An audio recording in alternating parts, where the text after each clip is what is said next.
خذها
السيارة دقيقة وين راحت الشبكة؟ حاج هيدا تبعنا طلعنا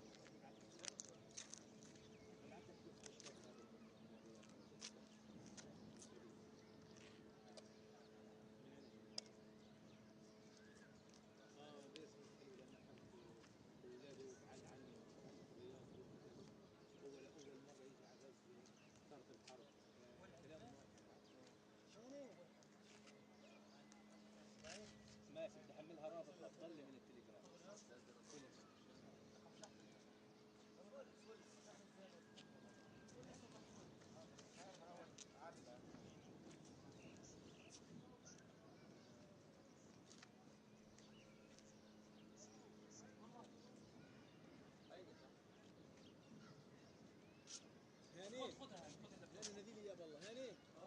نسيت الدرع تبع الكرسي.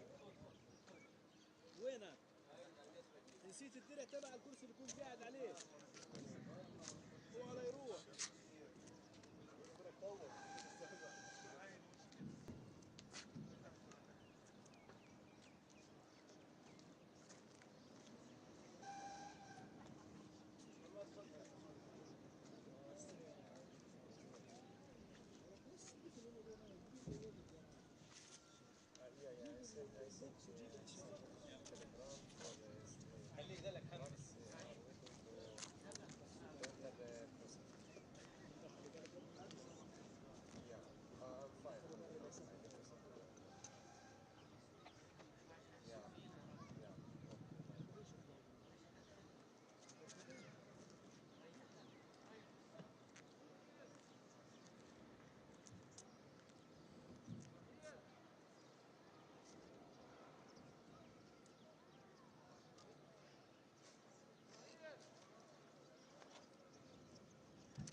كيف انك تقوي في الرفع؟ رفعنا والله كويس.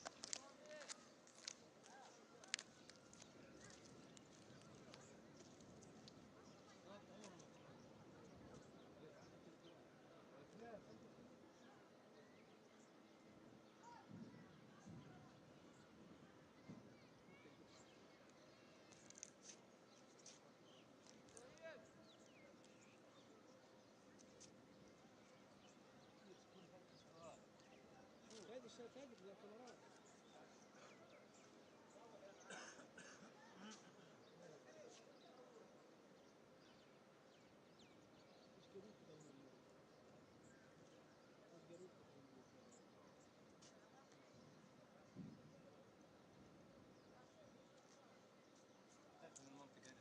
is a sign of a possible escalation as far as the ground assault is concerned. So far, over 1,000 people have been confirmed dead in Israel. Meanwhile, the death toll in Gaza has risen up to 770.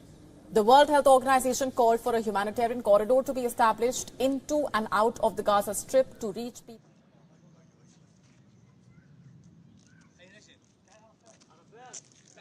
سولر عرفات خليك انا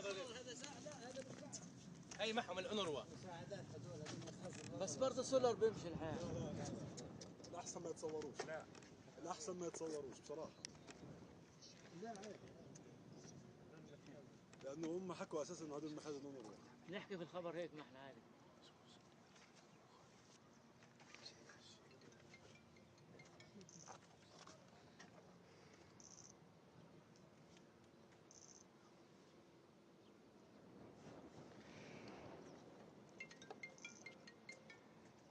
بس عشان بصور ابو خالد بسرعه بسرعه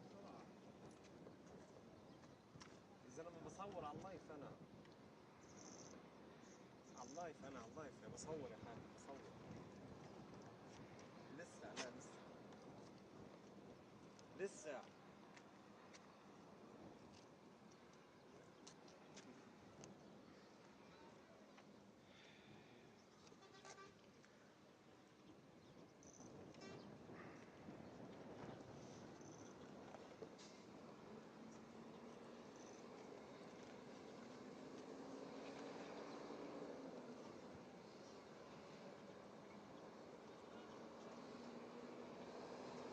شلون السولر دخل؟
زي البعوة هذا.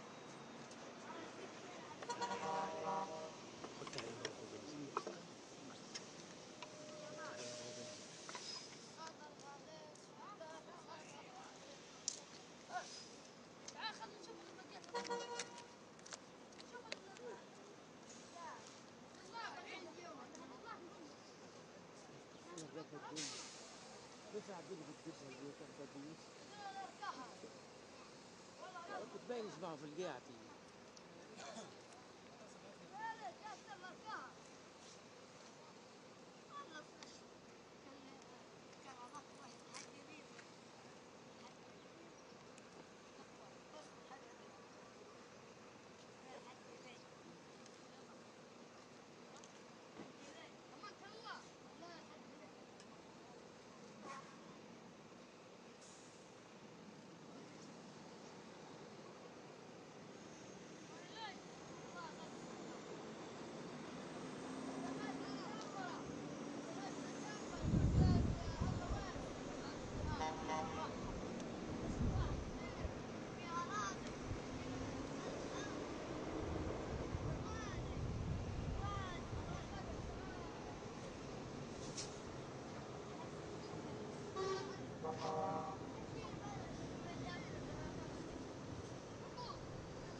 ممكن تودي على مستشفى هي تتصرف يعني ممكن لمقرات للإيواء لمخابز زي لحاجات إنسانية. المصروف الجوا أنت عارف مش من جديد يعني جديد معبى وجاهز لا مخزون احتياطي.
الله أكبر الله أكبر لا إله إلا الله.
بتوضى تاني بتوضى بتكفي كمان واحد. الله اكبر الله اكبر اشهد ان لا اله الا الله اشهد ان محمد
لا خلاص تفع الشاحنات يبا. الشاحنات هيك بناخذ. خليك هنا زي هذول عشان تدفع الجهة الثانية. تنصب مش مرتين.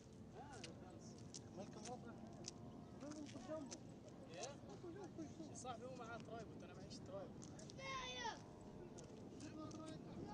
طيب على الفاضي هذا شباب الكاميرات لايف اللي وراك شلون لايف بعيد يا عم.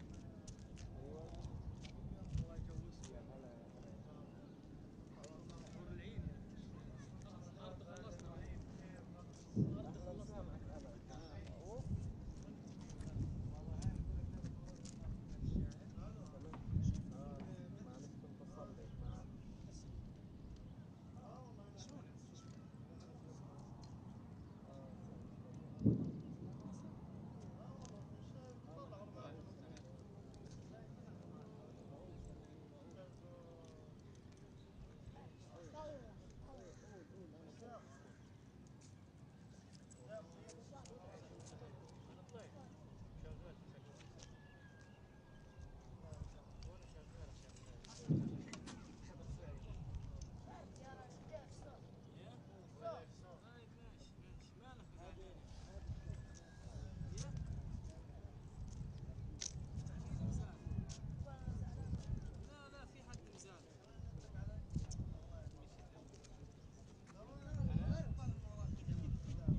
هذه مو ضمن المساعدات، هاي من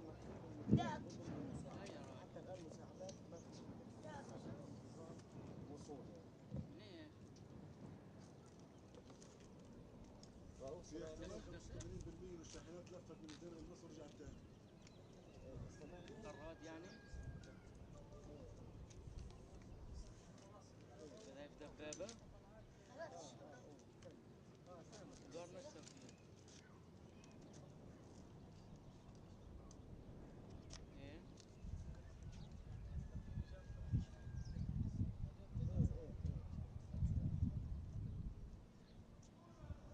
لا مو فقط عبت من المخزون، في عندهم مخزون في مخزون عبت فتت لرفح لغزة، ما بعرف بالضبط بس عادت على غزة.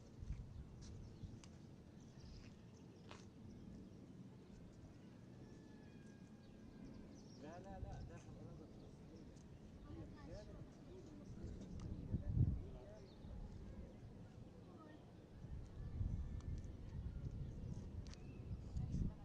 بالضبط قرب المعبر، هم قرب المعبر على لا بتعرف إذا آمنة ولا لا؟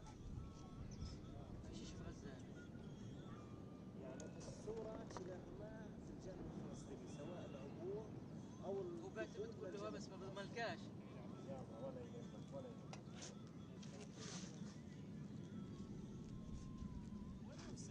هذا أحسن من اللي أنت فيه. أنت فيه شيء فاضي. والبلاطة الصغيرة. شوف بعد حدا إذا آمن، إذا في خيام أأمن من مقر مركزية هذاك المنطقة. بعدين في مئات العائلات. لا أخذتها مني هذا جبتك إياها. شوف هذا اللي وين فتح لي الياباني هذا. يا عم احنا بنعملوا طلع الصهاريج هذا الامريكان عبت من مخزونها ورجعت. هذا هو شريكي كلهم شريك كان ذبحني من يلا بسم الله. جاي انت؟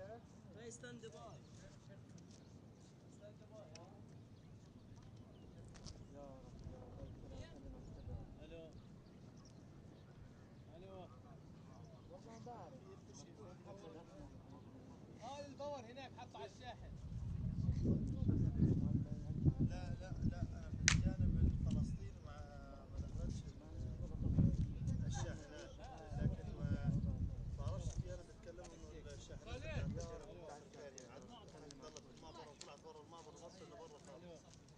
وهنا بتدخل اليوم مركزين واقفين برا، بس هيك قاعدين بحركوا في المزيق تبع القطرين.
الشرق.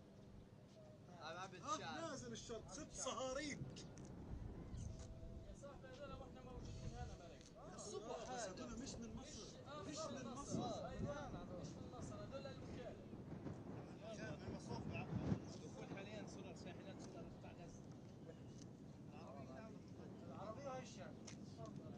قلة فهم للمشاهدين ايش يعني وقود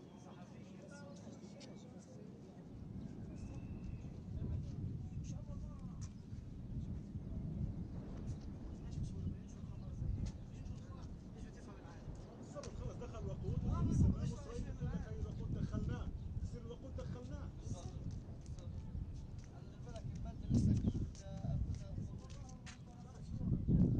الخبر اليوم هو اللي بيحرك.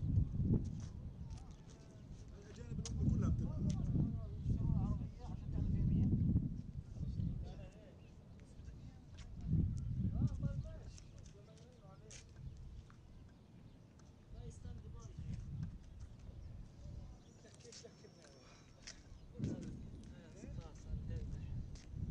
ولا زمان ما ضربت طبعا وانا زيك. غزة براد تبين زي شايف الشغل الله عيني يا مان. طلع بنت الصيف. قلت صح خطوها لا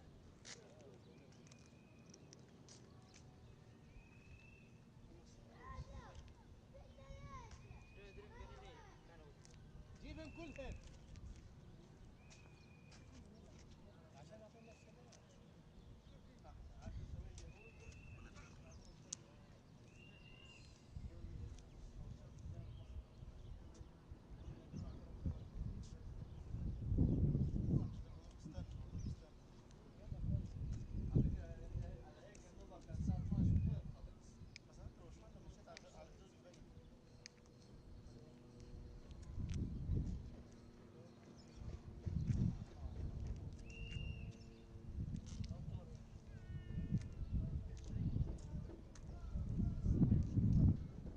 عملت القصة؟ ايش هي؟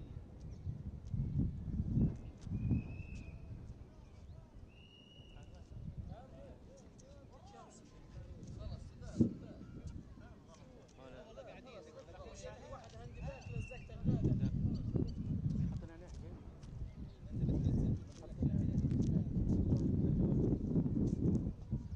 عملنا زي ما عملت مقابلات. إذا في مكتب بحطها على المكتب بقدر.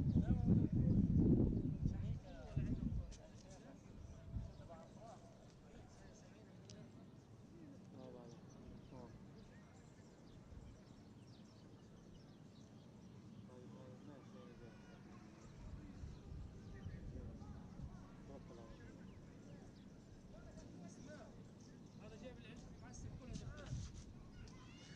جايب المعسل كله هنا.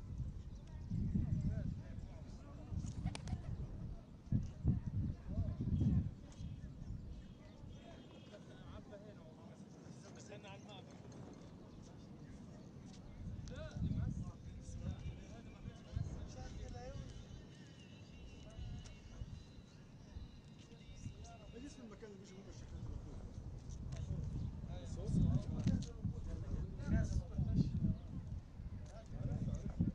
بالمخازن في هي بالمخازن هي بيانات صور. بيانات صور يعني ما لسه ما مر بصور المصريين. يعني كلم الزلمه يا فادي. شوف الزلمه يا فادي بيجري وراك قاعد في الفراغ. ايوه هذا المجامع. قدام صار يكون الشيف يا راجل. بقول لك الاي اف بي والفرنسي والعربيه اللي بتحكوا. اي حاجه. هات طلعها مع الاولاد. طلعها مع هذول صاحبين. والله قلت له. والله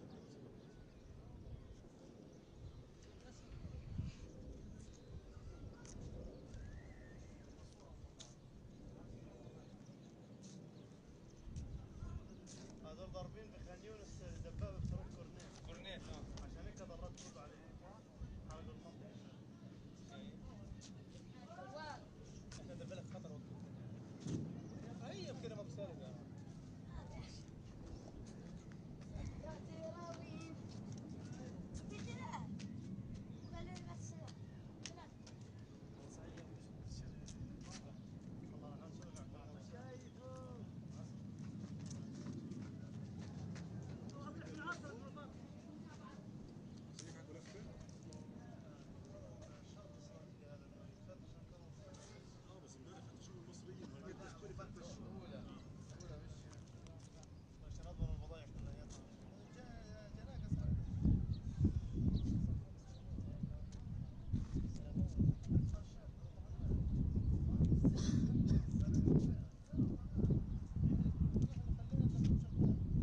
هاني هات الشاحن اللي فيه وصلتين الباور.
قديش فيه؟ بقى توصل 71 كان قديش دول هناك قلت لو بدك تروح تعال تعال.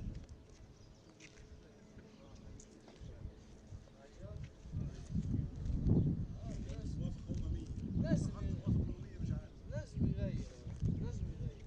في عسير البس خزعه غش اصلا ايش دخل كيف يعني بناء على ايش؟ هو وين؟ ايش؟ هو وين؟ شايفه هاي نحن هذا السوداء هو وين؟ من الصبح من الصبح ابو العبد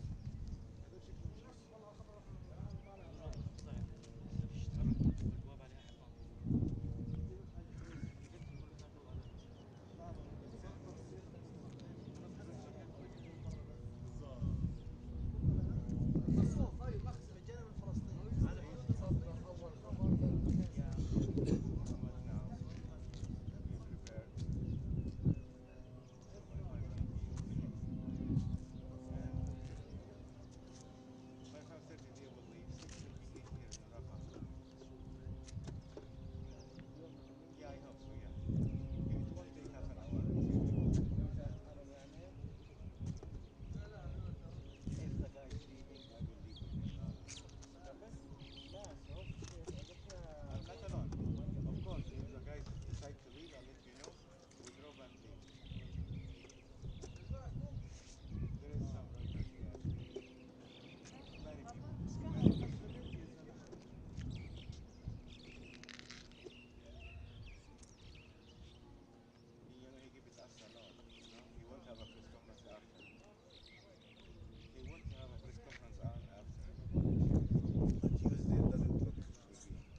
We are stuck in Rafah. طب يلا عشان بالفرص. Oh, okay. ايش؟ سيبك من الازاز. Maybe. Yeah, I will ask him. We don't want to move late, and sorry, we cannot do it. Yeah, exactly. For security reasons. Yeah. Yeah. All right. All right. Okay. Thank you, dear. Thank you. Bye. Bye. Bye. محمد. اليوم تعال. ايش في؟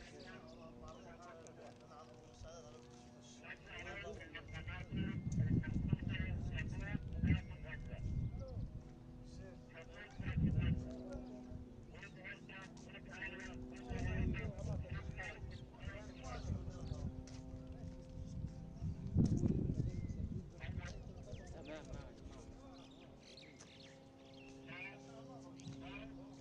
معك ماشي سمعت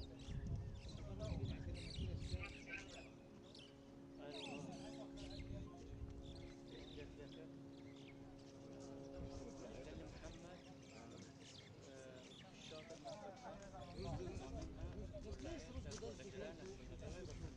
الشاطئ اللي بعده لهم يومين ابو مصعب.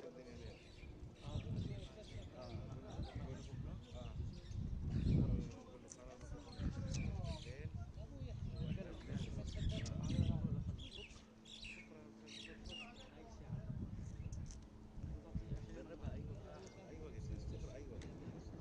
يعني اي وقت على 11 واحدة 2 على 11 كده مثلا اذا بدها عن واحدة قول له وقت المناسب بس ليش تاخر لانه احنا لازم نكون في البيت على 6 هيك.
تعليمات انه ما تحركش من مكتب المركز. معطينا موعد لبكره حكم يعني تمام 10 11 12 بكون كويس. بين 10 و 12 بكون كويس. بانتظارك بمواصلة التأكيد حتى لو برسالة. شكرا حبيبي ابو احمد مشكور.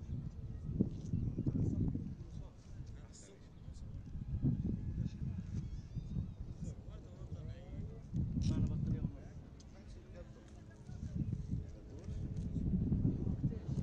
الخمسة يعني؟ خمسة بزيادة. بس زيادة الوضع لسه بلشش من جوا يا على اخر Yeah, we cancel it. He said he will promise for tomorrow. The guy, the director of his office. His office. Yeah. You hear me now? Yes. Okay. You hear me now? Yeah. His office director said to Muhammad, we asked him in between 10 to 12 tomorrow. He says he will try to pick us for tomorrow. شايفين الشجرة؟ We told him it's for security guy, not the security guy. So they understand that. Okay. Thank you. Did you get the story? We got the story on the way, yeah? Of the family. شفتوا؟ وقت ترد لا. شركة غازة صاحبي فيها علامة فاير جنبها. I mentioned some traffic also.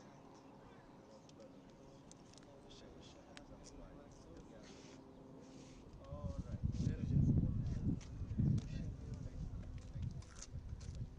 محمد شكله اليوم هيتحرك. هيجي كمان يوم.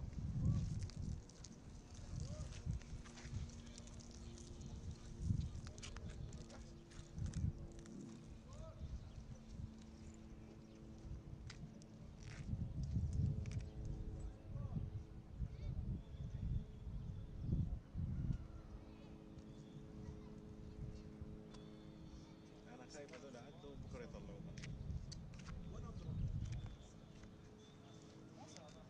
الشيخ زوالي استنى يطلع علق هاي فرقت معي. خلي اليمين يطلع حاله مش عندك.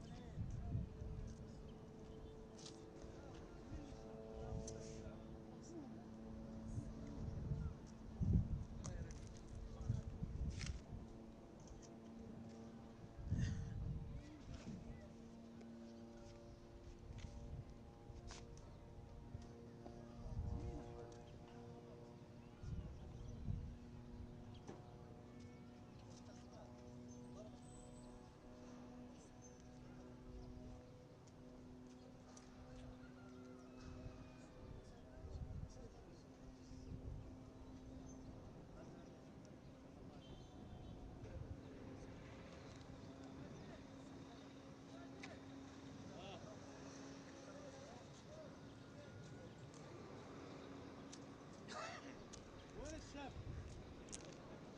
تعال خذني تعال.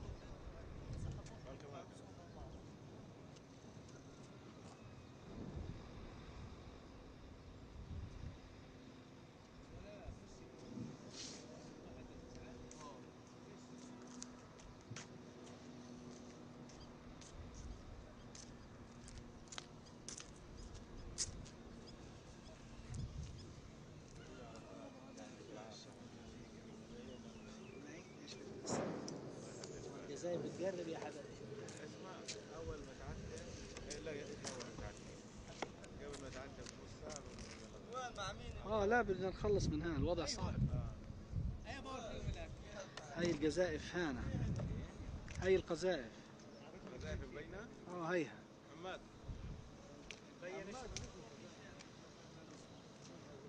هيها ورا ال.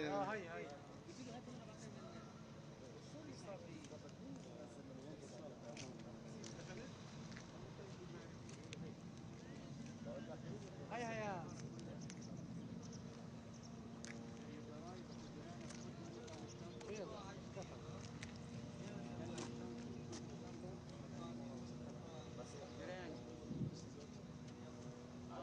يقول له الشرطي بالاسم يعني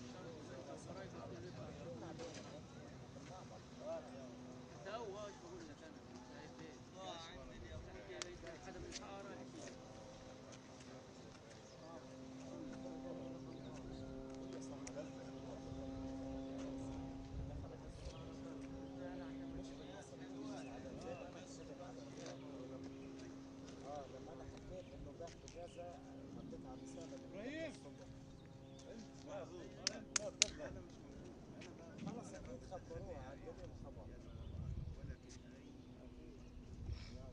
لازم ترن عليها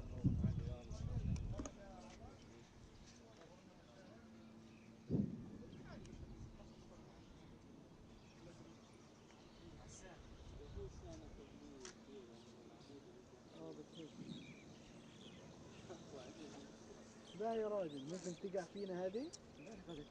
ستاش امبارح واقفة عمود واحد كل العمارة. طب لا تقع فينا. مش عدد كبير هذا يعني خلي الحمل ذا. امبارح بقت تنفع امبارح. انت كنتش قلت لا؟ لا كنت هناك انا انا قاعد كنت على الطرف طلعت هذه طاقة شمسية. ولا شيء. هذا شيء للجيش. اكيد رافع اجت تعدى. ولا شهادة رافعة. المنوف دير في الحيطان كويس. دير في الحيطان ايضا رافعة وفي حركة صوت شحون. اول ما يرتفعوا هناك مبين. تنتين ورا بعض. هذيك تنصبهم تنتين بضرب.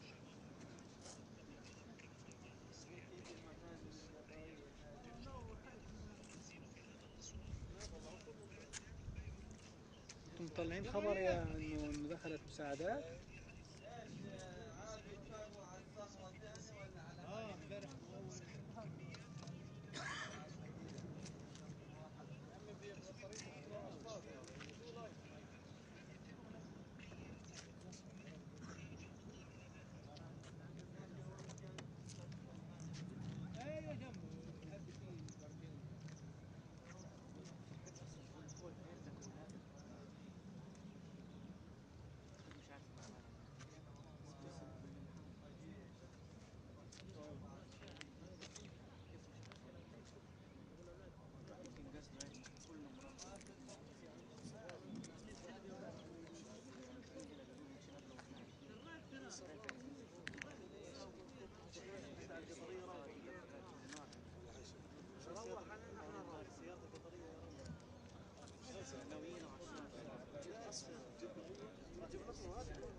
مرق الحين مشيها.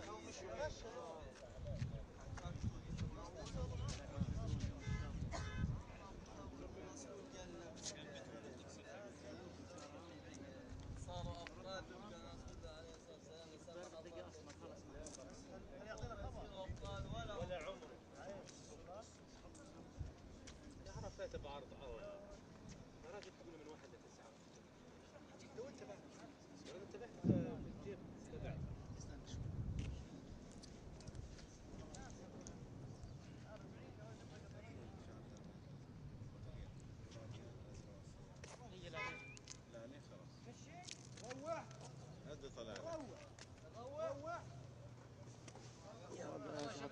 ايش فيه؟ بكره يقع القطريه ولا بكره.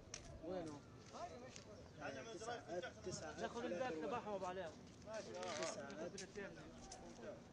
9 مرات واحد.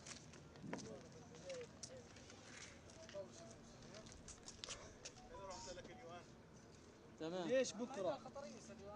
بس يرجعوا السيارات هذه. هو بقول لك لما يعملوا لفه بنروح. ايوه بالضبط. نعطي خبر وبنمشي. 100%. ايوه راح ابلغ اليوم.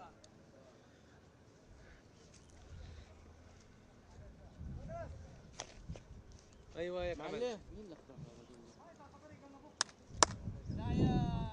يا شباب كاميرا لايف هان.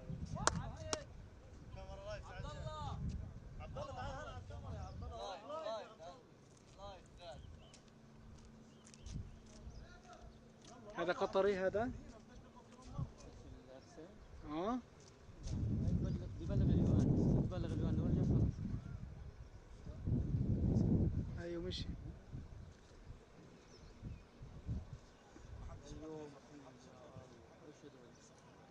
ايش فيه؟ عشان هيك القذائف هذه.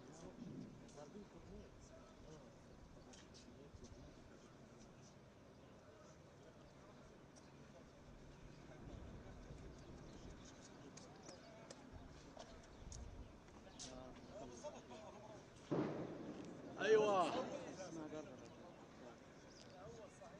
ما قربت كثير. ما ضربوش هذا. ايوه بالظبط، هذا يعتبر فيلادلفيا. احنا في ارض مصر. ارض خطر يا سيدي. خطر. انا اكل همزات. طوبة بلد أمريكا. عارفين يعني مشيتنا مش عارف. هذا مدفعين شليجة. لا مش شليج يا عم، كتب صح.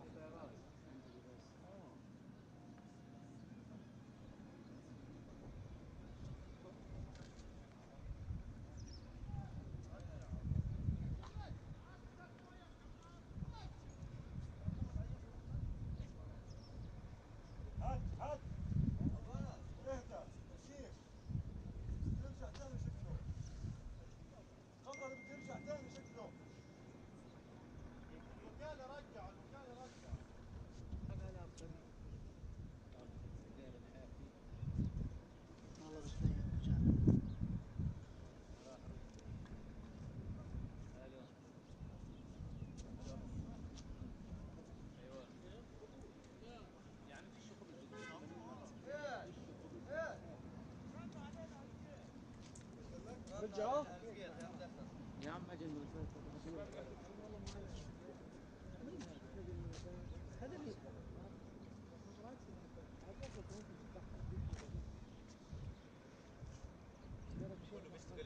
مين دبرنا رفض الخبز؟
شايف اشتباكات؟ سامع الصوت؟ اشتباكات هذا عندنا رفح ماشي كيف؟ كيف يا عم؟ كيف صحتك يا عبود؟ تعال جنبي يعني ايش يقول يموت احنا الكل. طب واحد يموت واحد يضل. لا ما ينفعش، احنا الاثنين مع بعض.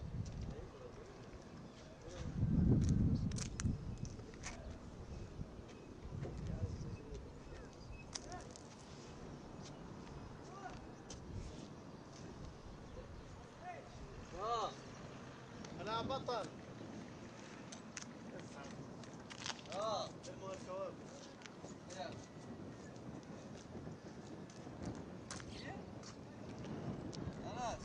كلم بابا. بابا؟ كلم البابا. لكن لو خليتك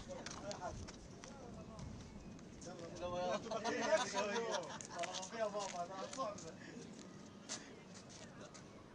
اطلع وين عبد الله؟ انت بابا. عبينا اياها نروح والله نضل. قناص. من وين؟ من هنا. فيش انا ماي. لا قول له زنوم قول له عبينا اياها نتوضا نصلي. او هي. فيش هي وين هي؟ كيف بدك تخش؟ من هنا ايش بتخش؟ كيف تخش لها؟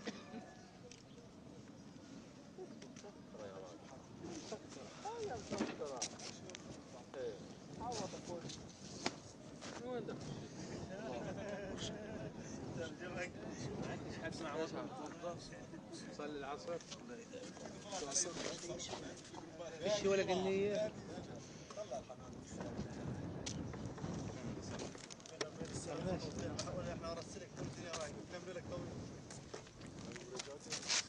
بلال معك ماي؟ لا هذه واحد. والله استنى لسه اليوم.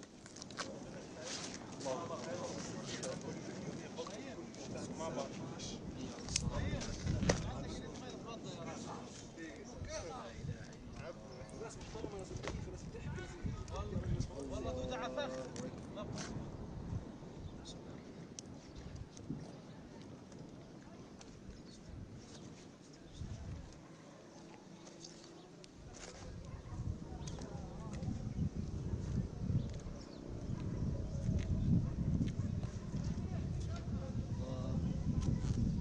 يمم يمم انتوا صاف عميد انت يا راجل.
والله سلكت.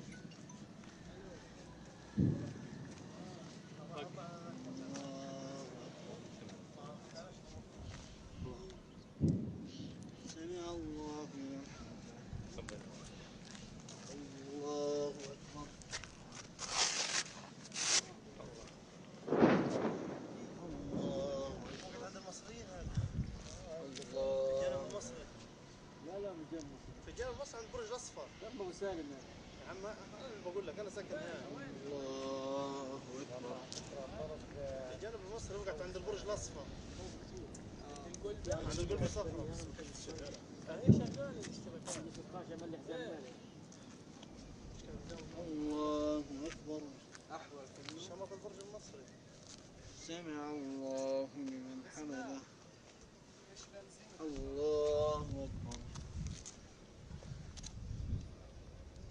الله أكبر. الله أكبر. الله.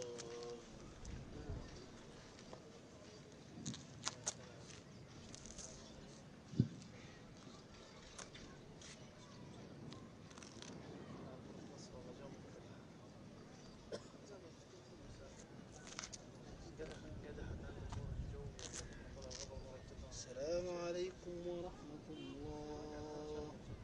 السلام عليكم ورحمة الله.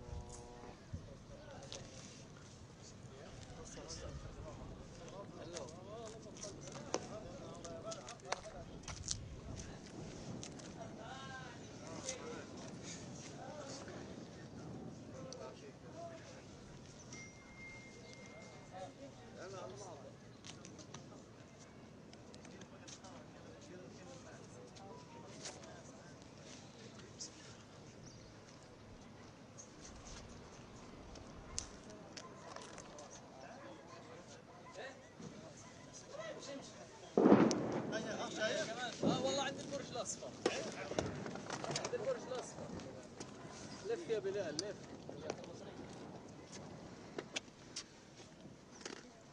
مش حيدخل لف لف.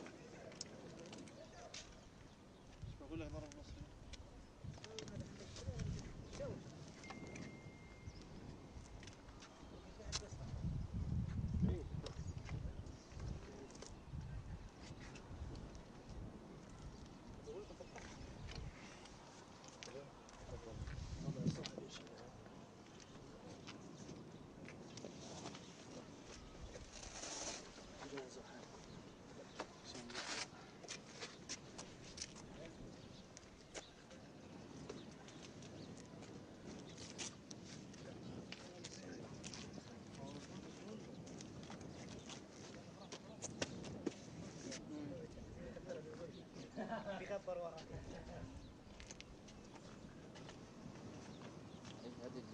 لا غلط صراحة سلمتك.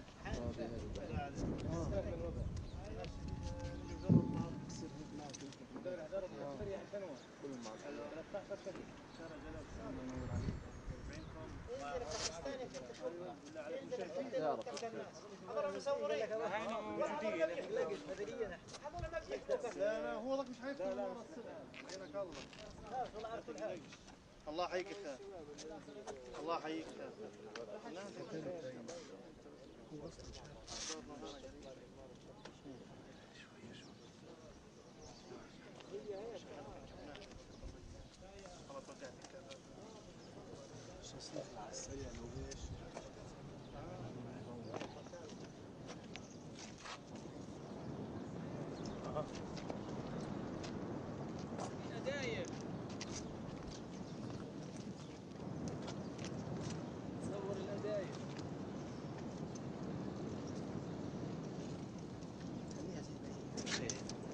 هاي الضرب عندي برضه.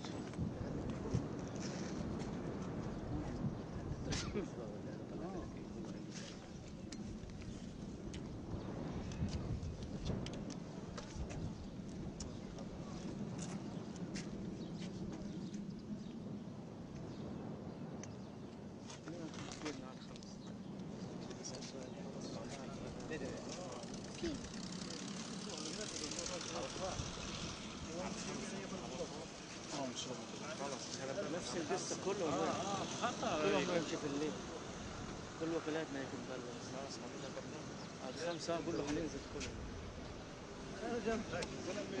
مع بعض كنا نمشي على 5 على 5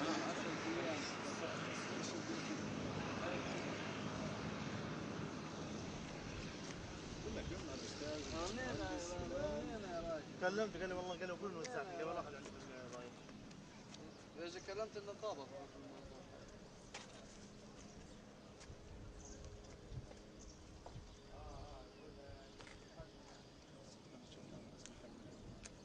لا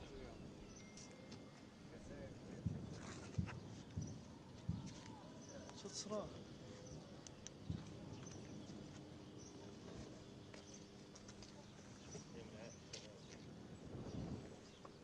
خلاص على 5 مش الصورة الرئيسية اللي معروف حياتنا صار فيش أمل هي تفوت وجانا خبر نطلع بعدين أصرف في الدم هناك على طول نطلع لو اجى خبر انه مش حيدخلوا بنروح هو راح يجيب الخبر قال اجى اتصال رجعونا ما رجعش لسه خاش ما دخلش ما رجعش اكيد الاكسن جوا ما جاش هنا لا لسه يقوم قوة صهيونية مدرعة في كمين محكم شرق خان يونس بعد عبور السياج الزين لعدة أمتار حيث تحمل الجيش مع القوة المتسللة فدمروا جرفتين ودباب واجبروا القوة على الانسحاب وعادوا لقواعدهم بالسلام. هذا قال مهجم هذا عيد مش يفكروش يعني وجاهدوا القساوي يوقعون قوة صهيونية مدرعة في كمين محكم شرق خان يونس بعد عبور السياج الزين شغال كلمتك عارفه تحمل المجاهدون مع القوة المتسللة اي فدمروا واحد جرفتين ودباب واجبروا القوة على الانسحاب وعادوا لقواعدهم بالسلام. ايوه اي واحد لا مش هذه شويه اي واحد 9 مرات واحد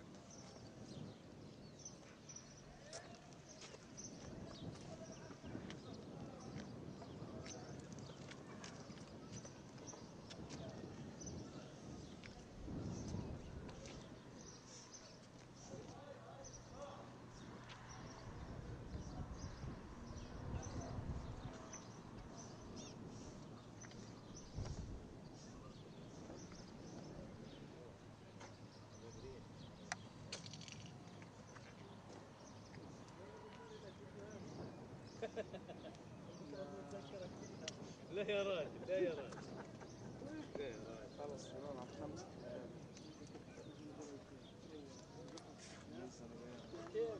مين نزل؟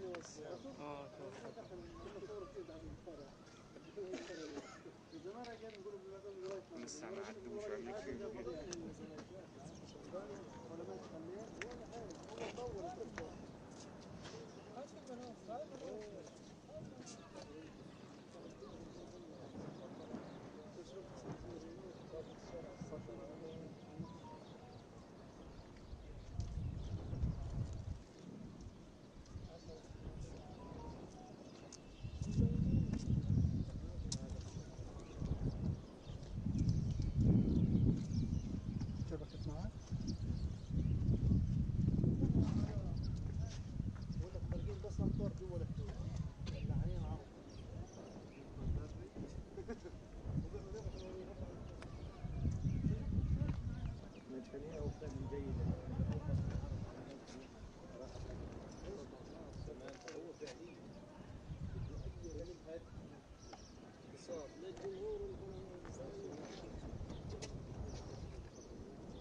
اشتباك رشاشات.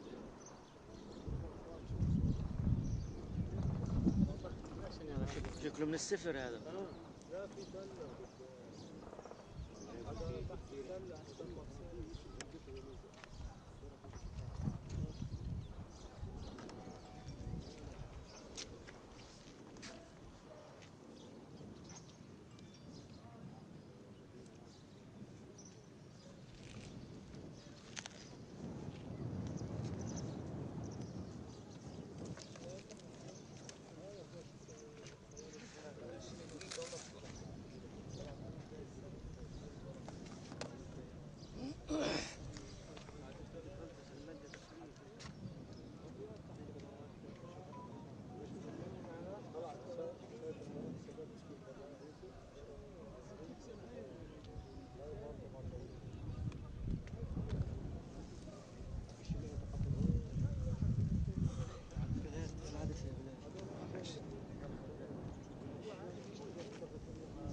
لا بصعب للضرب اللي جوا كمان. والله كانها جاي عندي. صحيح صحيح تكمل الحدث. اصلا في صوت جدود كل شيء كان زعل. وين طول الضرب بعدين من عندنا جاي من عندهم مصر. راح لهم بقول لك هي وين هي عند الجند. من العريش جاي. لا في رفح موجود الجيش. نص رفح موجود عند معسكر السلاح. لا 20% لا مشكلة ولا إشي ببين منها.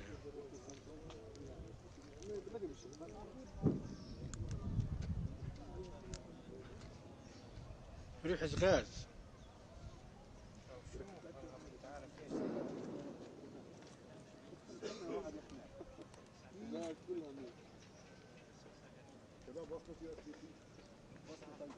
تايب سي غاز مشيل دموع. مش مبين العملاء والجواسيس رميين صحار وجابوا الصحافة الأجنبية بس جايين في 17 شحنة. كيف حالك؟ كبيرهم هذا السلامة. وين محمود؟ اوعى يا محمد. وزعبونات. لا ربع ساعة بس هذا الكل. ايش بقول؟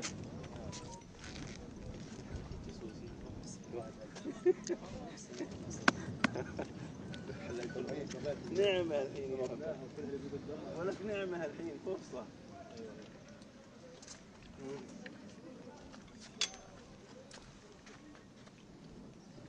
كمان واحدة بلال نفس الهلال. الهلال روح يا عمي.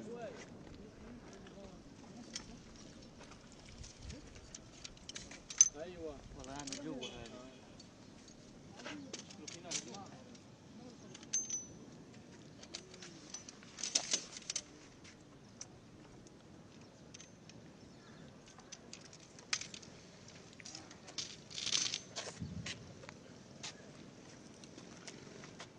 زي هيك بتعمل. وين يا سعيد؟ سعيد بدنا نمشي احنا. خلاص استنيتكم الان. انا بنحرق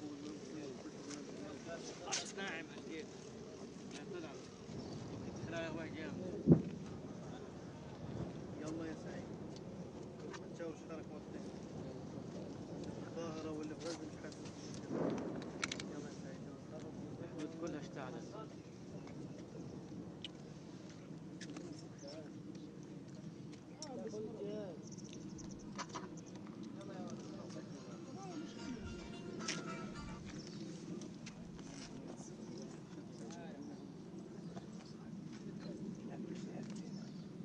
سيبهم تاخذ في الوقت. الأغلب على الأغلب والله غير الجبنة فيك.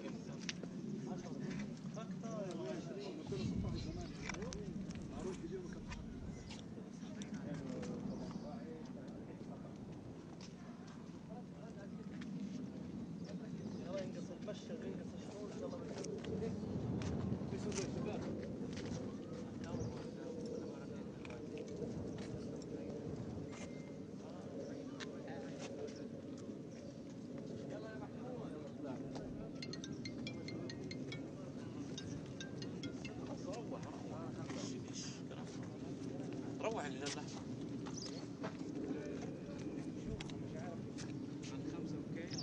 هذا بلغ على الخمسة. وين؟ بلغ على الخمسة بدنا نمشي. بلغ كله هيك. بلغت أنا على الوضع الخمسة. أنا وانا بلغت خلص. الوضع خطير ولا شباب؟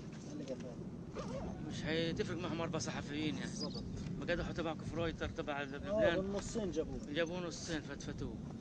اذا الجيش ماكل هويان والله متفرق طبعا.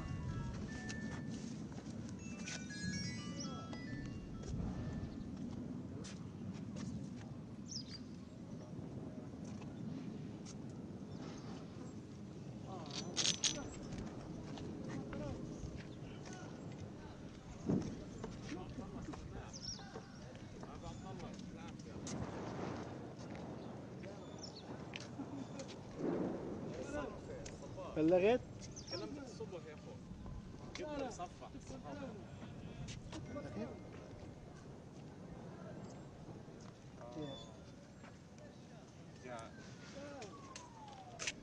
قول له في اسعافات جوا في الجانب المصري. حكيت اليوم فيش مجال ايه؟ يبدو انه في اصابات في الجانب المصري بفعل القذائف، لانه في اسعافات كثيره بتدخل من الجانب المصري على منطقه القصف المدفعي. يبدو هيك. وفي اشتباكات مخيفه عند كرم ابو سالم.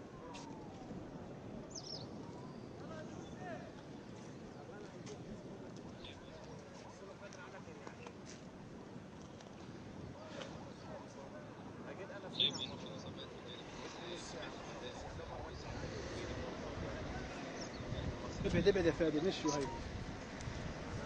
اوعى يا بلال. خلص بكره على 6 بتحرك عليكم ان شاء الله. بدهم يمشوا شكله ولا بدهم يدخلوا؟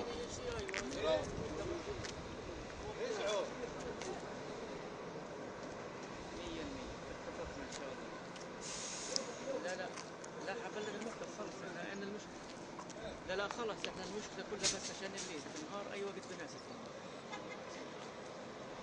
النهار كويس كثير. تمام. روحت الشحون.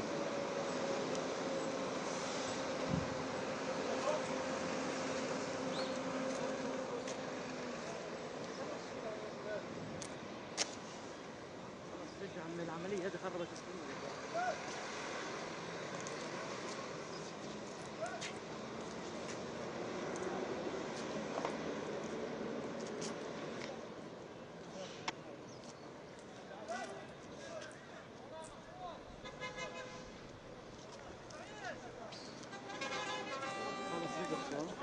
رجعوا.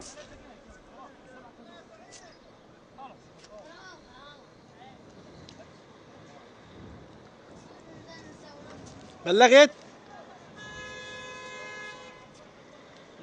بس يرجع خلينا شغلنا قبل لقيت حدث بس. الشحون غادرت المكان، الشحون غادرت المكان ورجعت.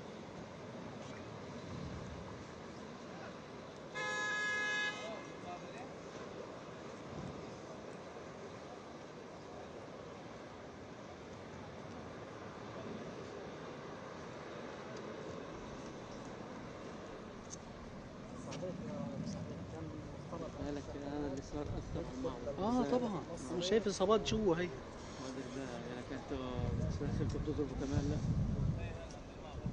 شكل المصريين صار فيه اصابات. في ريحة غاز.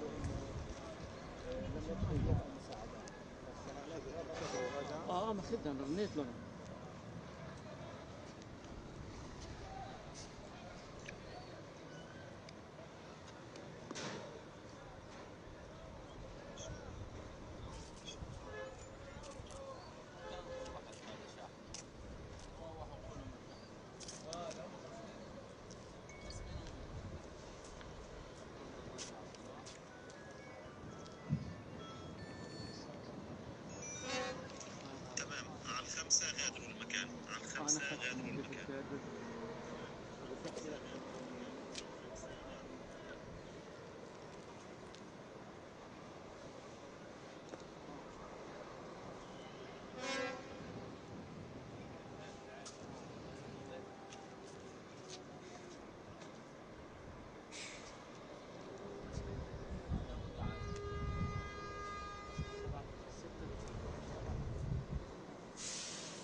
ابو رامي كاميرا يا حبيبي قدامك يا ابو رامي. ورا دي علينا.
ايش حتعمل زي ما قلت؟ زي ما حكيت لك.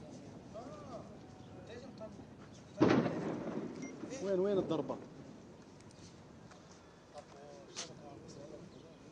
يلا يلا يلا فك يا صديقي.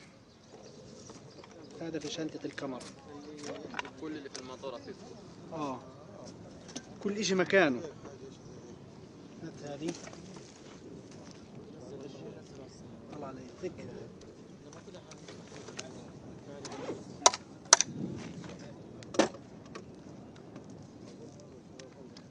هذه كلها شنطة تحطها فيها.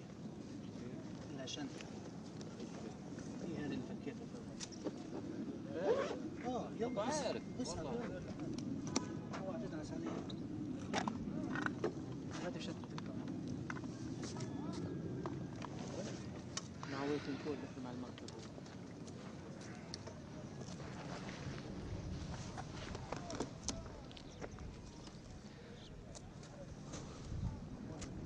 جاهز؟ انت روح خلاص على الشاحن.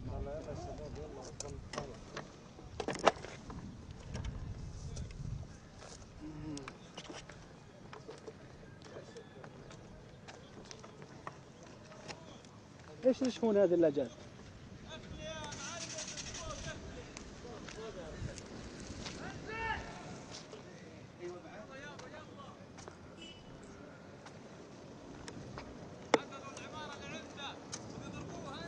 يلا يا شباب. بدي شوي بدي شوي.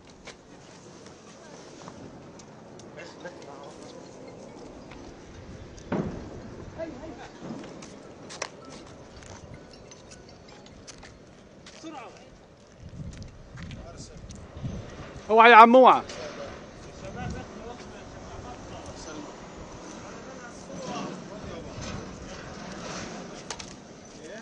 لقيت برجع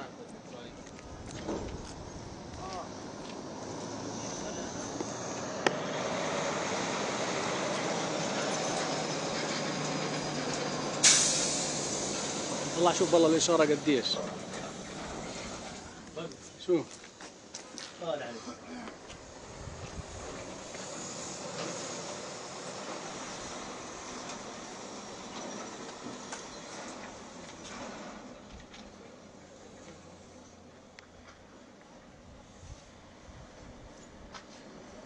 مطولين ان شاء الله. ضبيت انا. يلا انزلوا.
شباب ايش صار؟ ايش ممكن حدا يفيدنا؟ ايش صار؟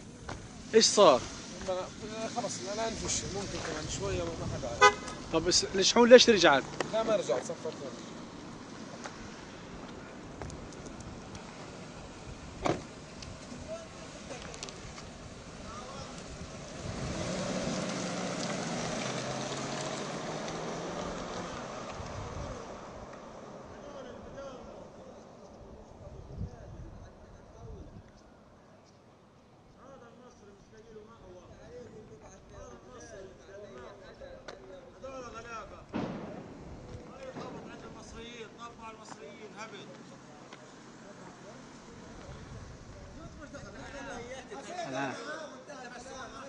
نحط بس الكاميرا.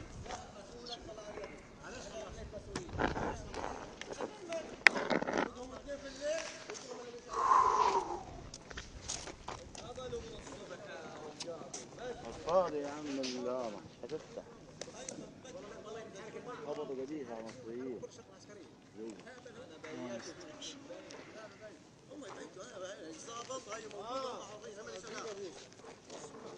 ايش فيه؟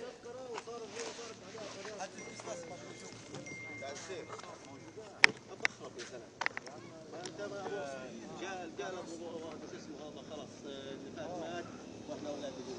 جد؟ درع العجله دي. هو هات لي كيس المي من جوا لو انه وين رشاد؟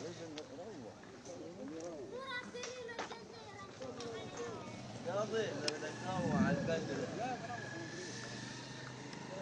انا معي عجلت نص بركب بقول يا الله وين ضاع؟ ونص هاي السنة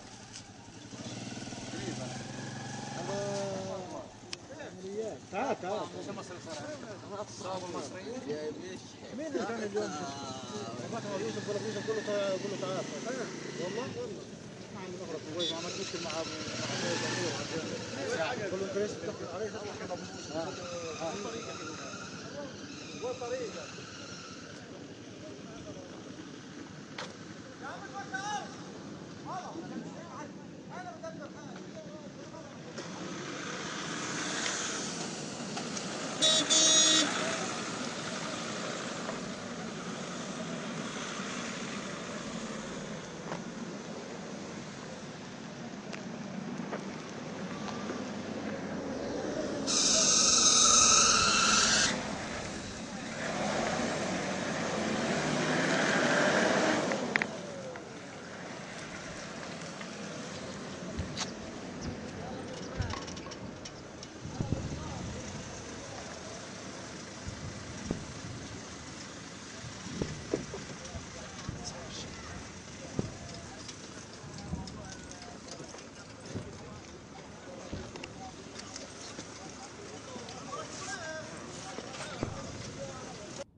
Dear colleagues, I'm happy to greet you at the 20th event, Valdai International Discussion Club, and our President of the Russian Federation, Vladimir Vladimirovich Putin, is taking part in this discussion.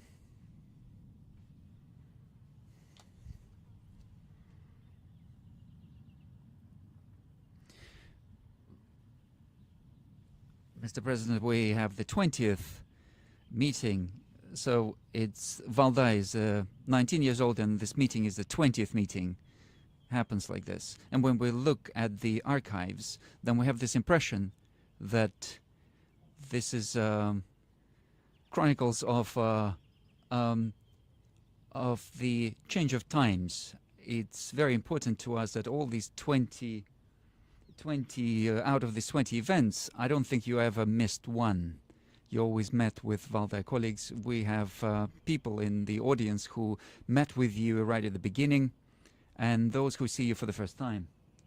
And I'm very happy to give you the floor to present your opinion today.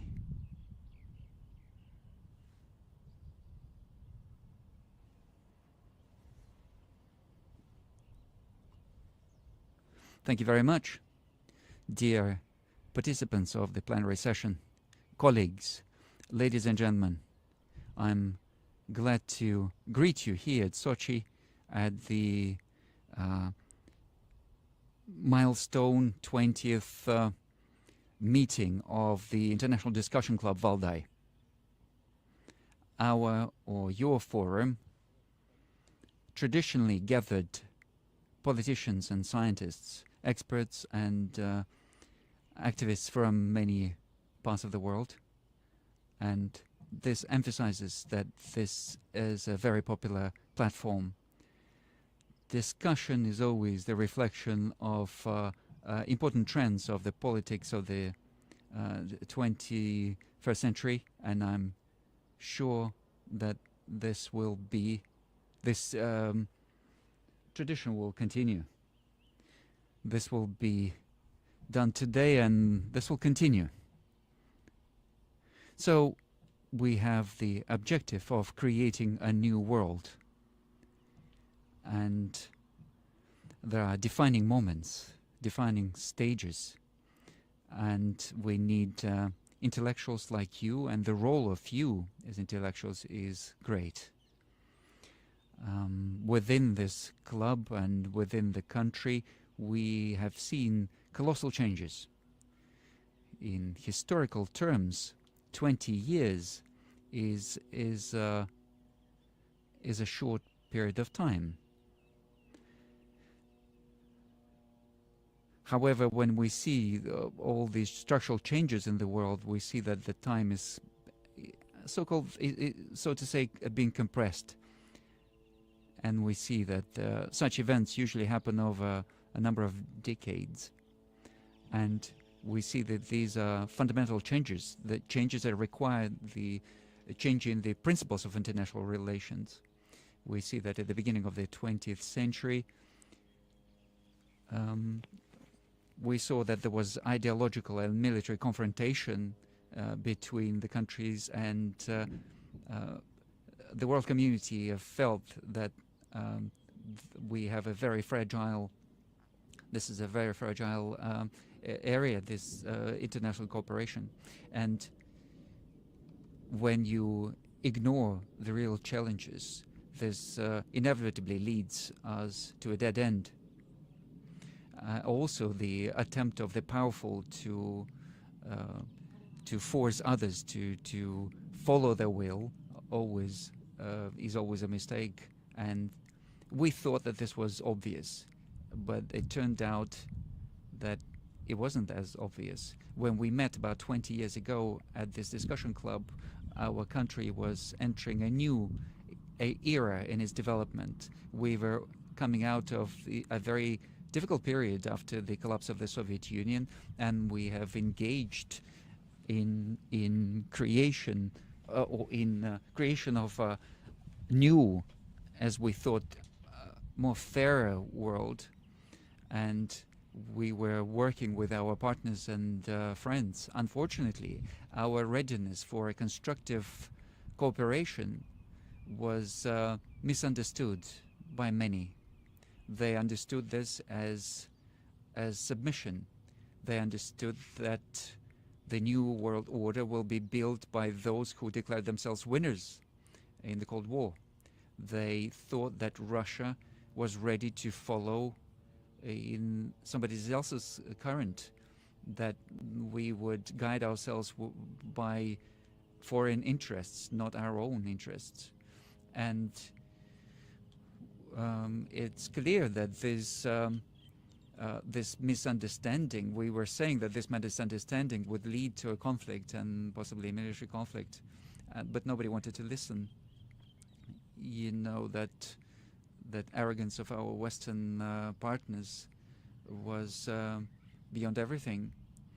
So US has taken the course for hegemony, political, cultural, and even in terms of values. We understood right from the start that these attempts to establish a monopoly were doomed. The world is too diverse for it to be able to be subjected to somebody's will, even taking the power, the major power of the West that was accumulated through colonial policy. We see that a lot of your colleagues are not here, but they are not denying the fact that the wealth of the West was achieved through colonies. This is a fact. This level of development was achieved in many respects through robbing the rest of the planet. And you see that in the West there's a history of constant conquest, and it's a financial and military pyramid. They are subjugating somebody else's resources, human resources, natural resources, and so on. Our arguments calling for common sense, our proposals were simply ignored, and I spoke about this publicly. I said to our partners, you remember when I said that I proposed for us to enter NATO, and they said no, NATO doesn't need a country like this. And we said, oh, we thought that we are theirs, that we are one of them. There's no confrontation. What was the problem? The problem was that the arrogance and the conflict of geopolitical interests is the arrogance. Constant growth of political pressure and the military pressure had to be responded to. I said many times that we did not start a so-called war in Ukraine. No, we're trying to end this war. It wasn't us who started the military coup in 2014 in Kiev, the state bloody anti-constitutional coup. Wherever this happens, we see that we see the money that comes from the Anglo-Saxon world. It's Anglo-Saxon, it's anti-democratic, and they even announced the amount of money they spent on this.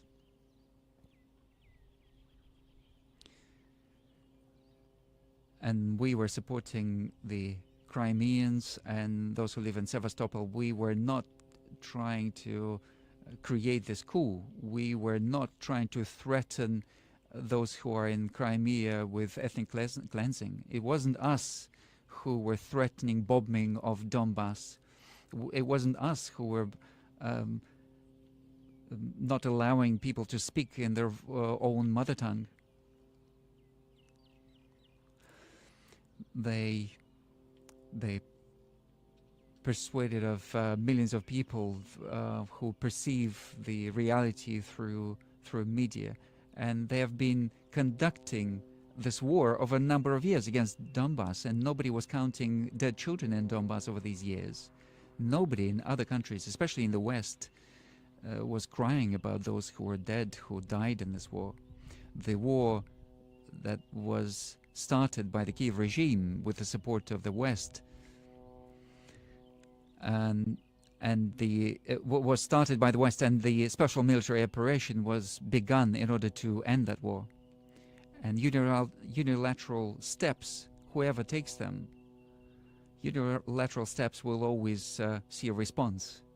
Action always leads to reaction. Any responsible state behaves in this way. A sovereign, independent state that respects itself. Everyone is aware that in international system where chaos prevails, where some parties declare themselves unilaterally right, and where the hegemon reserves the right to attack any country if it goes against its interests, we have to state that our counterparties in the West have lost the sense of reality, and they've crossed any borders. And I would like to say that this conflict in Ukraine is not a territorial conflict. Russia is the largest country in the world in terms of territory. We don't have any interest in terms of conquering any new territories. We've got a lot of lands to develop in Siberia and Far East. So this is not a territorial conflict. And it's not even about establishing a geopolitical balance in this region. It's a much more bigger issue. It's the principles about of international relations. It's about understanding that there is an equilibrium in the world, that nobody is able to force unilaterally others to live in accordance with the hegemon's will. And in this context, any notion of sovereignty is simply rejected. The desire to bring the world into a state of constant conflict, they are just following the legacy of the 20th century and its most aggressive instances. The West always needs an enemy, or a part of the Western elites. They need an enemy, and they can always explain their desire for expansion through the existence of that enemy. And they also need that external enemy to control the blocks, within the blocks, for internal control of the society. Whenever there's an enemy, everyone has to come together around the boss. It's not our business how other countries live. We see that the ruling elite in many countries forces citizens to accept the values, and in certain countries we see that majority of citizens refuse to accept these values, but they're forced to, and they constantly invent external reasons for this. They say that there are enemies, and they blow up existing threats. And Russia is a beloved topic for these politicians. The image of the enemy is attached to anyone who is not prepared to follow these Western elites. They can attach that image to China. In certain situations, they attach this to India. And they, of course, now they're trying to play with India, to work with India, because they see that there's a change in tide. And we see that India is very nationally oriented, and we know that these attempts are futile. They're also trying to create an enemy out of the Arab world, also selectively. They're trying to be careful there. Nevertheless, this is what it boils down to. And even they try to create enemies out of Muslims, as in general. Anyone who behaves themselves in an independent manner, anyone who follows their own interests, they always turn them into an obstacle that needs to be removed. The world is, they're imposing structures, and they're creating on the world, they're creating these block format. They are trying to expand NATO in Asia and Pacific and South Asia. They are trying to break an open and inclusive infrastructure of cooperation. So these are limitations of states for their own development, and force them to take on certain obligations. So this is just a stealing of a certain part of their sovereignty, and then certain solutions or decisions are being imposed on these countries in economic sphere and in defense and so on. And we see this between the US and Europe. I don't have to explain this, but if you want me to explain it, after this introductory word, I can expand on this. They are trying to replace international law with rules or codes. What are these rules? Who are they invented by? It's unclear. This is just nonsense. They are trying to implement in the consciousness of millions of people that you have to live according to rules. What rules? And if you allow our Western colleagues, especially from the US, they are arbitrarily setting these rules, and they are also teaching others how to behave, how to follow these rules, and they are presenting it in a very brazen way. It's just this manifestation of this colonial thinking. We constantly hear that you must, you have to. We are seriously warning you. Who are you? What right do you have to warn anyone?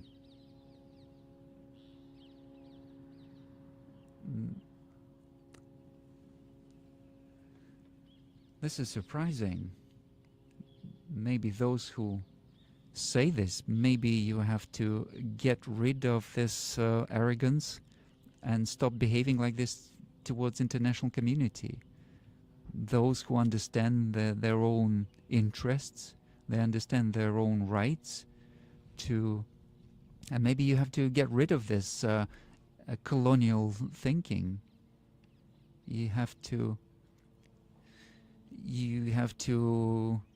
understand that this age is gone and is not coming back. This behavior has always led to the same thing, big wars.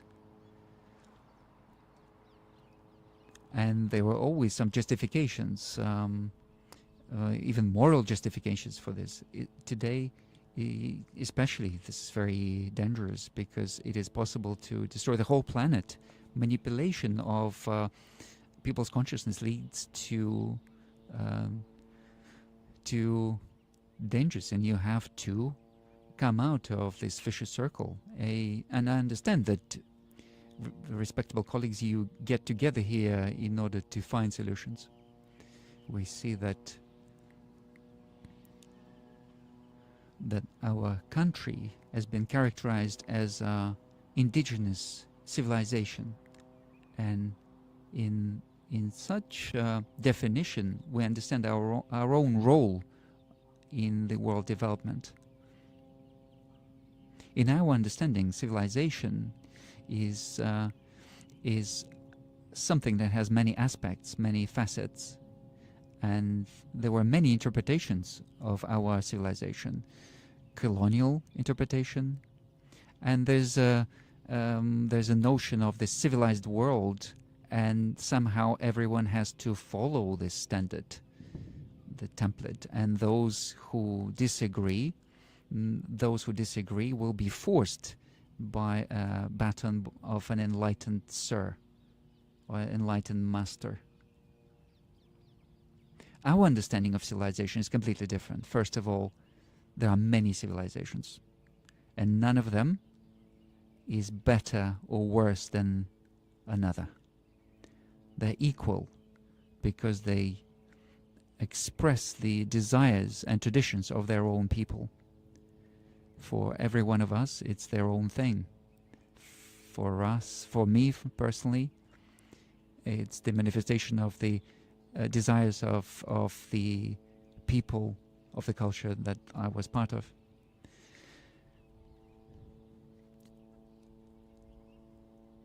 Civilization, the notion of civilization is something that has got many components in it. And maybe this is not the place to describe all of this in detail, but I'll try to bring it down to connect it to what's happening in the world today. So the main characteristic of civilization is self-sufficiency.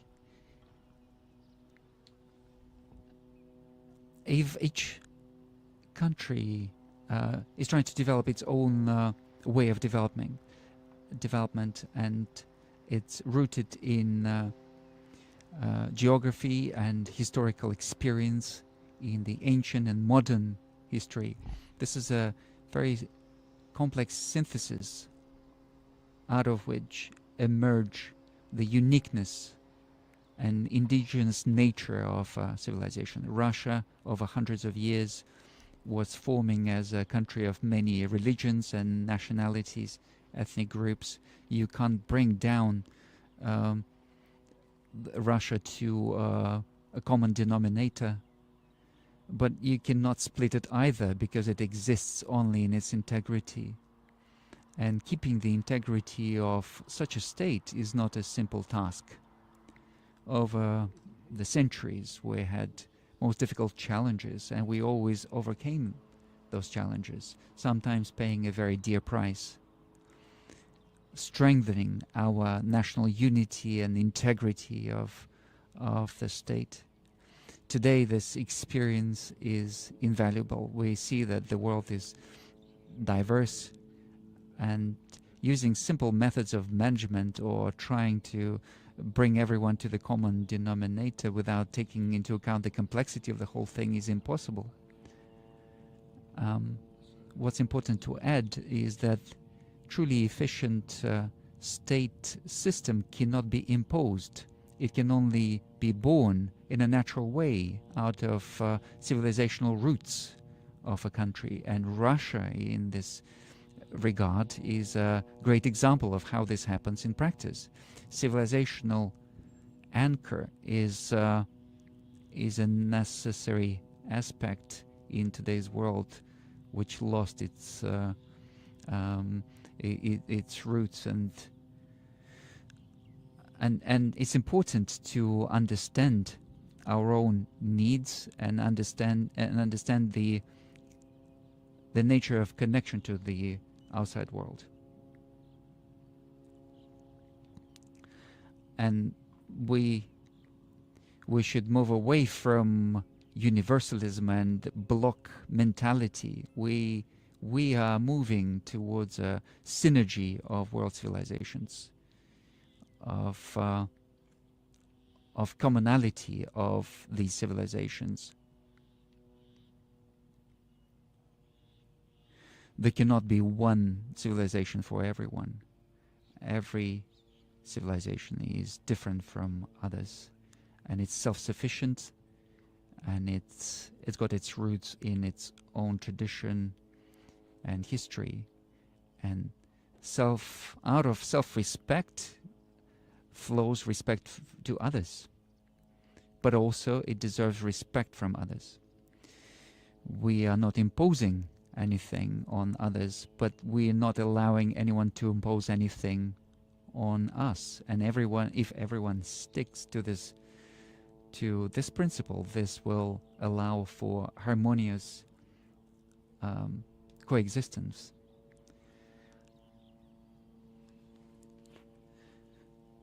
This also goes for reacting to the external attacks, and what's more important is supporting internal harmony and stability. We see that international field today, field of international cooperations is very unstable today. And of course, civilization cannot be betrayed. Betrayal is also a path to chaos. We always try to propose decisions that would take into account interests of everyone, but our counterparts in the world, in the West, seem to have forgotten that things like compromise and mutual understanding actually exist. Their only intent is to force, using any means, their own interests. If this is their choice, okay, we will see what comes out of it. The paradox is that the nature of the situation may change even tomorrow. We see that there might be some changes, internal political changes after elections may occur. Today they make certain statements, but maybe tomorrow there are political changes. And then unceremoniously, they're trying to promote some other agenda. So example of this is Iranian nuclear program. One administration was forcing through one type of solution, then came another administration, and then they rolled back on this. And how can you work in these conditions? Where are the anchors? Where are the guarantees? Are these the rules that they're talking about?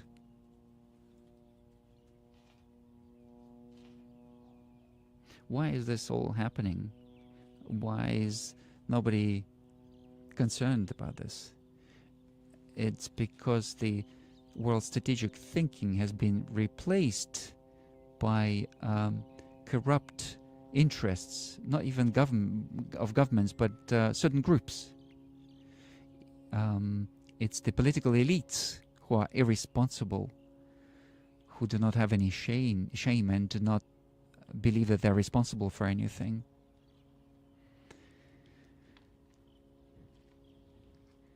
What we are proposing instead is long-term cooperation and principles that are not based on the current climate. Something that is rooted in history and historical development. And if everyone is guided by this, I believe that there will be much fewer conflicts in the world, and a lot of these interactions will become much more rational, because each civilization respects other civilizations, and they're not trying to impose their will on them. I've read the report that was prepared by the club for today's meeting, and it said that everyone is trying to understand the image of the future, and of course this is understandable, especially for intellectuals in the age of cardinal changes. When things are changing dramatically, we need to understand where we are going, where the world is going, and of course the future is created today in front of our eyes by our own hands. And when we see these gigantic, important processes, it's difficult to forecast the result. Whatever we do, life will introduce its own corrections. However, we need to understand, what are we going towards? What are we trying to achieve? And Russia has got this understanding. First of all, we would like to live in an open, interrelated world where nobody will try to create any artificial barriers to development of any nation. It has to be a barrier-less environment. We want the diversity of the world not just to be preserved, but also encouraged. imposing any will to another country of how to live and how to feel. It has to be forbidden. Only real cultural diversity can ensure balance of interest. Number 3, we are for maximum representation. Nobody has the right to rule anyone on behalf of somebody else. We need to see decisions to be made at the level where they are most effective, and it's only those who are interested in these decisions that need to participate in this. There cannot be one person deciding for everyone. It's those who this decision who's concerned with this decision. Those are the parties that need to be participating in creating that solution. So the interests of everyone have to be reflected.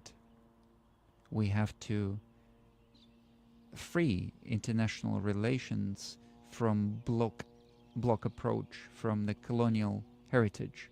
We're talking about indivisibility of security. We are talking about the fact that you cannot ensure somebody's security at the expense of somebody else's security. We have to get rid of arrogance, complacency, and we should stop looking at others as second class citizens or second-class people. This age of exploitation is in the past. Countries and nations are clear about their capacity and their abilities. Everyone has to be ensured access to the means of self-development, and any attempt to limit this has to be considered as an aggression. We are for equality. We see that nobody wants to be subjugated. Nobody wants to be dependent on anyone. Nobody wants to be dependent on the richer countries, and this is quintessential. These are the principles that we want to stick to, and we are inviting everyone to follow these principles.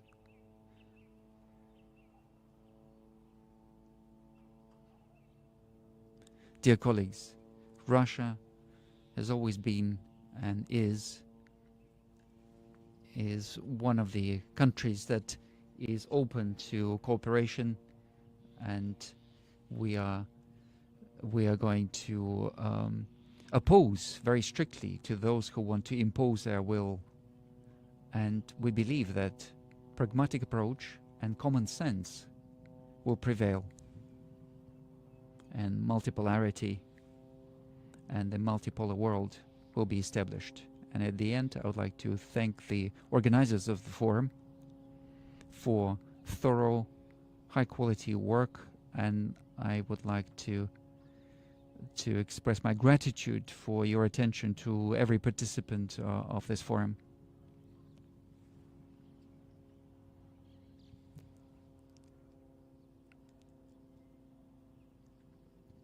Mr. President, thank you very much for such detailed explanation of general conceptual matters, because at Valdai Club and other forums, everyone is trying to understand the framework that will replace the existing framework, and we are quite successful at understanding at what is not going to be there, but we're not quite clear about what is going to be.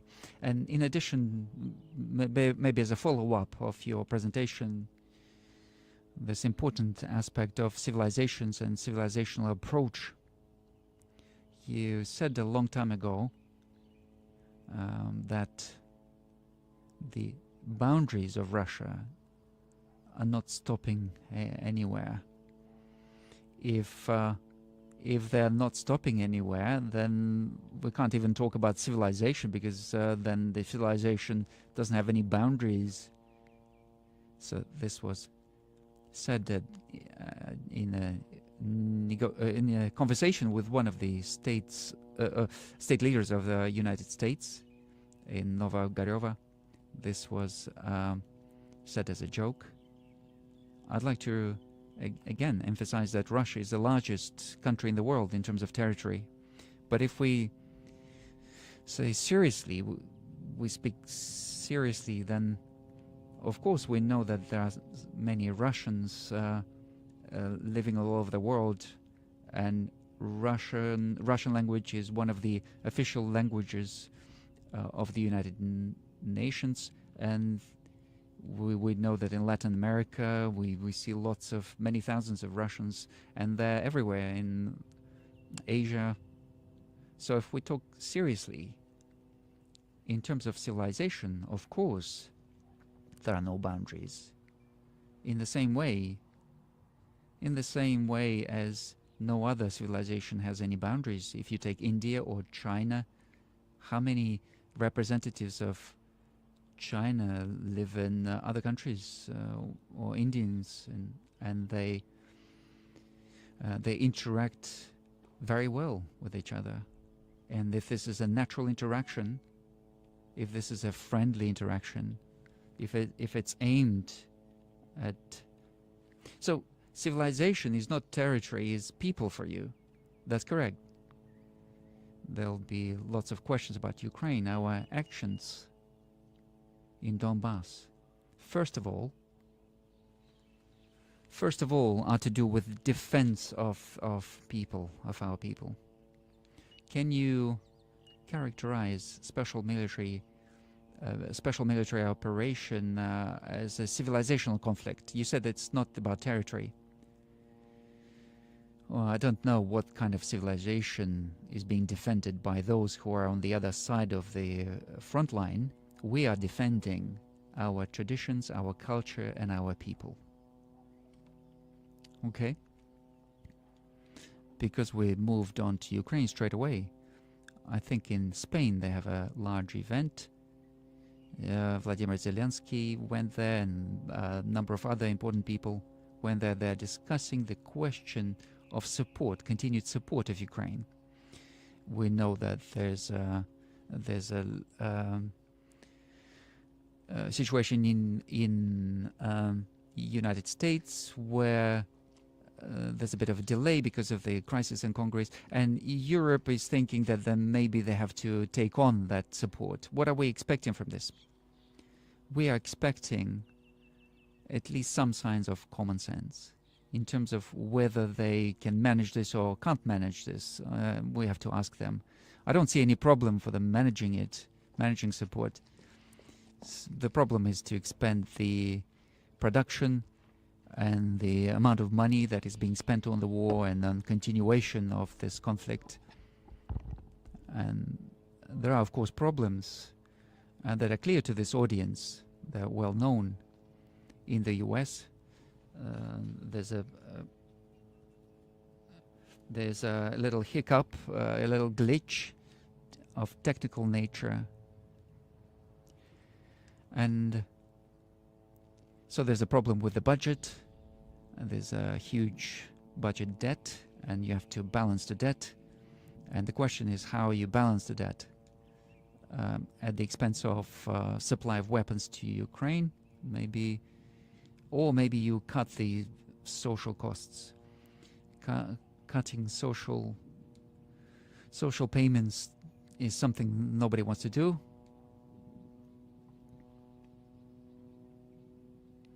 Because this is how opposition parties establish themselves and strengthen their position. But ultimately they'll find the money, they'll print the money. After COVID and during COVID, they printed 9.5 trillion US dollars. Wouldn't be a problem. It wouldn't be a problem for them to print more money and just spread it all over the world and create food inflation. As for Europe, the situation is a bit more complicated. In the US, we see the growth of economy. We've seen that over the last period. 2.4%. In Europe, things are much worse. In 2021, the growth was 4.9%, and this year it's going to be 0.5%, and it's at the expense of the southern countries, Spain and Italy. We spoke with an expert on this, and growth in Spain and Italy is to do with growth of prices of real estate and also tourism. And in other economies in Europe, there's a stagnation. They are in deficit in terms of production. In Germany, minus 0.1. In Estonia, I think it's -3. Holland, Austria, they've got negative trends, especially negative trends in terms of industrial production. If it's not the catastrophe, then at least it's a very, very difficult situation in terms of chemical production, metallurgical production. We know that because there are relatively cheap energy sources in the US, certain decisions of financial some of the producing companies are just moving from Europe to the US, and this is what I was alluding in my speech.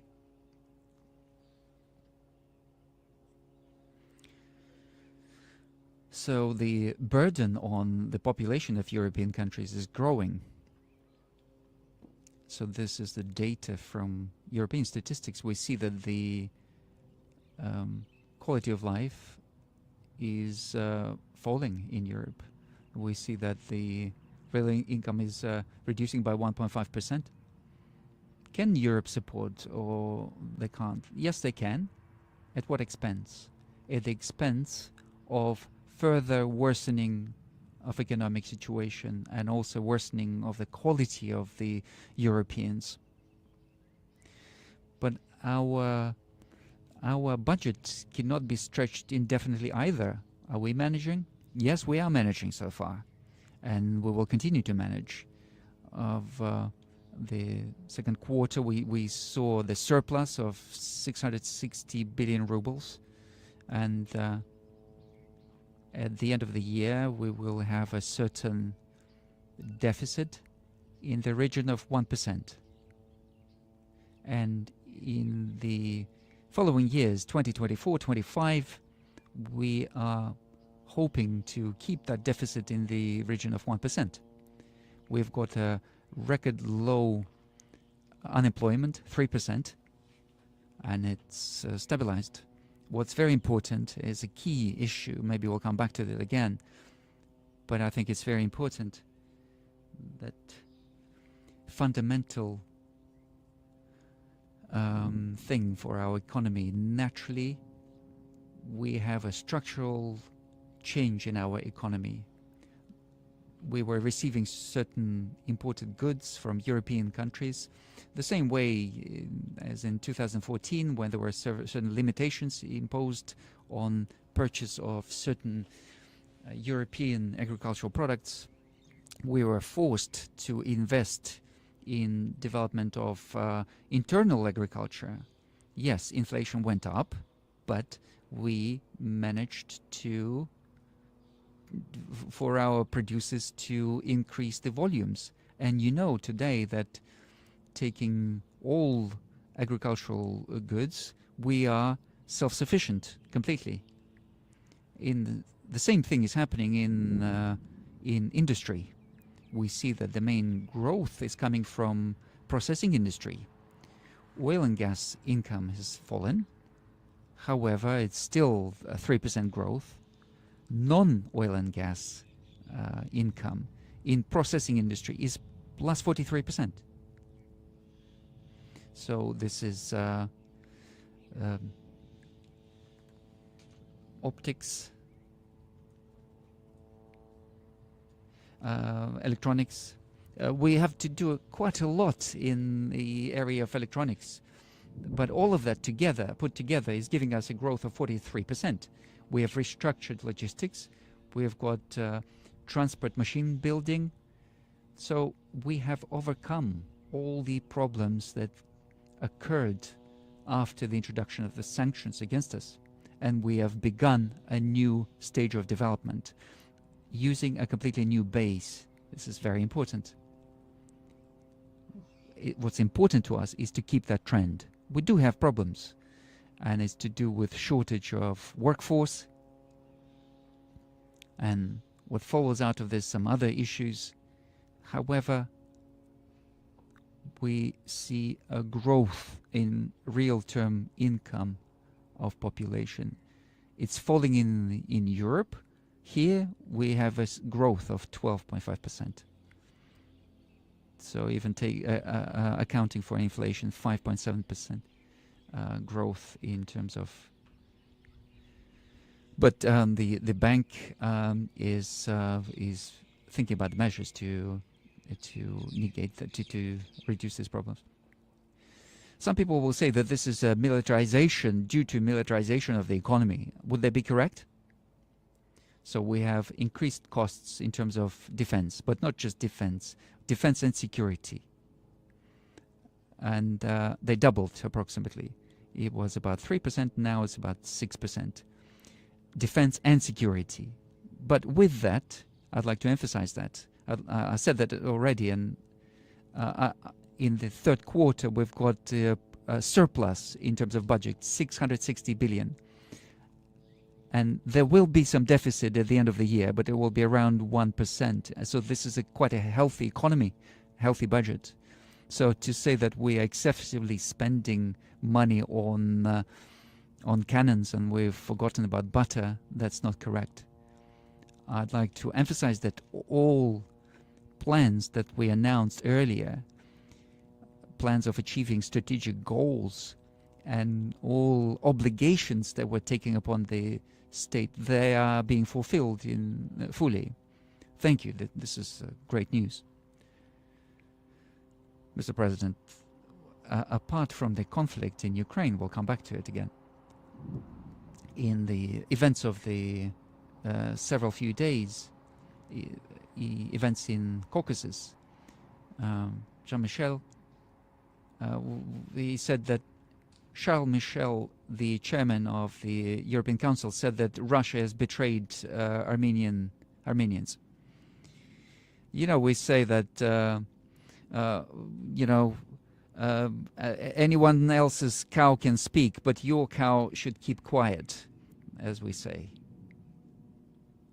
I'm sorry, I interrupted. Is it the end of the question? See what's been happening and what has happened recently.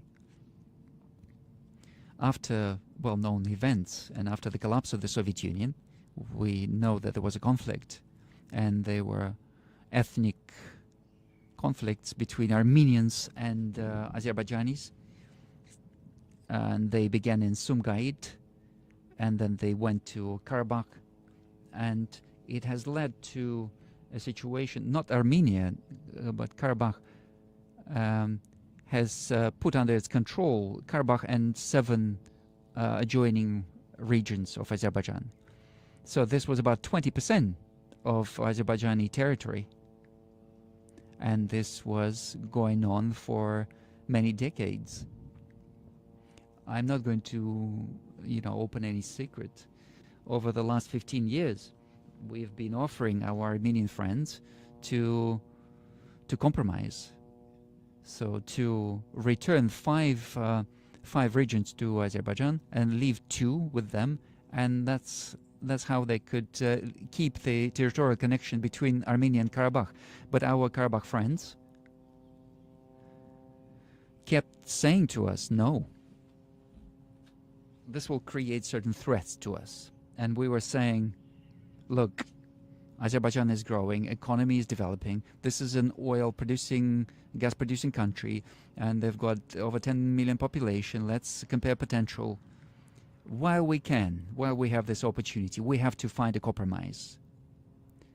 We are confident from our side. We will conduct a meeting in UN Security Council, and we can create this natural Lachinsky corridor, and we can guarantee the safety of Armenians living on this territory. And they said, no, we can't agree to this. What are you going to do? We're going to fight. Okay. So ultimately, it has come to military confrontation. In 2020, I proposed then to our friends and colleagues. Aliyev, I think, will not be offended, but I'll say that at some point there was an agreement achieved that Azeri military would stop. And honestly speaking, I thought that this was resolved. And I spoke to the Armenian side, and they said no, they have to move back from that part of Karabakh where the Azeri forces were present. And I said, what are you going to do? Again, they said, we're going to fight. I said, listen, in a few days they will come behind your lines. What are you going to do? What are you going to do? We're going to fight. Okay. And everything turned out to be the way it was going to turn out. Ultimately, there was an agreement with Azeris that after Shusha line, the military action will be stopped. There was a corresponding statement signed in November 2020 on halting the military action and introduction of peacekeeping forces. And then the next important point is that the legal status of our peacekeeping forces was based on that statement of November 2020. So there was no status of peacekeepers arising ultimately. So it was pointless to sign this document without Azeri side. They didn't feel any need to sign, but the whole status of these forces was based on this document. And the rights of the peacekeepers was only to keep an eye on the ceasefire. So our peacekeepers did not have any other rights and do not have any other rights. Only witnessing or overseeing the ceasefire. And that's it. And this unstable situation continued for a while. And now the respectable Mr. Michel in Prague, in the autumn of 2022,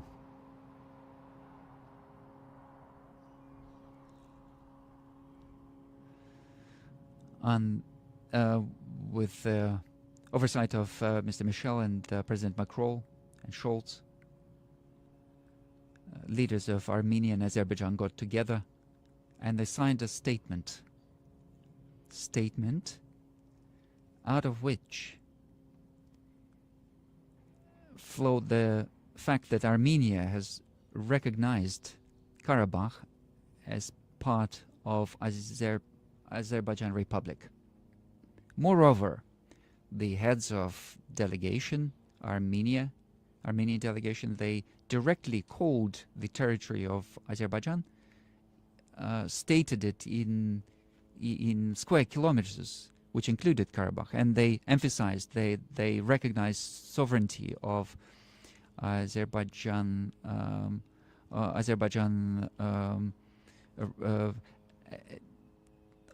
on the territory of the Azerbaijani Soviet Republic, and Karabakh was part of Azerbaijan at the time.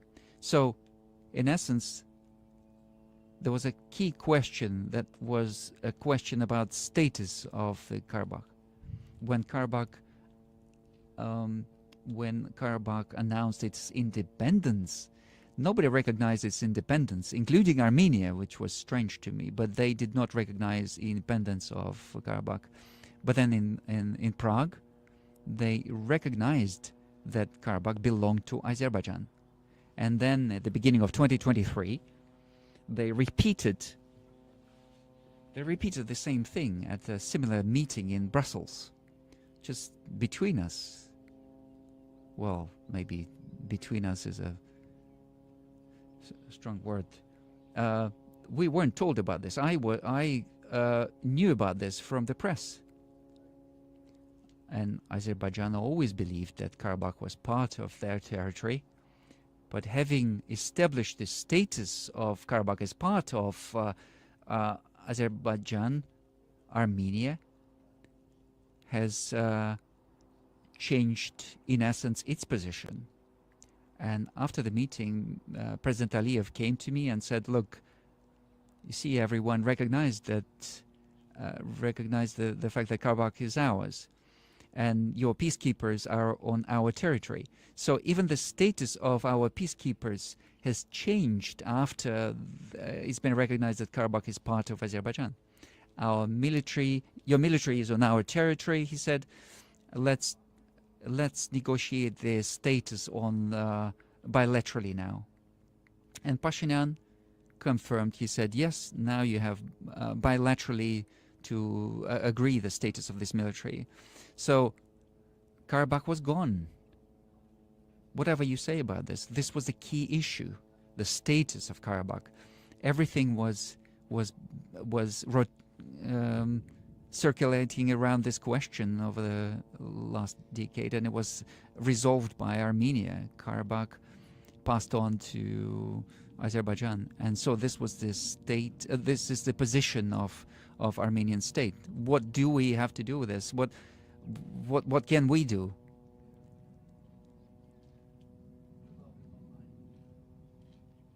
Everything that happened in the last couple of weeks, and cutting off this Legends corridor, all of that was inevitable after sovereignty of Azerbaijan was over this region was recognized. It was just a question of time.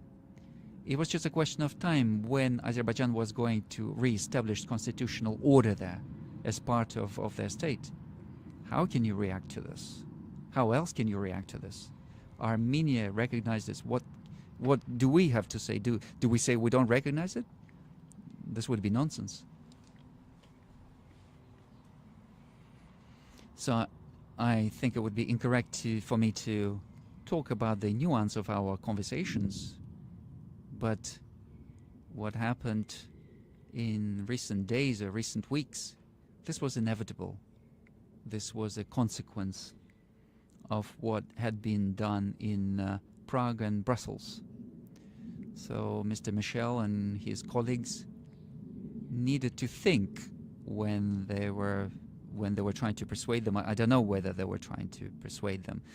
When it looks like they did, when they were trying to persuade Pashinyan to take that step, they should have thought altogether about the fate of Armenians in Karabakh. Maybe at least they could write something down, what is expecting them in this situation. Maybe some order of integrating Karabakh into Azerbaijani state, maybe some order of establishing or ensuring their rights and so on, or safety. Nothing is of that nature is included. It just says that Karabakh is part of Azerbaijan. What are we supposed to do if Armenians have decided that themselves? We've used everything that we had in terms of legal means in order to ensure humanitarian part of this. You know that our people died there. They were protecting the Armenians of Karabakh, our peacekeepers. And we were providing humanitarian support, medical support. We were ensuring their exit from there. And if we come back to our European so-called colleagues, maybe they should send some humanitarian aid, you know, to help these poor people who had to exit their lands from Karabakh. Maybe they'll do this, but generally that we have to think about the long-term fate of these people. Is Russia ready to support these people? We were supporting them.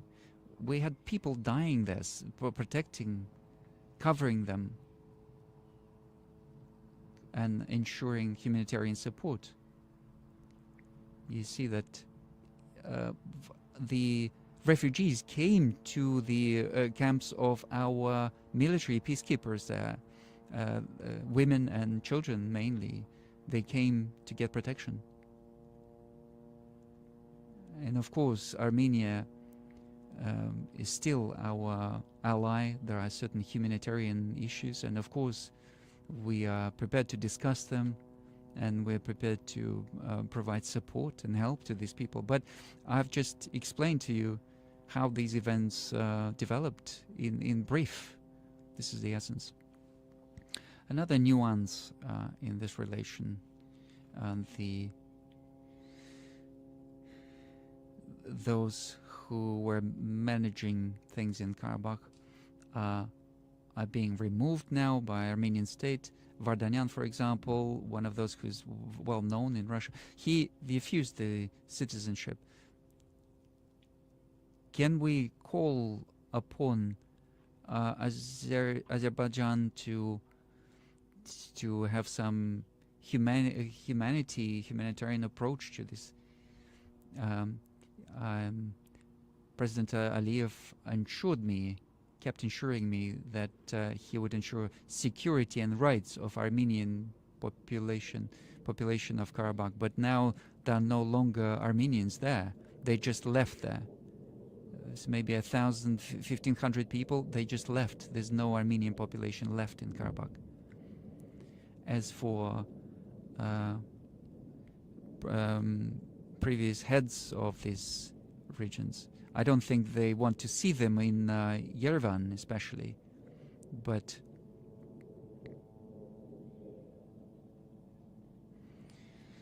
I'm hoping that the heads of Azerbaijan, when all these issues of territorial integrity have been resolved for the country, I'm hoping that they will take a humanitarian approach, a very human approach. Colleagues, please. Any questions, please? Those who want to ask any questions. Fairuse, one of our veterans at the forum. Thank you very much, Fairuse.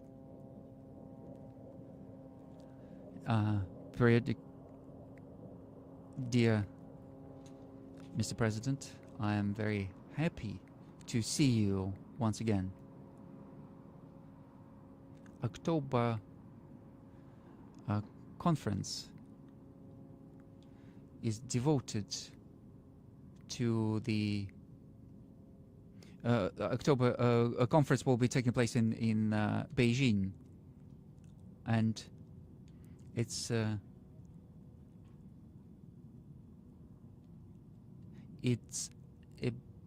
about the initiative of Eurasian cooperation.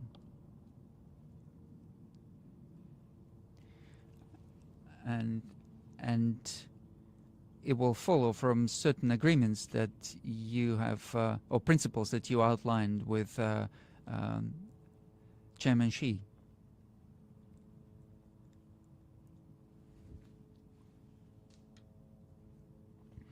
We have come back to this topic many times, and some people are trying to sow a seed of doubt that our project of Eurasian cooperation and this one belt, one way maybe these are conflicting projects. These are not conflicting projects. No, it's the opposite. We believe that one project is supplementing the other. What is happening in relation to China and Russia, and maybe this has got to do more with Russia, and with China, this was happening long before the events in Ukraine, where certain partners started to introduce various sanctions. And at some point, this was just turning into some trade war between China and the US. And they affected the logistics. We are interested in creating new logistical routes, and China is also interested in that. We see that the trade volume is growing. We're talking about north-south routes, and we see that China is creating routes through Central Asia, and we are interested in this. We are interested in supporting this with railways and roads, and all of that is the subject of our negotiations. And this is number one. Secondly, all of that is supported by the real sector. We are supplying necessary goods to China. China is supplying certain goods to us, and we are establishing such chains, logistical chains and production chains, which reflect the objectives for China that were determined by Chairman Xi. And this also is to our benefit. One complements the other. I'm not going to list all the projects. There are many of them. And you know, we built a bridge, and then there's a logistical hub. We are developing these relations in the field of real production. All of that is the subject of bilateral negotiations, and also these are the subjects of multilateral conversations in the area. I'd like to emphasize this again. I would like to point out that all of that work was not aimed against anyone. This has got a creative basis, positive nature for us, for China, and generally for the world. Thank you.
You are obviously correct. There's a certain contradiction between the frameworks that were created by the winners in the Second World War in 1945 and the conditions that have changed in the world as of today. 1945, you've got one situation. Today, you've got a completely different situation. And of course, these legal norms need to be changed in accordance with the changing world, so we can have a different attitude to this. We could say that United Nations and modern international law that is created on the basis of the statutes of the United Nations have become obsolete, and they need to be removed, and something new needs to be created. But then, of course, there is a danger that the existing system of international law will be removed, and there will be nothing else replacing it, and there will be an overall chaos. And in any case, there's a chaos, but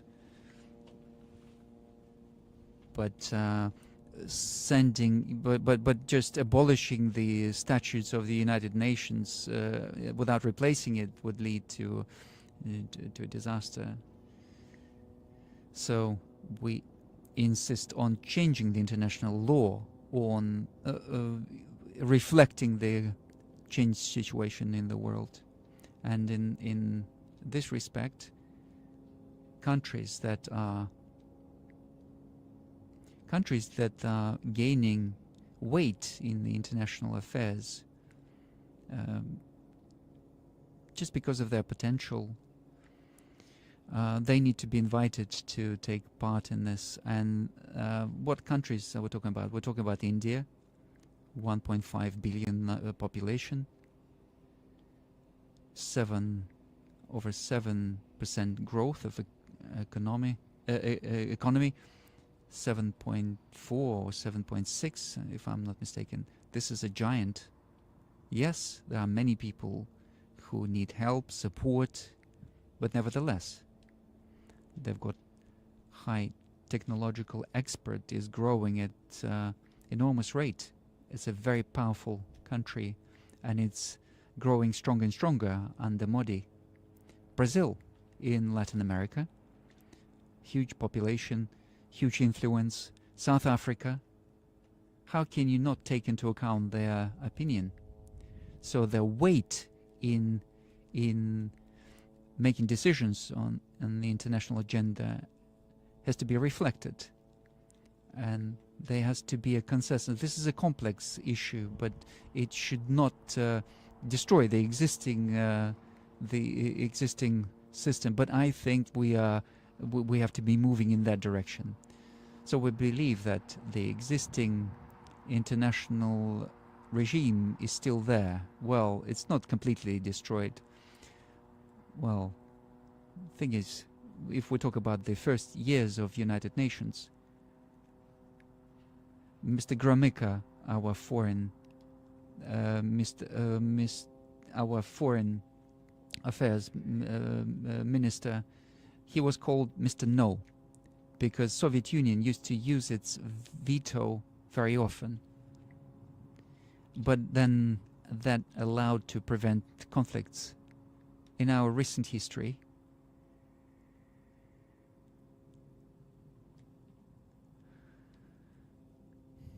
especially, this was current in the first Yugoslavian crisis, when without any sanctions they started to bomb Belgrade without any pity. They even hit the Chinese embassy there. Where was this international law? And they said, oh no, that there's no such international law, it's obsolete. Why? Because they wanted to act without any reference to it. And then when Russia started to take certain actions, they started to say, oh, this is horrible, Russia is violating international law. Unfortunately, there were always attempts to adjust international law to their own needs. This is not great. This is very bad. And my concern is only that if this is abolished completely, then there will be no anchors, nothing to to base ourselves around. But we need to change those because the world has changed.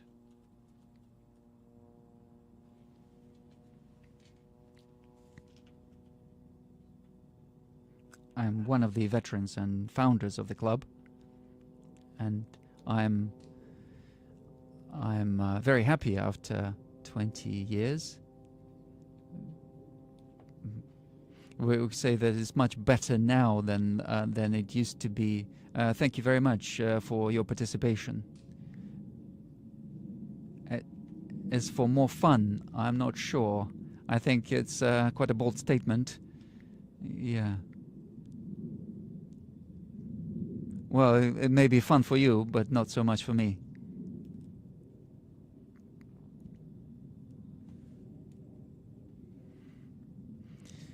So beyond Russia, and now we know that there's a question being discussed here. I'll formulate it in this way. Do you think that our nuclear doctrine, do you think it's obsolete now? I think it's obsolete. And I think it's even... it's not suitable to the current events. It was created in the olden days, and it doesn't work in the current situation. Do you think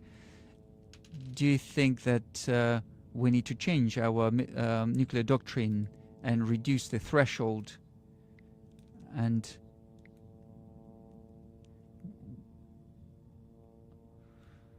so this containment approach is old. So they're directly saying, they're very brazen, our opponents, they're directly stating that because you've got this doctrine, you know, we're going to continue this aggression. This is one question. Even when we win one way or another in Ukraine, I think the West will be going through very difficult times. There'll be new centers of power and there'll be new difficulties. We will need to put back that fuse into that nuclear weapons that was holding everyone back.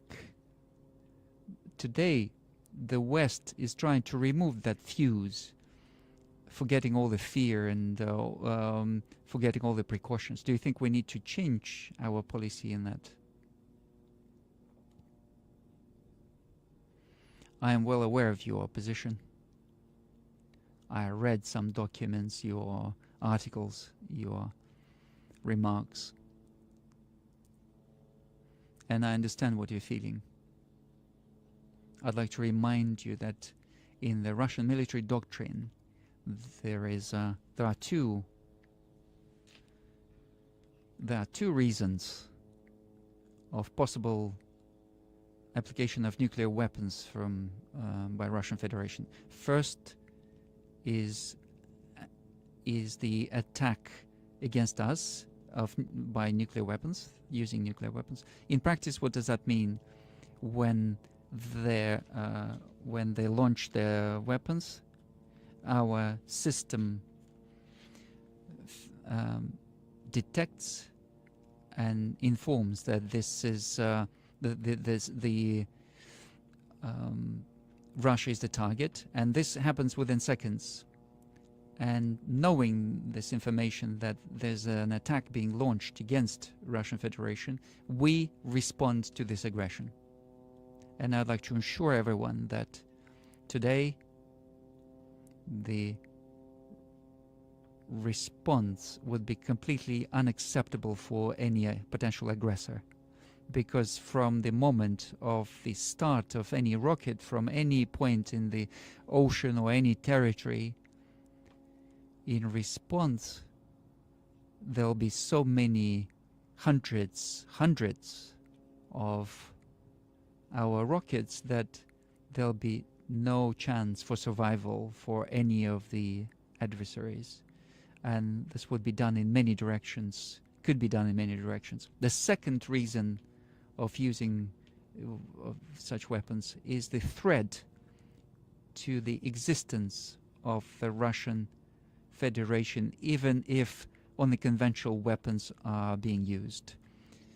But in case where the actual existence of Russia is being threatened. So these are two possible reasons for using nuclear weapons that you mentioned.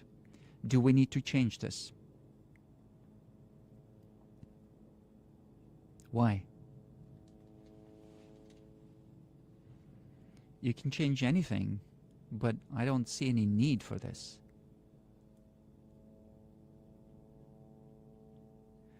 There's no such situation where something was threatening the existence of the Russian state. I don't think that any sane person would think about using nuclear weapons against Russia. Nevertheless,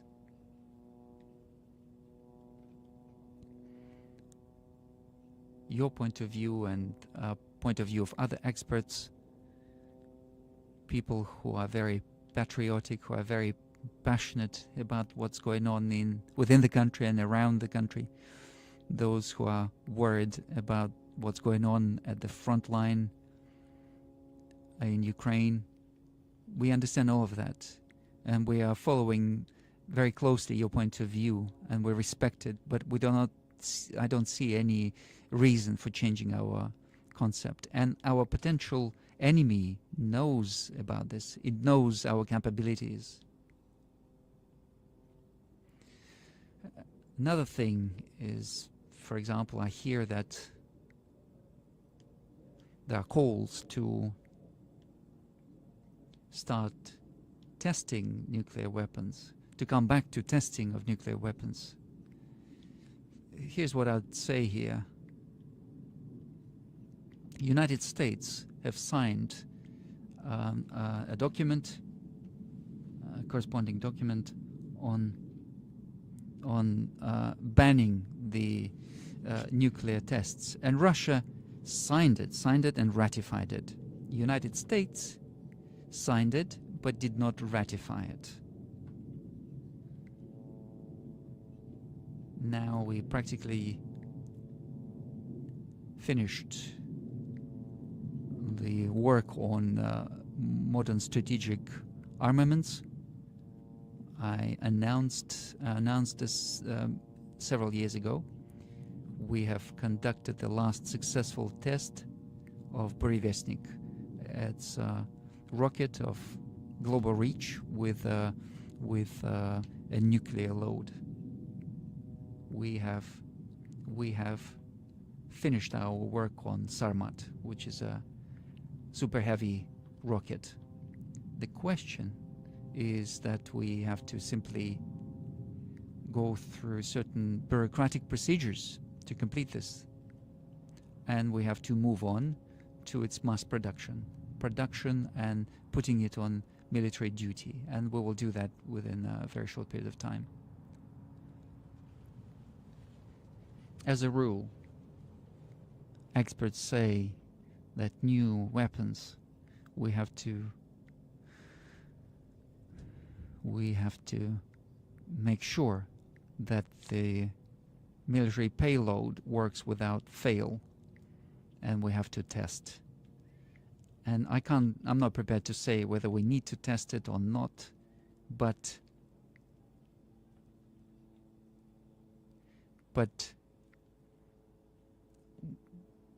I would like to reiterate that behaving in a mirroring the actions of the United States, when we signed and ratified, and they signed but not ratified, we can mirror their actions. This is a question for our Duma. In theory, we can recall that ratification, and this would be quite sufficient if we did that. In the West, there are people stating quite openly this position that the support of Ukraine active support of Ukraine is connected to the fact that Russia has been responding in a has not been responding convincingly to the escalation. I don't know whether it was convincing or not, but starting from the beginning of this counter-offensive, as so-called, just from the 4th of June, Ukrainian military have lost over 90,000 people. So these are sanitary and irreplaceable losses. Almost 1,900 armored vehicles. And we have our own understanding of how things are progressing. We understand what we need to do, where we need to add things, and we are confidently moving towards achieving our goals. And we will achieve these goals. We will realize those objectives.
So we have a letter for you, which we hope you will read, and we hope very much that you will see that we have addressed this to you as friends of Russia. Indeed, we found ourselves also in a bit of a quandary because we do not agree with the position our dear friend has taken, but we also remember how much we have learned from his formidable knowledge of Russia's history and his formidable commitment to Russia. So we just appeal to you that you take a personal interest in this case. Thank you.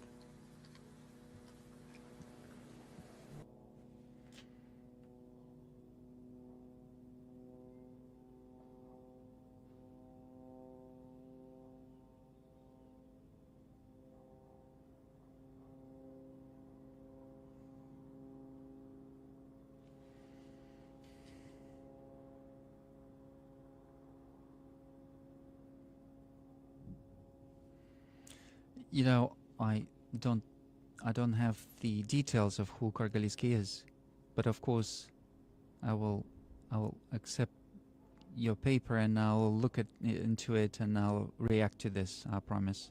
As for your question, we haven't agreed. We haven't agreed on you asking this question, but I was expecting it, to be honest. Moreover, I took this information about what actually happened. This is not just an ordinary event for us. I'll remind you that this division where that Nazi was serving, Ukrainian Nazi that you mentioned, was created by Hitler command on the 28th of April 1940. Nuremberg trial, not us. It wasn't us yesterday, or it wasn't us today. Nuremberg tribunal announced that Galicia division of SS, criminal and responsible for genocide of Jews, Polish and other peaceful population. And this was a decision by International Nuremberg trial.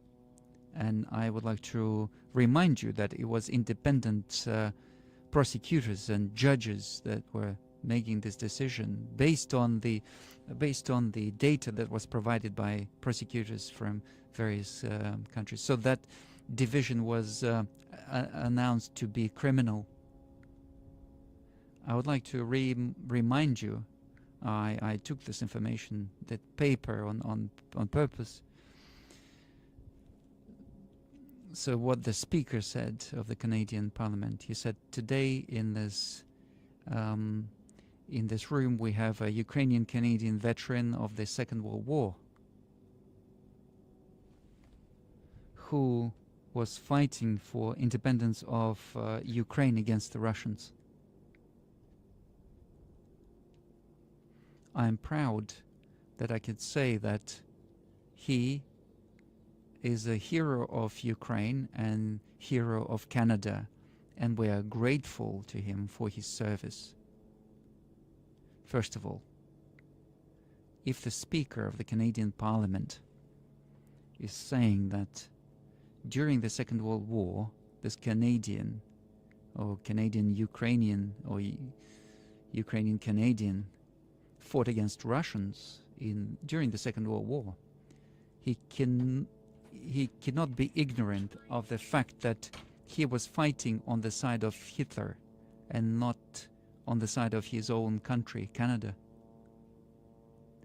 Or he was collaborating with the Nazis. In any case, he was fighting on the side of Nazis. Let's assume that he did not know this. I'm not trying to offend the feelings of Canadians. We are respectful of people despite everything. If he doesn't know that during the war it was Hitler who was fighting against Russians and Hitler and his helpers was fighting against Russia, if he is not aware of this, he's an idiot. Then he just did not do well in school. He just doesn't have a elementary knowledge. But if he is aware that he was fighting on the side of Hitler and he's calling him a hero of Canada and hero of Ukraine, then he's an evil person. He's a scoundrel. So these are the people we have to deal with. So these are the people we have to deal with in some Western countries.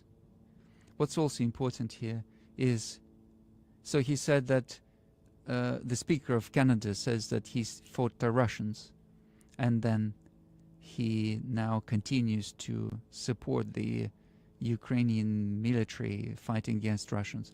So he placed effectively on the same side those who were collaborating with Hitler and those who are fighting with Russians today. He put them on one side. This just emphasizes the fact that one of our goals in Ukraine is to denazify Ukraine And what that means is that it exists there. The Nazis exist there, and so our objective is to denazify. And of course, what looks completely repulsive is that everyone is applauding this Nazi, especially the president of Ukraine, who's got Jewish blood. He is there standing applauding a Nazi. Not just somebody who just follows that Nazi ideology. It's somebody who actually killed people with his hands. So German Nazis created this Galicia division in order to kill the civil population. And this is what is being stated by a Nuremberg trial.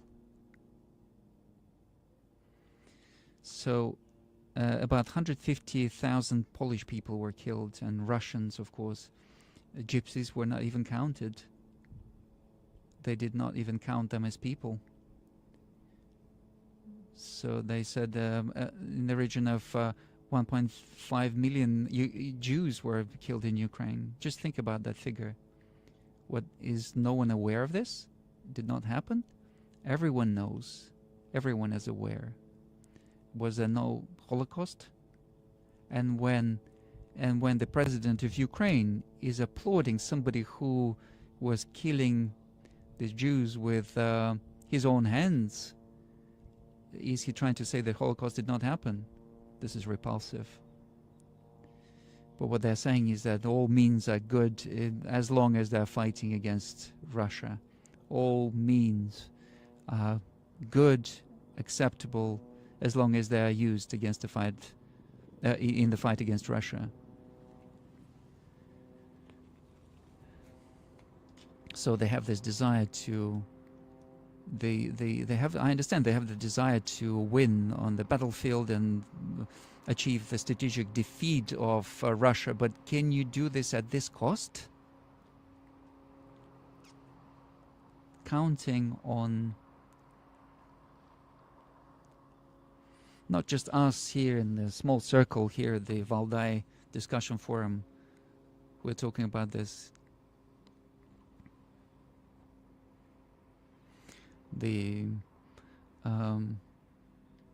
I'm hoping that organizations and forums, those who are not indifferent to the future of humanity, they should form their opinion about this and express their opinion about this. Thank you. Gabor Stier, I saw you somewhere and then I lost you. Okay. I'm from Hungary, Gabor Stier. Mr. President, I'm not going to ask you this time what is going to happen to Odessa. However, in Hungary, a lot of people are asking what is going to, how we're going to call the neighboring country. Oh, last time you asked about this. Okay, I apologize. Mr. President, I know that you are interested in history, and for this reason, I would like to come to today's reality from this point of view. If we talk about history,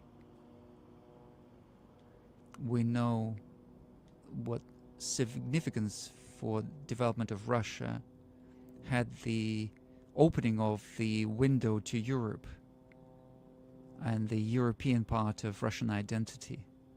Of course, Europe is in decline at the moment, and it's doing everything.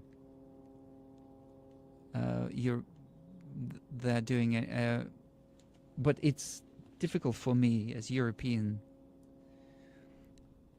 But it's difficult for me as a European to hear that we should bomb with nuclear bombs some European cities.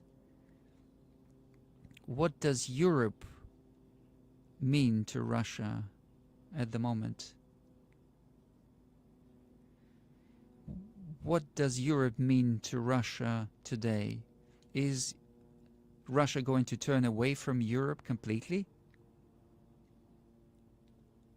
Do you think that it would be a mistake to close that window? And if we are talking about history,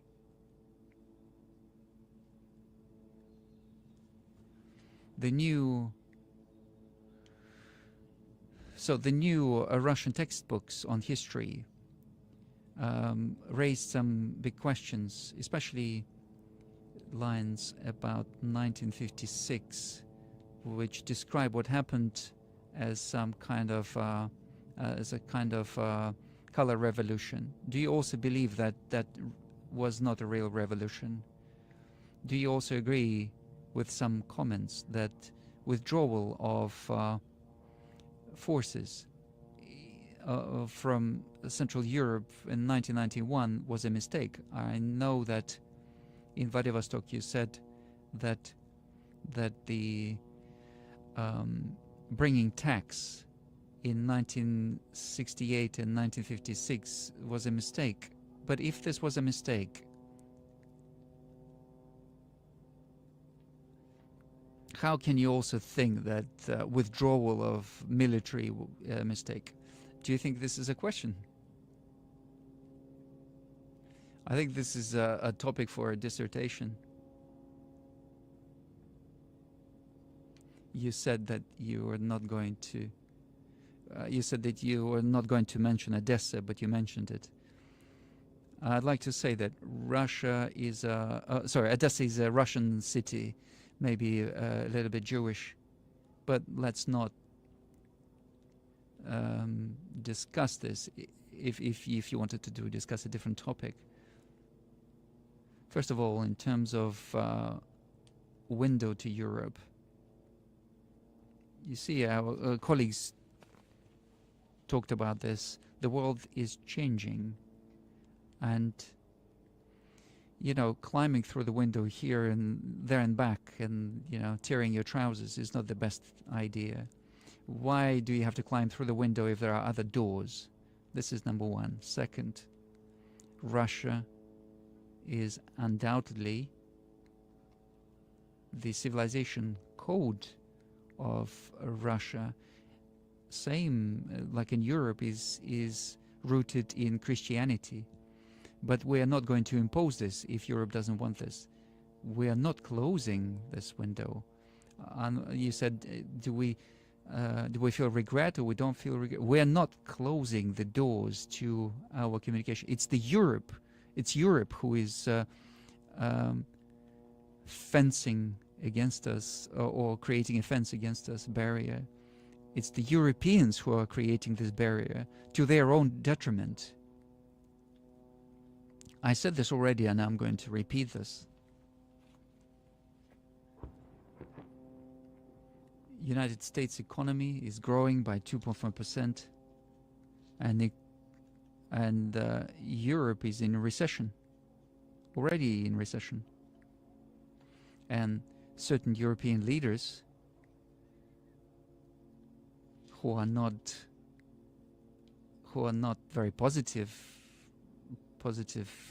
towards our country, they are stating the truth. They are saying that the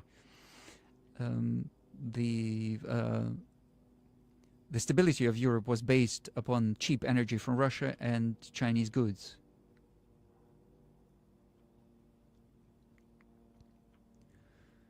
And of course, they've got very talented working people, and that's of course there. But then there are certain key factors of success that Europe is refusing.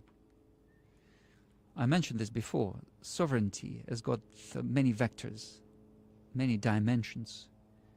I always repeat this. I always say that Russia cannot exist as a non-sovereign state. It will just cease to exist. It's not just a matter of military security. It's also about other elements. What happened to Europe? Many European leaders I hope they're not going to blame me that I'm trying to criticize somebody. Europeans themselves are saying that Europe has lost its sovereignty in this economic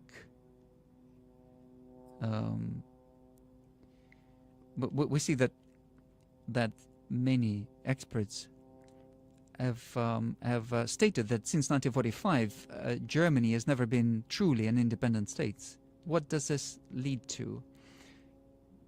See, if you provoke United States provoked Ukrainian crisis in 2014. They clearly understood this was a red line. We told them 1,000 times, and they still went on, and now they got this current situation. They needed this conflict. I don't think it was by chance. As a result, Europe, who's lost a significant part of its sovereignty to the United States, they had to follow United States into this. They had to follow their policy. They had to shift to the policy of sanctions against Russia. They understood that this was playing against them. And now they're buying this energy from Russia, from United States. A significant part of that energy from the United States, 30% more expensive. They've introduced restrictions on Russian oil. What is the result of this? It's not as obvious as with gas, but the result is the same. They have reduced the number of suppliers, and they started to buy from a smaller pool of suppliers at a higher rate, and we are selling our oil to other states with a discount. You see what's happening? The competitive ability of the European economy has dropped, and the competitive ability of their main competitor in terms of economy, the United States, has grown. And other countries as well, Asia, they've grown in their competitive ability. So through their own actions, as a result of losing part of their sovereignty, they had to take decisions that were playing against themselves. Why do we need a partner like this? Of course, they're not completely useless. But I'd like to point out that we are significantly withdrawing or moving away from the declining European market, and we're increasing our presence in many other growing markets, including Asia. At the same time, we are connected to Europe by centuries of connections in terms of education and culture. All of that, I'd like to reiterate, is based on Christian culture. But even here, Europeans are not making us happy very much. They are trying to get rid of their roots. They're just removing their Christian roots without any pity. So we're not going to close any windows or doors, but we're not going to try to get through those doors or windows with force. If they want to work, of course, we will work with them.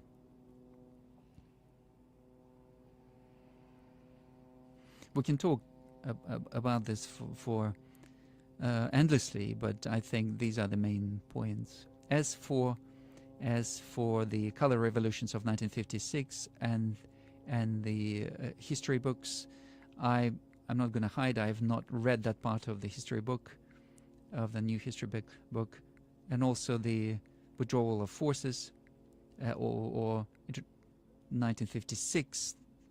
Back then, many Western countries have stimulated or encourage certain problems that were happening in Hungary and so on. They were preparing militants that they were then sent there. But I think it's difficult to call this a color revolution. But of course, there was a internal basis for that protest within the country. I think that was obvious. But then again, I don't think we should use today's today's definitions and apply them to the middle of the last century. As for the withdrawal of forces, I am deeply convinced that it makes no sense to suppress the internal trends within a particular country using military.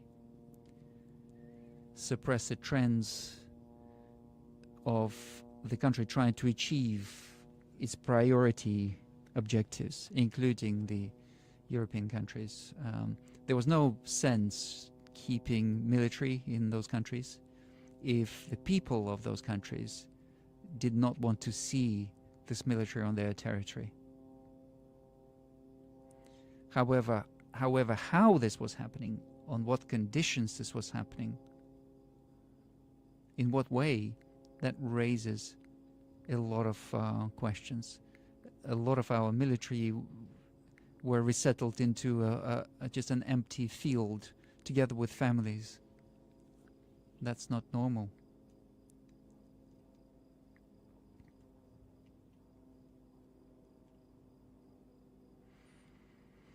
As for obligations or legal consequences, they were not formed, they were not formulated by the Soviet leadership. Western states did not take any responsibility for that. Of course, they promised not to extend NATO to the east, and now our partners are not denying this in person. However, they say, where is the paper? There's no paper to confirm this. Oh, okay, we promised it, but it doesn't mean anything. We also know that even if there was a paper, it doesn't mean anything to them.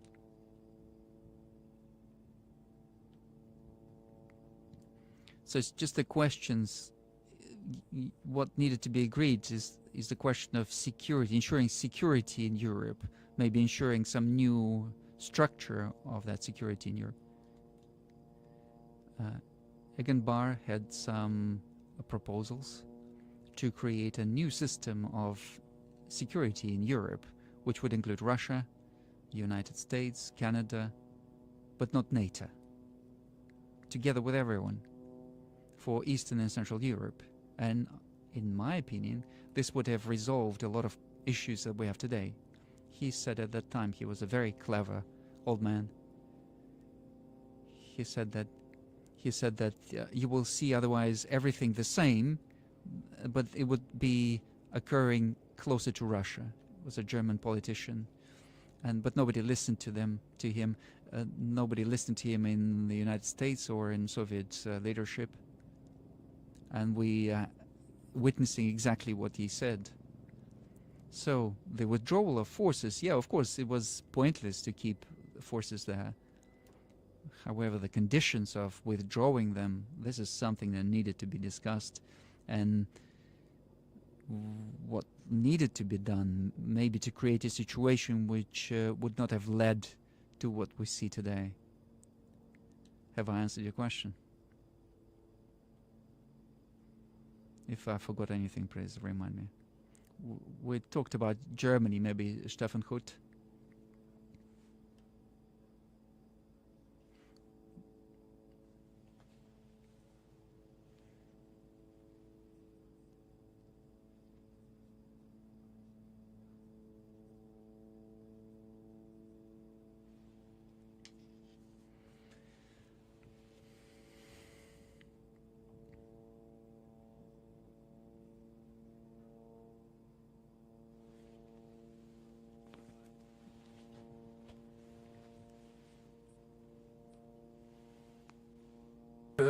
for Deutschland, parties which are deeply rooted in a racist environment, and they don't have any sympathy for the Russian people, one can assume, and they don't have any idea or sympathy for the idea of Russia as being a multi-ethnic people, which you just stressed in your speech. So I would like to know, what do you hope for? What does your government hope for from such contacts? And what are criteria for having contacts with parties like that? And can you understand that anti-fascists in Western Europe see that as a sort of contradiction to your politics, of your politics?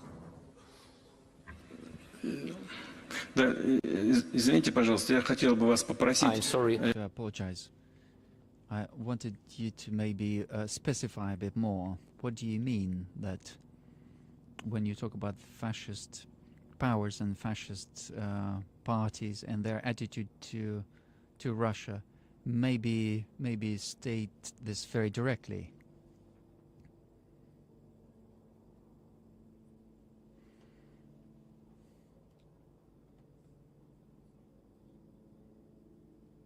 Of the AfD, Björn Höcke, for instance, is deeply rooted in the fascist movement in Germany. He went to demonstrations with Nazis. So this is really confusing to anti-fascists in Germany.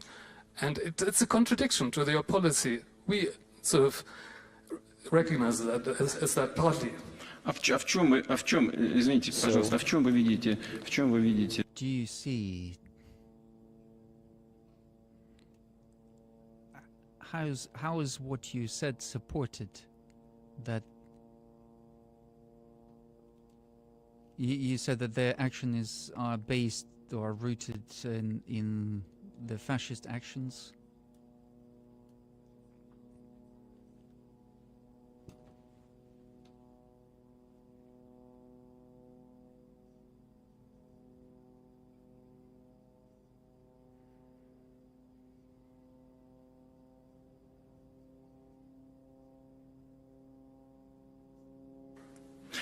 Да, понятно. Значит, смотрите, вы... You started with Ukraine and you said whether the fact that we are publicly stating that our aim is to denazify the Ukrainian system, whether this is justified. So we just discussed the situation that we see in the Canadian Parliament when the President of Ukraine is standing there and applauding a Ukrainian Nazi who was killing Russians in Polish. Is this not a confirmation of the fact that there is a system in Ukraine that we are right to call Nazi system? So we've got a president of that country who's applauding a real, not some theoretical Nazi, but an actual Nazi. Is this not the reason for denazification in Ukraine? And you can say, yeah, of course, this is a head of state. This is not the whole country. And I'll tell you, you spoke about people who come to demonstrations together with this pro-fascist elements. Is this the whole party that comes out? Probably not.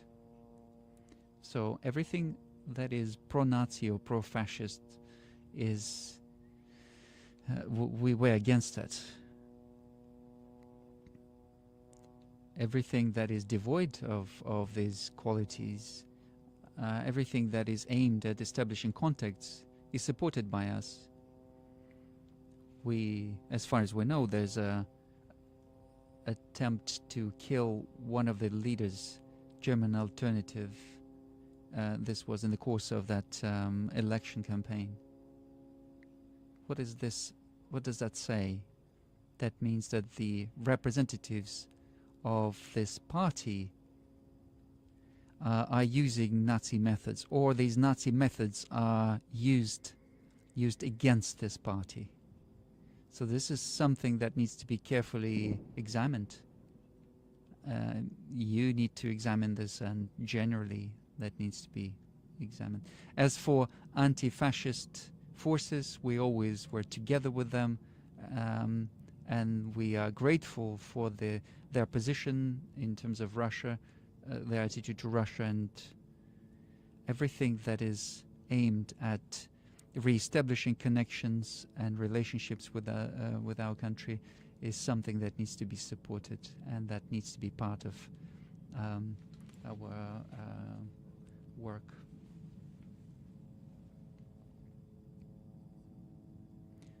Thank you for this opportunity to ask you a question. Имеет исследовательский характер. Мы работаем над вопросами последних событий в газовой сфере. Вот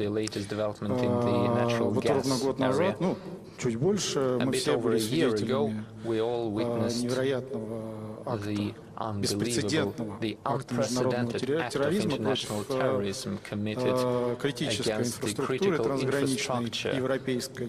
European transborder critical infrastructure, namely the explosions of the Nord Stream pipeline.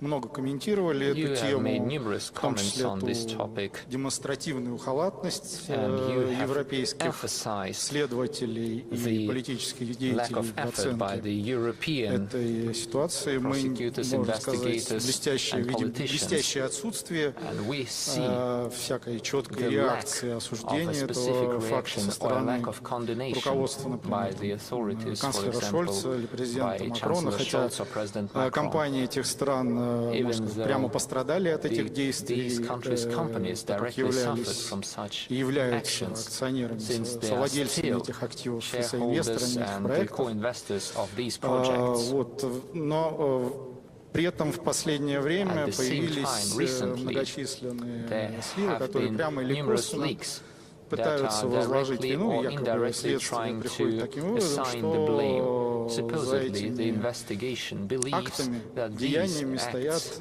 украинские товарищи. В этой связи у меня два вопроса к вам. Первый. Была ли какая-то реакция со стороны... to ask you whether during your direct contacts rather than in their official from the European leaders in maybe direct contacts rather than in any direction in the diplomatic channels. And the second question is, what are the possible consequences if the so-called European investigators, the investigators of the European countries assume or assign any blame for these terror acts on Ukraine?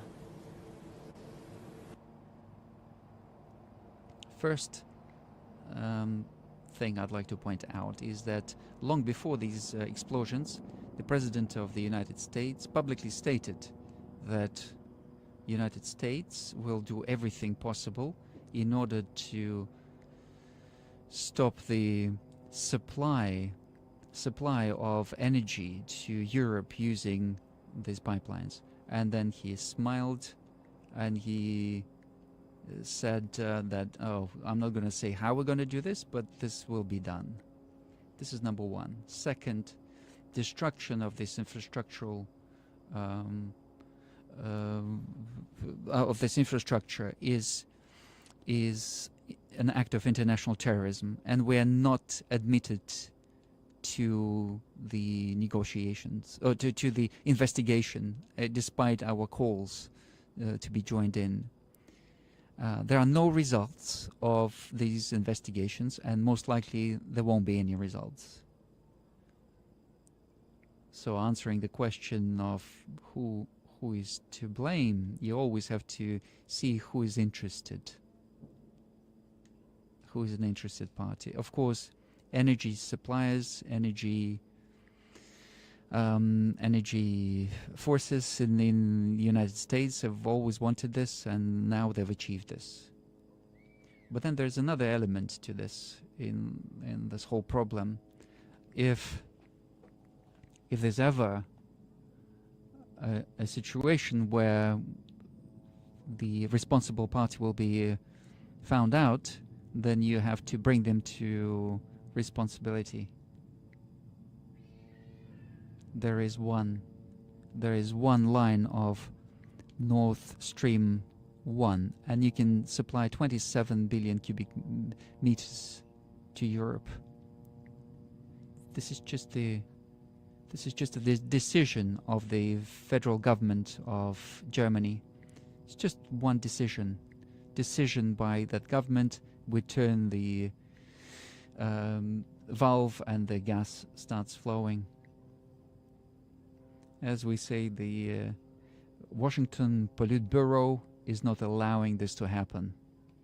So at their own expense,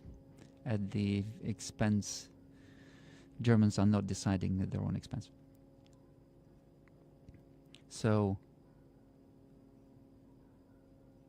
there are some Ukrainian groups, terrorist groups, who are trying to aim at this, at the gas line in Black Sea, and they're constantly trying to attack those lines using underwater drones that are being prepared with direct participation of English-speaking advisors and experts, and we hear this in the air. When they are preparing these underwater drones, we hear the English speech in the air. This is an obvious thing. The supplies continued, including transiting through Ukraine, and we're paying for that transit. We're paying for that transit through Ukraine. We hear about this aggression, and they're saying we are doing this and that. But as we say, money doesn't smell. They're still continuing to receive money from Russia for gas transit through their territory. So that's it. So we are open here. We're transparent. We are open for cooperation. But if they don't want it, they don't want it. We're going to increase the amount of liquefied natural gas that we produce and sell. We're going to sell it to other markets. We're going to build pipelines to the markets where they want to see our product. So this raises the competitive advantage of these countries. I mentioned that before. As for investigation, we're going to see this. But we're saying that, there's a saying in Russia that you can't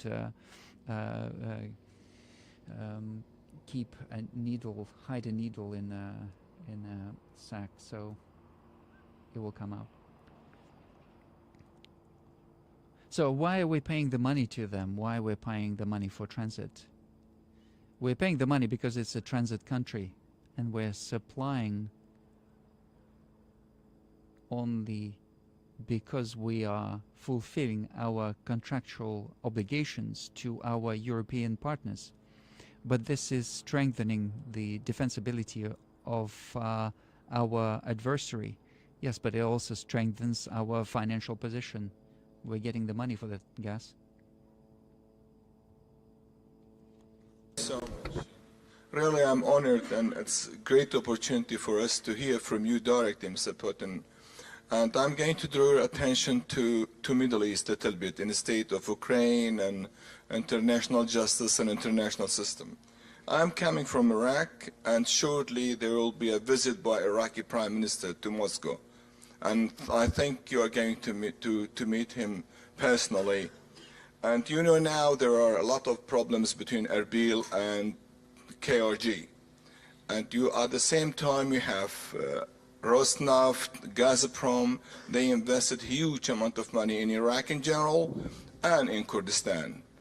Do you think there is a chance that you can help both sides to negotiate more peacefully, to sort out the dispute between both sides, and to be helpful more, because other parties in the area, they want to put more oil on the conflict to make it more complicated, I think.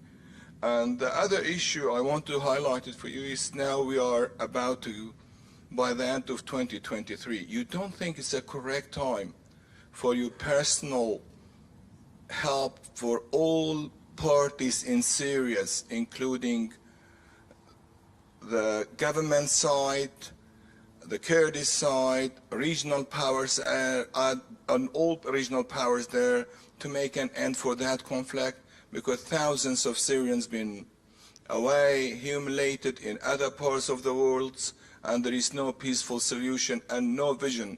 And I think no one except you, because most parties of the conflict, they respect Russia and respect President Putin, and you have very good relation with them.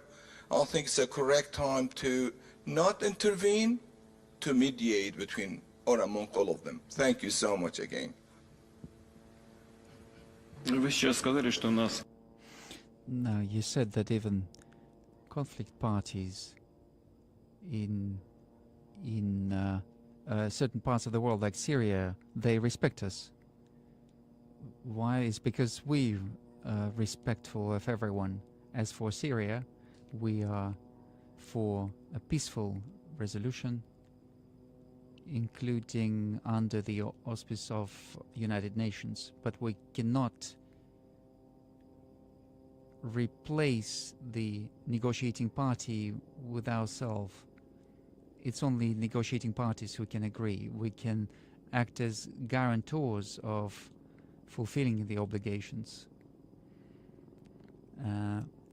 even including participation of Iran and Turkey within Astana process. All of that had positive consequences, and everything that's been achieved now, and a lot has been achieved. I'm talking about ceasefire, and now we've got the conditions for peaceful process. All of that was done by us and our partners with the goodwill of Syrian leadership. But of course, a lot needs to be done still. I think that in external meddling and creating some quasi-state structures on Syrian territory is not going to lead to anything good. There's Arab tribes that traditionally lived on certain territories, and if you involve them, I think this is a very difficult story, and it's going to lead to extension of this conflict. However, from our side, we are prepared to facilitate and to ensure the increased level of trust between Kurdish population in the east and the government of Syria. This is a very sensitive area, and every word is very important here, so I'm trying to be very careful. As for Iraq, we've got very warm relationships with Iraq, and we welcome the president of Iraq and Russia, and there are lots of issues where we have mutual interests, and of course they are in the interest in the field of energy, but there is of course an issue of logistics here. I'm not going to go into details, but we know that there are certain options, certain scenarios of developing logistics in Iraq. We are generally happy with all of them. We just need to select the most optimal projects, and we are happy to take part in them. And when the Prime Minister comes, we will discuss this with great pleasure, including questions of regional security and security within Iraq itself. Over many decades, we kept very close, trusting relationships with Iraq, and we've got very many friends there, and we are hoping for stability to come to Iraq, and we're hoping that on the basis of that stability, economy grows and social sector grows, and I'm sure that the visit of the president will be very productive and very timely. Taisuki Abir, floor is yours. Thank you.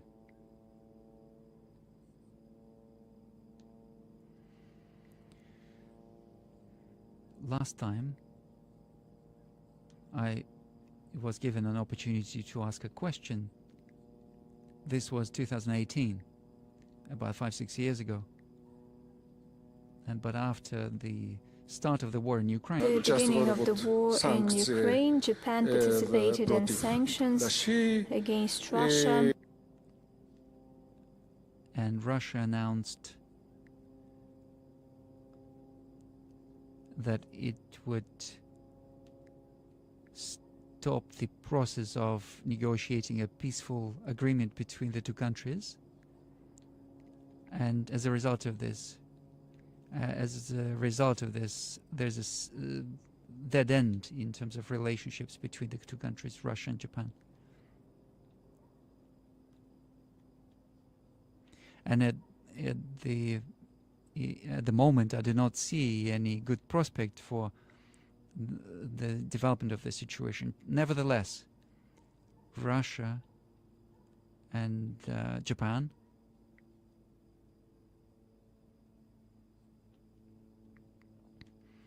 I think that we always have to keep the dialogue open. And in this sense, I believe that it's high time to re-establish the dialogue between our countries, at least at the level of track 2, at the level of experts. And I believe that Japan acts with this initiative, puts this. If Japan, did you notice the conversation about Windows the topic of Windows is very popular today. Well, I'm by trade I'm a carpenter, so I know how to open Windows. And you said that you asked a question in 2018, and after the start of the military operation in Ukraine, things have changed. The military action in Ukraine started in 2014. However, in Japan, they preferred not to notice this. And the hotter phase of this began in 2022, but the actual military action began in 2014. Bombardment and using the armored vehicles in Donbass. This is where it began. I said about this when I gave my introductory talk. As for relationship between our countries, it wasn't us who began the sanctions. It wasn't us who closed that window. It was done by Japan. We didn't do anything here. If you believe it's high time for a dialogue, and if you believe that it is possible for the Japanese party to show some initiative, that's always good. It's always good when there's some dialogue. You asked me whether we are prepared to respond to this. We are prepared if there's an initiative from the side of the party that closed the window. If you believe that it's time to open that little window, then of course, we never said we're against it. Yeah, please do that.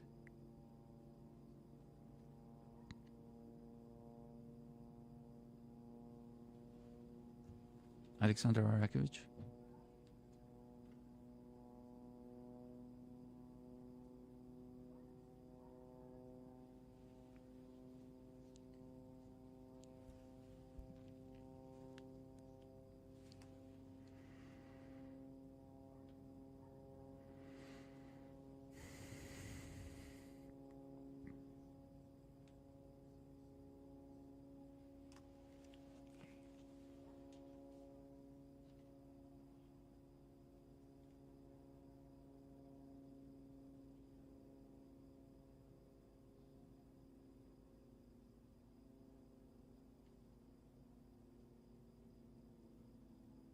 And please accept it for your library, and I will provide it to your protocol after session. Thank you very much. Спасибо большое. Thanks a lot. I'll definitely accept these books. Thank you. As for Russia and Serbia being a target for certain circles in the West, yes, this is a fact. You don't even have to prove it. This is just a fact of life. Why Serbia is such a target, to be honest, I don't understand. As same as Russia in the beginning of 90s, we were prepared for anything in order to, after the collapse of the Soviet Union, believing that the times have radically changed, we were happy to, you know, for any sacrifice to create the relationships. And what did we get instead? We got direct support of separatism in Caucasus, direct support, financial information, even military support. I was the head of FSB at the time, and I was really surprised by what was going on. I thought, why they're doing this? I thought we are together. Why are they doing this? But they were doing it brazenly. So there's no answer. Up to this day, I believe that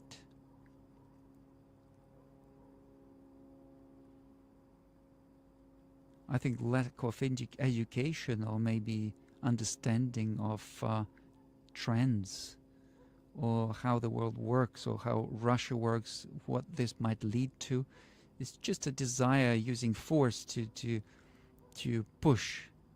These sanctions are also just a type of force. There's no desire for looking for compromise. And you know, these calls like you have to, you must. This is just force. It's just an attempt to use force. It's the same thing. So this is the essence of it. As for Yugoslavia and Serbia, then why? Serbia was also prepared. They wanted to agree on everything. No, you have to force. And I heard this many times. Oh, you have to push them. You have to force. This is a weak link. This is their philosophy.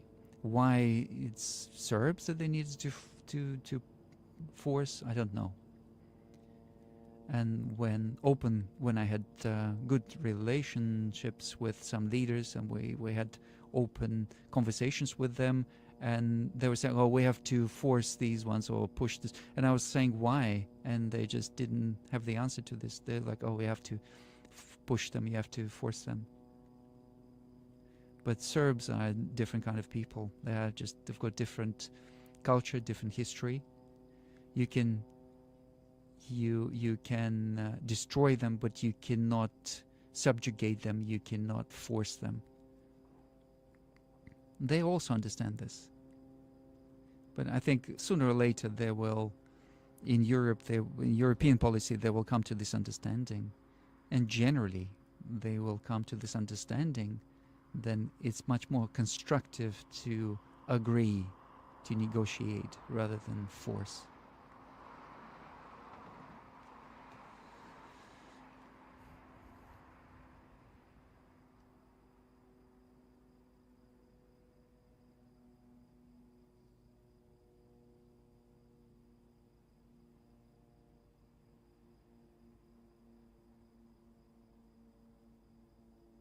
My question to you is about the G20. The G20 declaration finally came out, and I think everybody appreciated that. And the G20 also has a certain reference to one Earth, one family, and one future, which I think ties up with the civilizational approach that you have been talking about. Just like Russia, your Russian civilization, and you are promoting a Russian civilizational approach, I think India is also calling itself or describing itself as a civilizational state. So I think there is a need for a greater dialogue between the civilizations, and instead of going through the route of clash of civilizations, which was very popular once upon a time in the Western world. But I think when an initiative comes from leaders like you and Prime Minister Modi, so this will help generate a dialogue amongst civilizations which will be positive and which might help in fleshing out the principles of international relations that you talked about. So my question to you is, what do you think of the G20 declaration, and what is your view about the future of G20? Thank you.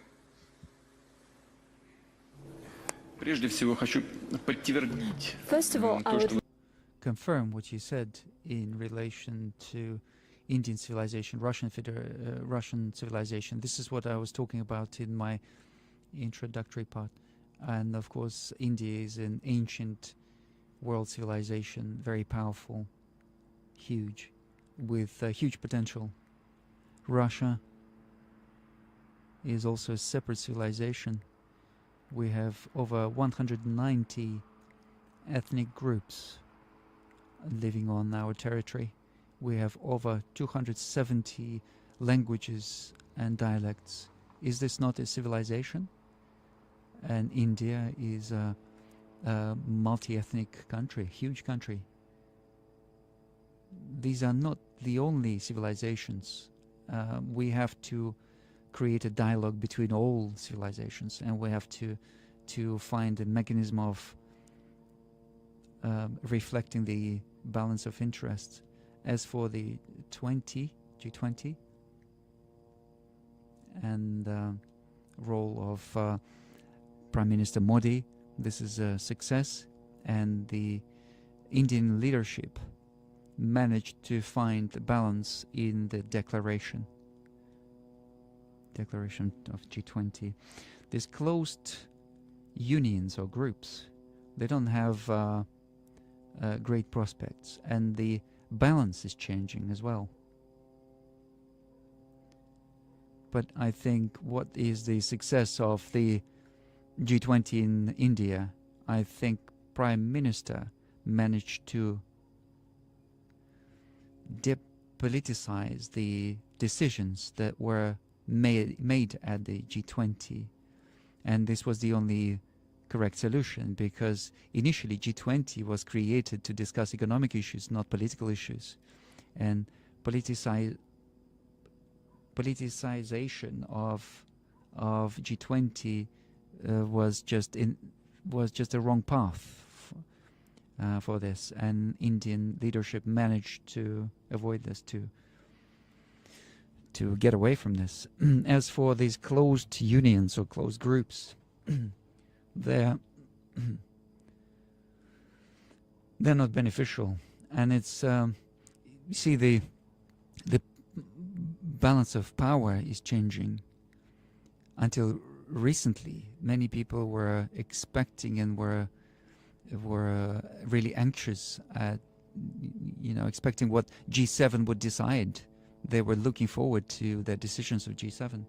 The strongest economies of the world were meeting together. BRICS, even before the expansion, the economy of BRICS was over 51% of the world GDP. And therefore, the G7 GDP was smaller. And now, after accepting additional members in BRICS, the volume of BRICS countries is even bigger than the G7. So, what's important is the real comparison of potentials and capabilities. In this sense, the open platforms are at an advantage, because they are creating their platform for mutually beneficial decisions. As for the G20 and the results of the G20, and I'd like to finish answering your question. Undisputedly, this is the success of Prime Minister Modi. You went to BRICS, but you didn't go to G20. Do you think you're missing something out? we had a special word for those who are missing out, who are, in Soviet times, they called those who, there was a special word for those who were denied social payments, benefits. We are not the kind of people who need social benefits. And we are all adults. We understand that if I come there, then it will turn into a political show. All of that will be turned into derailing the event. Why? We were interested in conducting BRICS in a proper way, and we wanted G20 to be done in a proper way. All of that was achieved, and I had lots of things to do at home. And so you're not offended by the president of South Africa? No, we're great friends, and he came to visit us in Russia. I think that BRICS was done very well. I did not even expect this diplomatic art from him. If you followed their discussion, it was not easy to resolve the question of expansion of BRICS. And he was very gently coming back to the same topic and bringing that topic again. And at the end, they managed to achieve this. This is a positive result, and we are welcoming it. Are we going to be in his place the next time around, next year? Yes, we will have the chairmanship of BRICS, and we are going to accept this baton, and we're going to conduct the summit with new participants. So we've planned 200 events under the framework of BRICS, and I'm sure that over the year we will conduct a lot of work to strengthen the organization that's becoming stronger and more authoritative and gaining more authority. And this would be useful for all the participants and for all international community. And this BRICS began in Russia, and I'll remind you how it happened. India, China, and Russia, we proposed to meet, and we said that we would be meeting on a regular basis. This is how RIC, Russia, India, China, and then Brazil wanted to join. And then we got to BRIC, and then South Africa. So now we've got BRICS. And now we're coming to this expansion of members. I think this is very important. I think this tells us about the growth of authority and this desire to join this format, which does not force you to do anything. It's just a mechanism for looking for compromises and resolving certain questions which parties are interested to resolve. Algeria, are we going to accept them? Algeria has been our traditional friend in the Arab world, in North Africa, and we believe that this would be useful for the organization. But of course, we have to work through these matters with all members of BRICS, and do this with Algeria, and we have to create it in such a way so it doesn't create any additional problems and just ways of resolving problems. Thank you.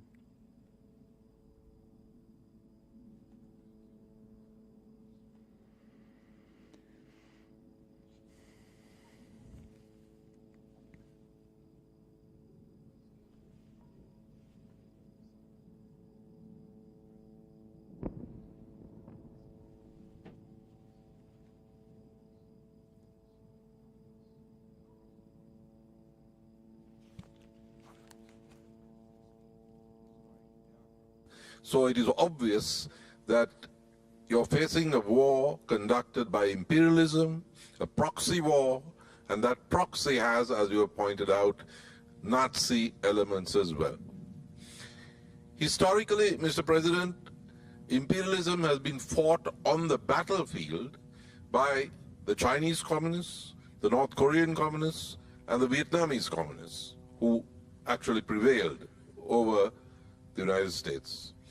And as far as imperialism goes, the best writing, the most famous critiques have been done by the leader of the Russian communist tradition, Lenin.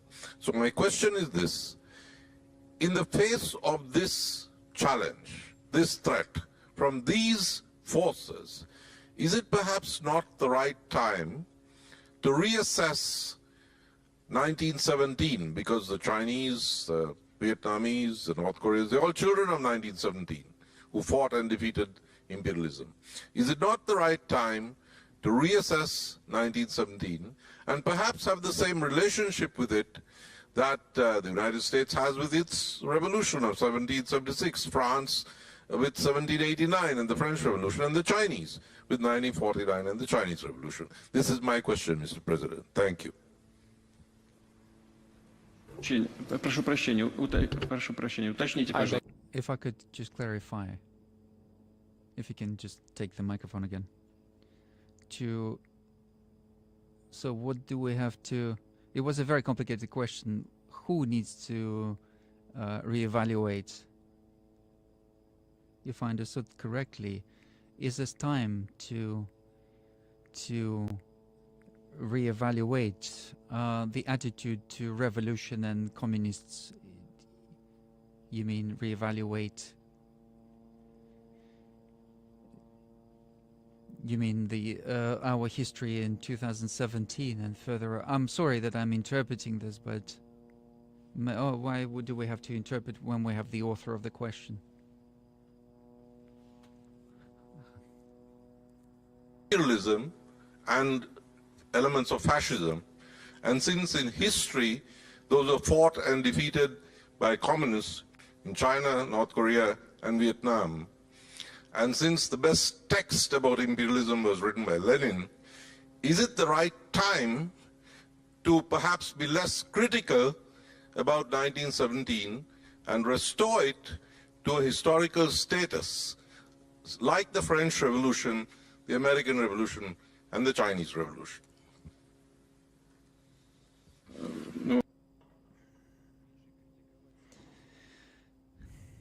Criticizing the events of those years less, you mean, in Russia? You are right in the sense that we have to engage less in criticizing.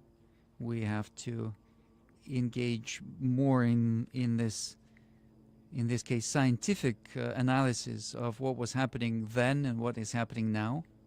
You are right in this. The only thing is that you have to give very deep evaluations to do with ideology. This is my own opinion. We need to give correct evaluation of ideology, of relationships between states and classes.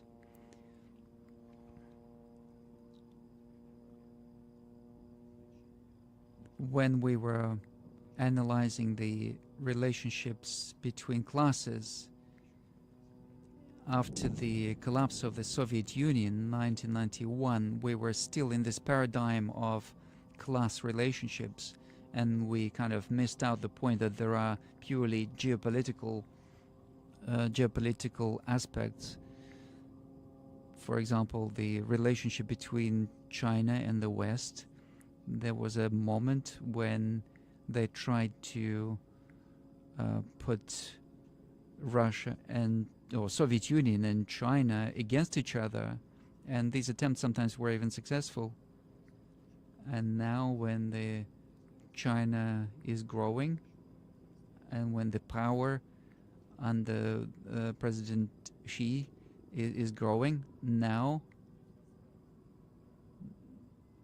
it's the return even back then when they tried to use China, they forgot about all the ideological changes, and now they're trying to bring that back. But in essence, at the basis of American policy against China, what's scaring them is the growing power of China, and it's got nothing to do with violating the rights of ethnic groups or minorities. Is anyone really worried about this? No, this is just a tool of fighting against China. Same goes for Russia, against Russia. If we talk globally, yes, generally, yes, we have to give these deeper evaluations. And in any case, I would agree with you that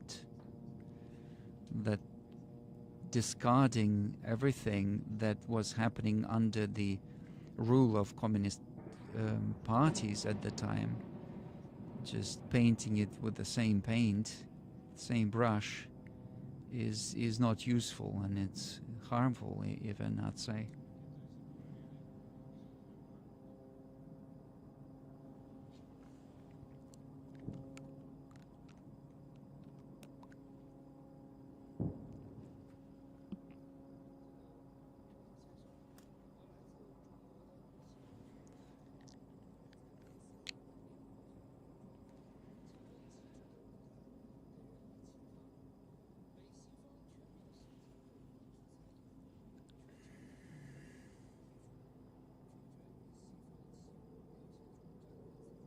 在8月举行的金砖峰会上，有6个国家加入了金砖合作机制。您认为在推动南方国家合作方面的重点是什么？中俄都是新兴发展中国家，可携手发挥什么样的作用？此外，俄罗斯在应对美西方持续的制裁方面将会有什么样的举措？ Mr. President,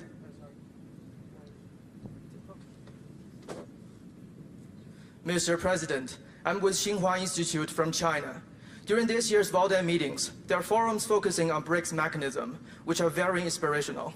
We also observed that after the United States and some Western countries escalated sanctions against Russia, Global South did not follow suit and showed strategic independence. In the BRICS summit this August, 6 countries became new members of BRICS, which means Global South stands at a new historic point of cooperation. As China and Russia are important emerging economies, what both of our countries can do to enhance cooperation of Global South? What are the key areas that need to be strengthened in this regard? And facing escalating sanctions imposed by the United States and some Western countries, what more needs to be done by Russia to tackle this challenge? Thank you very much. The cooperation of Russia and China today is a very important stabilizing factor, international factor. This is number one. Secondly, in order for this influence to grow, first of all, we need to look at keeping the pace of our economic growth. I mentioned already this year in Russia, economic growth, I don't know if I mentioned it or not, but I talked about certain aspects, but I repeat myself.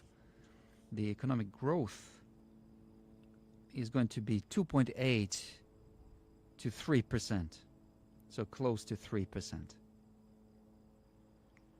And for our economy, for the structure, that economic structure that Russia currently has, this is a great result. We have overcome completely the dip of last year, and we are gaining pace. In China, as far as I know, the growth is going to be 6.4%, and this is a great figure. Whatever they say about the dropping pace of Chinese growth, all of that is just talks, empty talks. we see that China is ensuring that pace. And China is one of the leading locomotives of the world economy. And in India, the same thing. I think it's 7.6% growth there. So the global south countries are gaining momentum. And our objective is to ensure that leadership, to enable that leadership. The second aspect is security. We are seeing what is going on in Europe, and we're seeing that we saw that instigation of Ukrainian conflict. We see that the root of that was the desire to expand NATO to our western borders. The same thing is being done in Asia, and they are stepping on the same rake, as they say in Asia, as they did in Russia. We're going to expand our cooperation with our partners to ensure security. We're not creating blocks in order to fight against anyone, but we are reacting to what's going on around our countries. And we are going to implement the plans for infrastructure, creating this big Eurasia, and we're going to work on our Chinese partners' plan.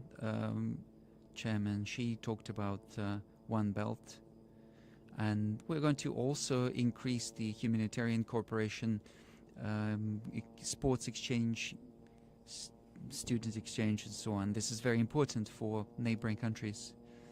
We are implementing very large infrastructural projects, and I hope that we will discuss all of that in the course of our meeting with Chairman Xi as part of the meetings that are being conducted in Beijing in October this year.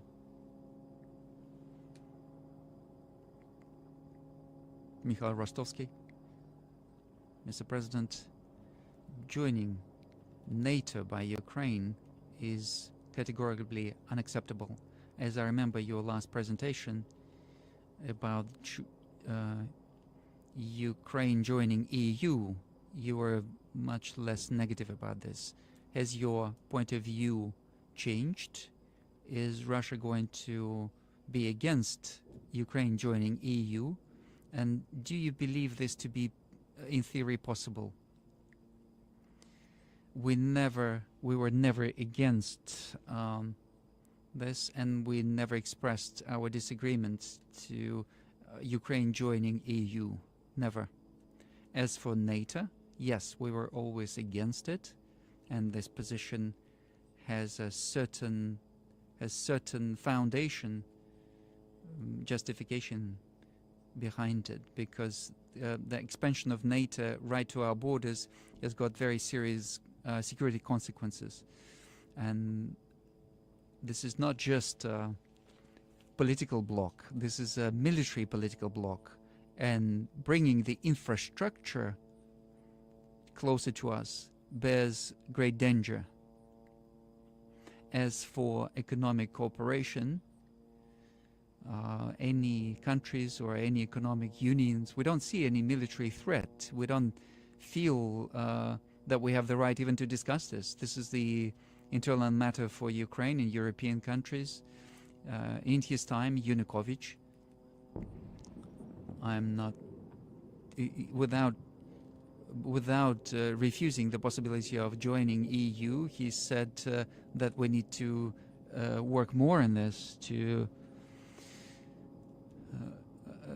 and because he said that joining EU has got certain threats to Ukrainian economy, and he was completely right, because it provided for opening of the borders and creating some conditions that were completely unacceptable for Ukrainian real sector.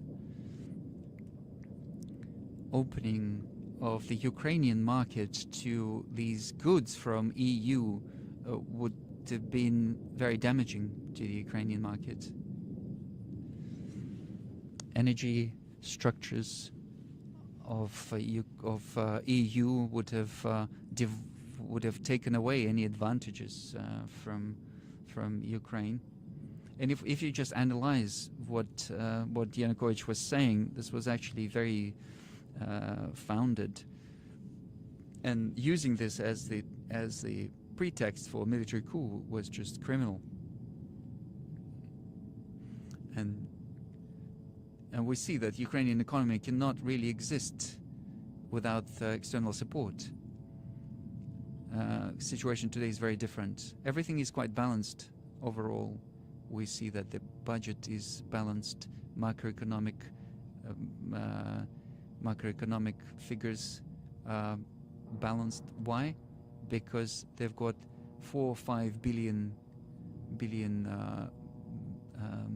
coming into Ukraine every month through grants, through loans, and so on. If you just stop that, a week later everything will stop. As the same goes for defense, system of defense. If they stop supplies tomorrow, then they've got about a week to live. Until the munitions are exhausted, and they're even exhausted in the West as well. So Ukrainians are spending about 5,000 of 152 caliber per day, and they're producing about 14,000 in the West or in the US. So it's the same situation in Europe. They said themselves that we have supplied everything. We've supplied all the armored vehicles, all the munitions. They're saying it themselves. It's not me who's saying this. They have done everything for this. Now the matter is in Ukrainian hands. Now let them start the counteroffensive, and then they add quietly, at any cost. Trust me, I know what I'm talking about. They're trying to do this at any cost. So this is the question of demilitarization of Ukraine. So Ukraine is trying to produce something, but they're not managing very much. Even these drones, UAVs, and also the autonomous vessels in the sea, all of that is done with Western advisors. If EU is ready to accept such economy into their rank, that's fine. But in order to support the population, which now reduced from 41 million in Soviet times to maybe 19 million that is now there, you need to still feed them. This is not an easy task. European countries, are they prepared to accept such economy? We've never been against this. We've never been against before or now. But I already said what's going on within European economy itself.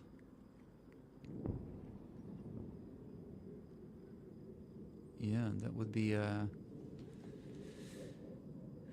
act of charity for them to accept Ukraine into the rank. There are certain procedures of evening out of the economic development. So we've got Hungary. We've got a colleague who asked a question. They were receiving some money from European Union to even out the situation. They're not going to receive it because all of the money will go to Ukraine. Because if their wealth has reduced by 1.5%, and if they accept Ukraine, they will go to zero, even less. I'm not going to be ironic about this. These are just reality. This is just reality. But if this does happen, then we don't feel we have the right to deny this. Is there Is there any difference between NATO and EU? I don't think there are any boundaries between those two. Well, I think EU is not really a military bloc. Why do you need to move everything to the EU platform if they have a NATO? They are making decisions within that framework. NATO, first of all, is a tool of foreign policy of the US. They have started, they've instigated that hot phase of the conflict in Ukraine. They have forced the satellites to apply sanctions. They agreed to all these measures, and then US have used the situation in the field of economics. They've imposed their energy, expensive energy. They have taken some decisions to increase the attractiveness of their own economy and markets. This is just a fact. Many industrial companies in Europe and Germany are taking this decision to move to the US. So this is the end result of all this chain of events. I know, and I'm confident that a lot of people don't like this. A lot of people understand this, but they can't do anything about it. And today's elites are not prepared to fight for their own interests. They're just not, they can't do that because they are too dependent in terms of economy. And you can understand them. So I'm confident that slowly everything is going to even out. I think even the US is making a colossal strategic mistake. I said this at many events. They're putting pressure on their allies, but then these questions come up. You know, our colleague from Germany said that we've got these ultra-right groups rising because nobody is protecting the rights of your people. Nobody else is protecting the rights of you. These are obvious things. So somebody had to come up and protect the rights. So we'll see how this is going to pan out. Even though Ukrainians, if Ukrainians want to enter EU and EU wants to accept them, fine. Yesterday I read in one of the papers, I read that there was a problem where Schroeder came to the meeting and all German politicians tried to distance themselves from him because otherwise he's seen as your friend. I've got friends there, and their number is growing, as strange as it may sound. You know, at the expense of those who Stefan mentioned. No, at the expense of those who are pursuing the interests of their own people and don't want to pursue the interests of other nations. As for Schroeder, I think Germany has to be proud of him because he's the son of his people, of his country, and he's always protecting the interests of his people. I can assure you that whatever question is being discussed, he always puts the interests of German economy and German state first. What's happening today? We were building Nord Stream 1 and Nord Stream 2. We began together. So now they exploded. They blown out these pipelines. And where is the economy of Germany now? Where is it? So those who want to sit further away from him, they need to think about what he has done for the interests of his country and what they are doing and what is the result. Rahim Ashakbayev. Good evening. Apologize. And what's surprising to me, I'm surprised that these politicians like him are still there in Europe. They still manage to remain there. This is what I honestly am surprised by, because because I think the class of people who were prepared to protect the interests of their country has just disappeared. There were many discussions that imperfection of the international monetary system, global finance and economy, and a lot of hope was pinned on BRICS Plus. Could you please share your vision of what is possible, of the possible makeup of the international financial system? What discussions do you have in BRICS, and what are discussions on the common currency? As for the international financial system, certainly it is not perfect. It is, of course, ideal and balanced and represents the interests of majority of participants. I talked about this, and I'll say that again. At the Russia-Africa summit, the colleagues said that our African friends mentioned that the debt burden of $1 trillion is such that it's an impossibility to pay off those debts. So what is that system? What is that system of international financial relations that has created this situation? This is just like contributions. This goes beyond any normal financial relationships. The modern financial system has created this situation, has led to this situation. And that's why I said as a joke that debts are paid by cowards. But I warned that this was a joke. But this is not normal when you have that situation. Undoubtedly, we have to change something. This Bretton Woods system was built, created at some point, but this is slowly disintegrating. Currency is just a reflection of the power of the economy of the country that generates that currency.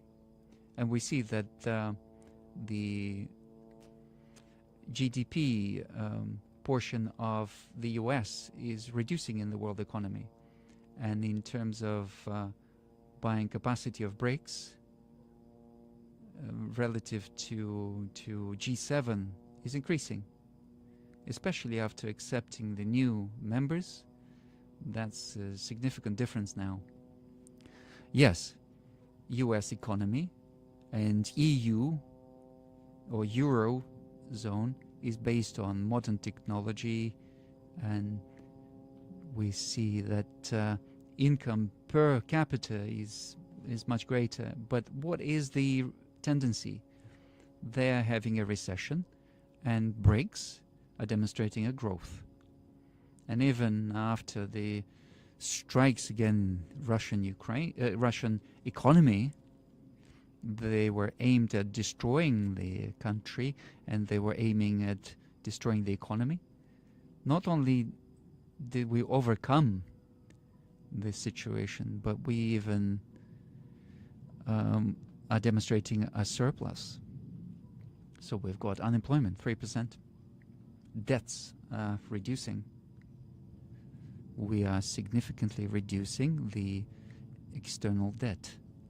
All of our companies are servicing their debt obligations. Yes, we have some problems. We see them. Weakening of the currency and so on. We are seeing all of that. And the central bank and the government is reacting to all of that. And I'm sure that these steps are correct, and then we will have good results. But as for BRICS, instead of creating a single currency, we have to create a system of settlements, and we have to create a financial logistics. Financial logistics in order to ensure transactions between our countries. and we have to move on to settlements and national currencies, understanding what's going on with our currencies. We have to take into account macroeconomic aspects. We have to take into account currency exchange, inflation process. This is not a simple situation, but it's resolvable, and we need to work on this. We were discussing this with our experts, and we were discussing the possibility of creating, in theory, a single currency, and that's possible in theory. But in order to come to that at some point, we have to achieve a certain parity in terms of economy development. But this is a prospect that is far removed. As my colleagues told me, Eurozone went to Euro without thinking about how it's going to work in relation to countries with different economic development level, and now they have problems. And why do this? So we're not even discussing this. However, perfecting the system, perfecting the world financial system and relationships within BRICS, this is something that we're going to work on. Mr. President, we've been working for 3 hours. Are we boring you? No. Oh, I can't say that. But I think maybe it's time to round up the discussion.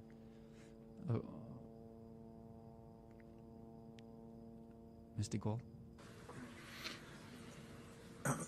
Mr. President, I am Pierre de Gaulle. I am the chairman of MIR France and Francophonia, and I am a true friend of your country, as my family is.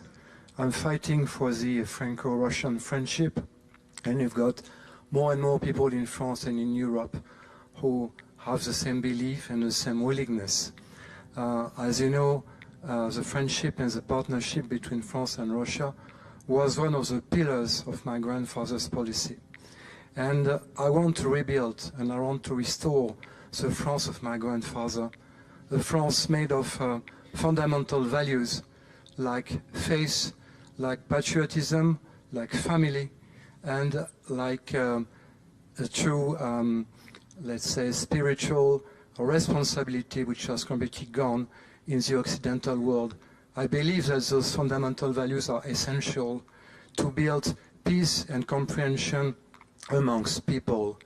And because of this, I think that the conflict in Ukraine is an ideological conflict, that it is even a conflict of civilization, because on one side you've got the Occidental world which has lost its soul, which has lost everything for ego, for short-term satisfaction, pleasure, and a short-term view on everything. The sacred has gone, and history has shown that those civilizations cannot survive.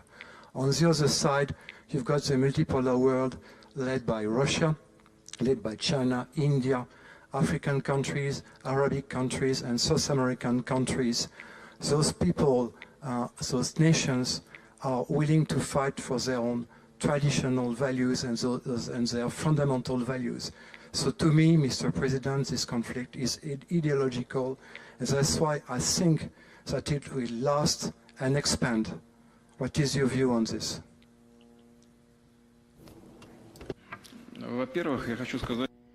First of all, I'd like to say that it's a great honor to accept a grandson of General de Gaulle. With the acting president, we touched upon several subjects, and I'd like to maybe bring that up here. It's not a secret. I'm not gonna give any historical evaluations. Everything was very complicated, but for us in Russia, despite the difference in rank, the hero is the General de Gaulle and not Marshal Pétain, because he embodied the desire for the nation, for independence and honor and pride. yes, now the situation is different. The head of, there's other people who are leaders of France, and it's not even a matter of age, it's just a matter of historical view, and this is not our business to evaluate the government of your country. This is up to the French people to do that. But I know that people who subscribe to your points of view and true friends of Russia, I know that there are many of you in France, and I know that the number of such friends grows. Whether the situation is going to get worse in terms of what's going on in the world, as you said, there's an ideological confrontation. It's never going to end. This is obvious. There's different currents. Whatever incarnation they take, they will always fight against each other. That's just obvious. But in my opinion, that awareness of eternal value of national tradition and culture, I think slowly it will gain pace. It will both in European countries and in the US.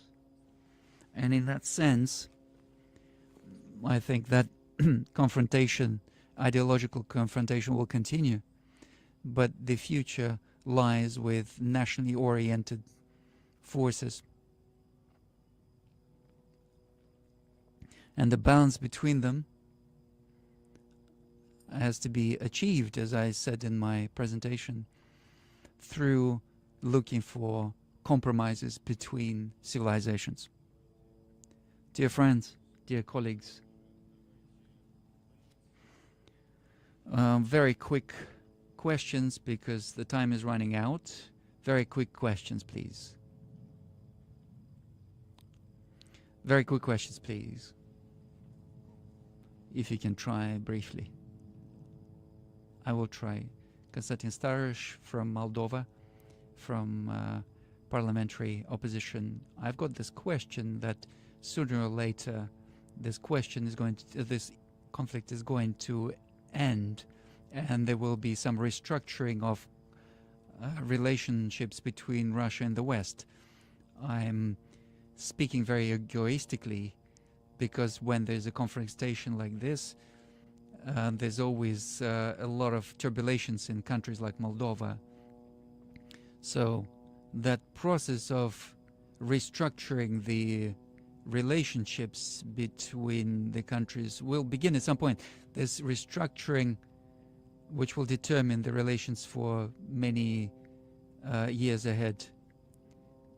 So what is the role, do you think, that will be played by our countries in Moldova, and what role they will play in this?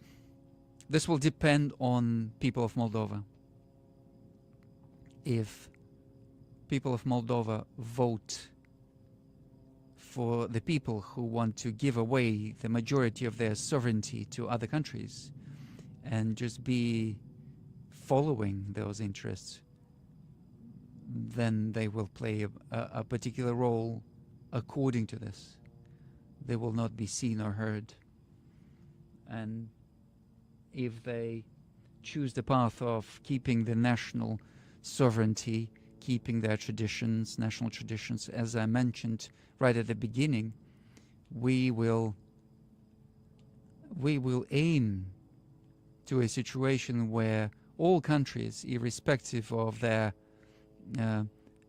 economic value, to be treated equally. I don't know how this is going to work out, but this is our position, and this is exactly what we're going to aim for.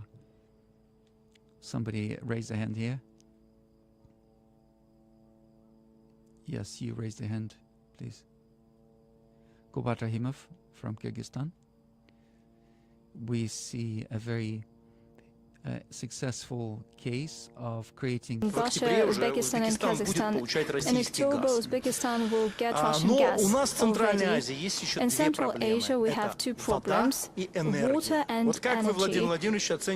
What's your take on the prospect of establishing a water and energy union where Russia would be an active participant and a moderator in order to avoid social instability and even armed conflicts? Thank you. Что касается энергетики, да, и поставок энергоносителей, мы никогда не поставляли газ из России в Центральную Азию. Там в советское время все было по-другому. It was all different, and Central Asia was supplying gas through two pipelines. But now, due to the growth in demand from our friends in Central Asia, and also due to climate changes, this year in Kazakhstan, in Tashkent, it was -21 and -24. Nobody had seen that before. And this is just incredible, but this did happen, and this may happen again. And we were asked to think about starting supplies of Russian gas to these countries. Without this supply, it would be difficult. So we worked on this together, and our friends from Kazakhstan got busy and created a plan of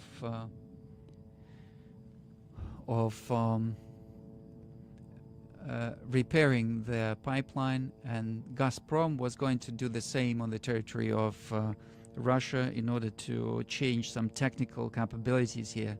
I'd like to reiterate that in Soviet times the gas was flowing in one direction, and now we need to send it the opposite direction.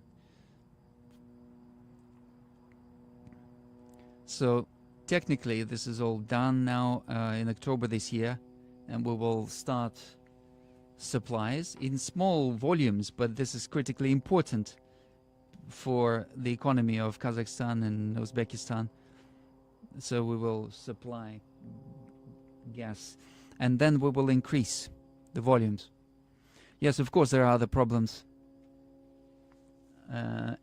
Energy in general, hydro, water, all of these are resolvable issues. They are not simple from the economic point of view, but they are resolvable. But in resolving all these questions, we should not forget about the ecology and ecological situation. And of course, this is something that we keep an eye on, and we work on this. We are aware of this. And with the acting Prime Minister, we've been discussing this, and we hope that this will be discussed at the CIS summit in the nearest future. So all of that is being discussed, and we understand that this is important for our countries. And as for gas supply to Moldova, I looked and I saw that one of the officials, Moldovan officials, said that Moldova is not buying Russian gas anymore. And I was a little bit surprised, because the conditions on which we supply gas to the country are conditions by Moldova. These colleagues are, this was the proposal from Moldova, and we agreed to these conditions, despite all the contradictions in politics. We chose the proposal of Moldova, despite that statement of the officials from Moldova that they stopped receiving the Russian gas. And I spoke to my colleagues. I said, what is going on? Do they not need the gas?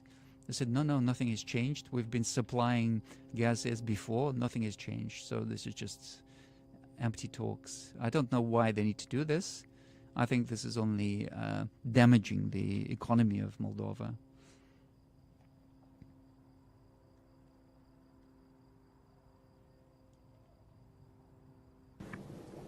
Владимир Владимирович, Петр Ставрыпин, обращаясь к смутьянам произнес свою знаменитую фразу: «Нам нужна великая Россия, вам нужны великие потрясения». Тогда великие потрясения не миновали Россию.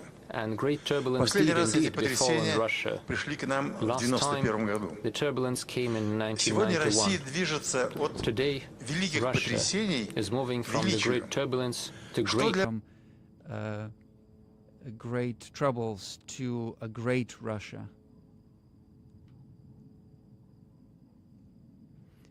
We all know you as a writer, as a patriot of Russia, and we know that you as a fundamentalist of the Russian state. As for the greatness of Russia, you know,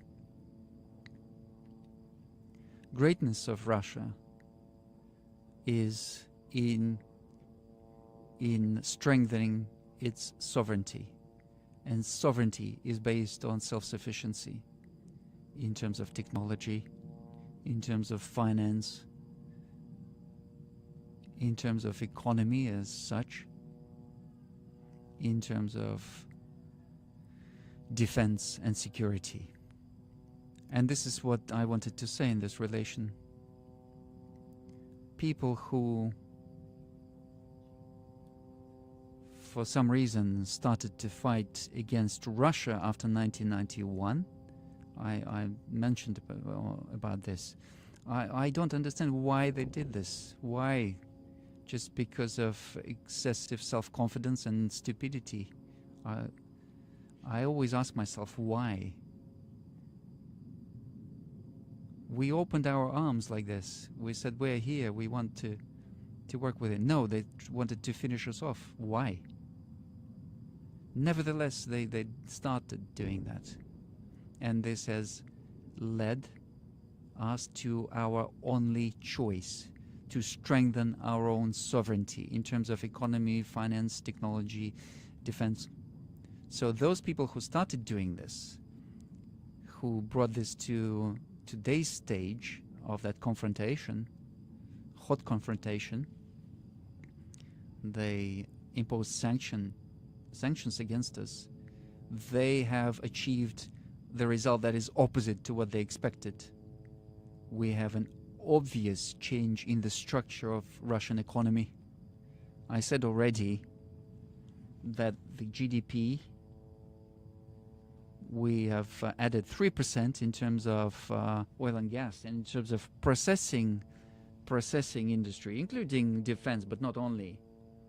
I already said that this is the electronics and optics and machine building. We've added 43%. They left our market and they thought everything was going to collapse. No, everything is just strengthening. Yes, there's a slight growth in inflation. Yes, the ruble is fluctuating. However, the structure of economy is changing. It's becoming more high technology, high tech, using its own infrastructure. And we will definitely do that.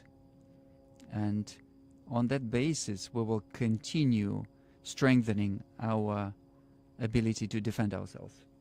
We see these problems that arise right on the battlefield. We see what we are missing. We are increasing the production of these products, and not just by percentages, we are multiplying their production. And if we continue this trend, and we will continue to keep this trend, and we are relying on support of our people, which is expressed, among other things, by the fact that a lot of volunteers are joining the military force. We've got 335,000 people who voluntarily came and joined and signed contracts with the Ministry of Defense.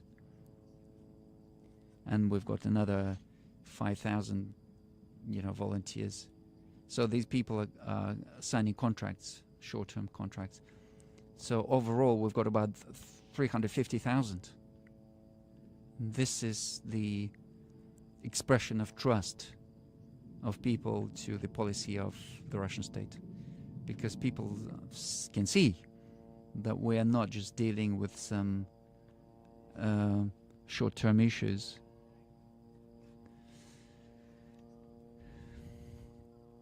Not everything is done the way we want, but the majority of our people can see that everything we're doing is to strengthen our state. There are many components, however, the overall trend is quite obvious. We've got a positive right trend, and our objective is to keep that trend. Thank you. I just wanted to interject here, since you mentioned the volunteers. Over the last year, among other things, we had a very romantic attempt of military. Oh, I thought you were going to finish on a positive note. Well, this is a positive question. Do we know now how to deal with private military companies? This was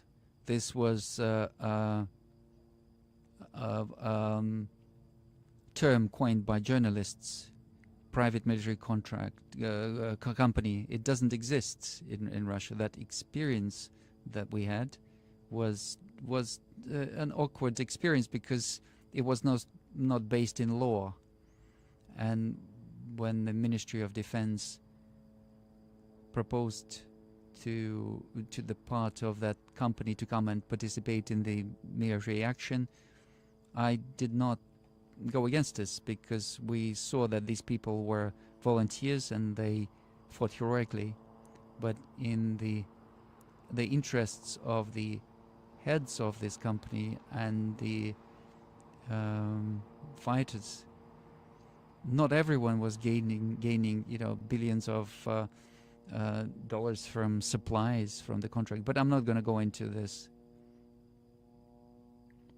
We don't have a single opinion on this in Russia, whether we need such formations or not. But at the moment, I can tell you exactly that several thousand fighters of this company signed a contract with Ministry of Defense, and they want to participate in military action, and they will.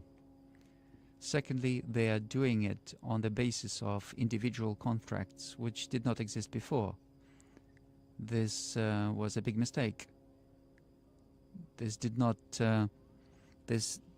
guarantee any social protection. So if there's no contract, then there's no protection by the state. We can't really hide this. They were given cash. So what does it mean, cash? This was partly my fault because I couldn't even imagine how can you trace this? Who's received cash, who hasn't received cash? This is a big question. So if we're doing this, then we have to be doing this on the basis of the law. But this is not a simple question. It's not a simple process. And it's complex, and we just think about this and we discuss this. But from the point of view,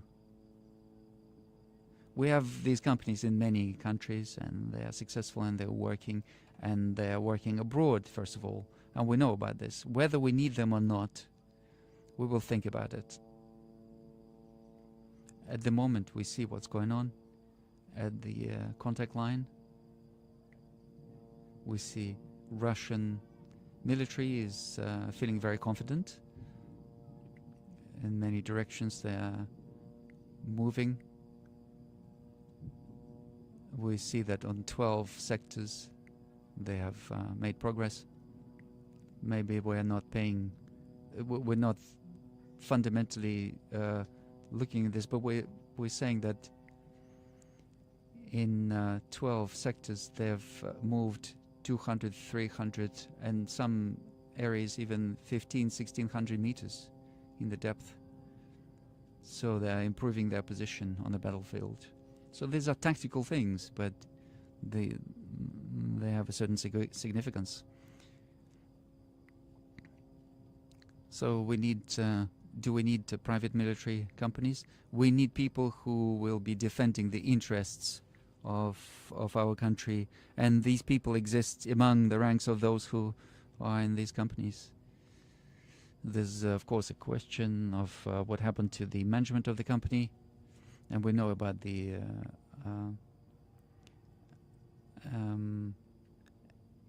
this aviation incident or catastrophe, and we see that within there was no external influence on the aircraft, and they have found fragments of hand grenades in the passengers of that plane. However, the investigation is not complete yet.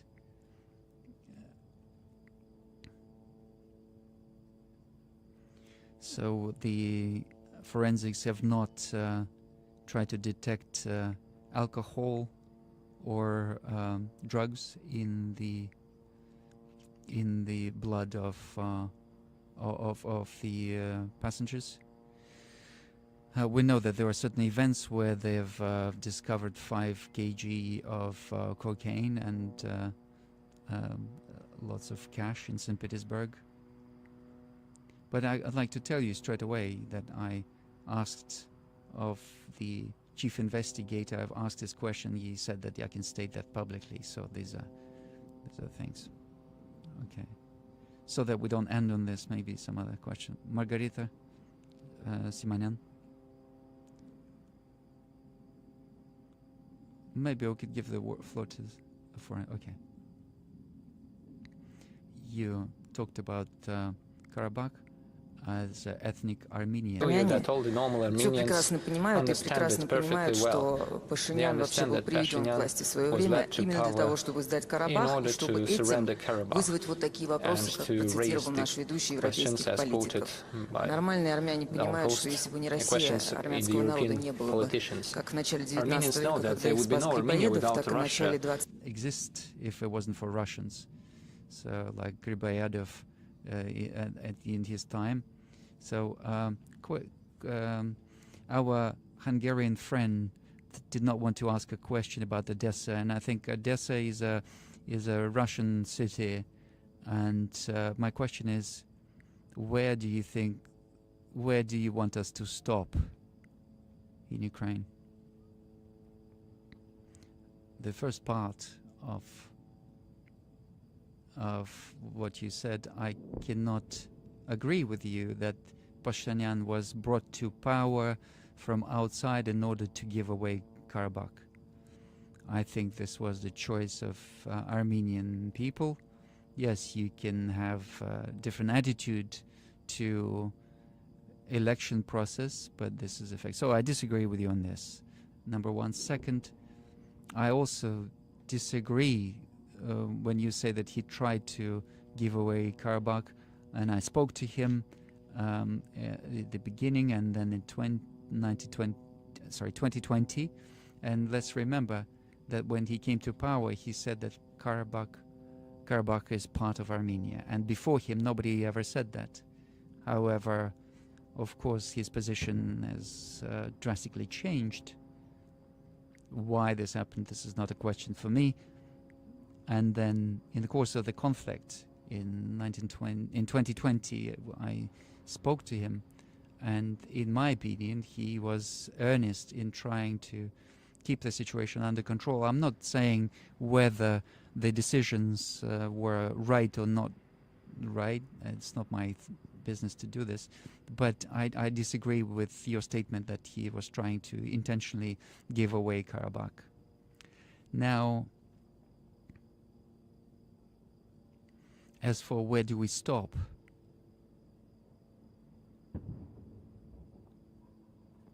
You know, it's not about territory. It's about guarantees of security for Russian people. And this is a more complex issue than some territory. We're talking about the safety of people who believe Russia to be their homeland, and we believe them to be our people. This is a complex question. I'm scared to talk to your husband.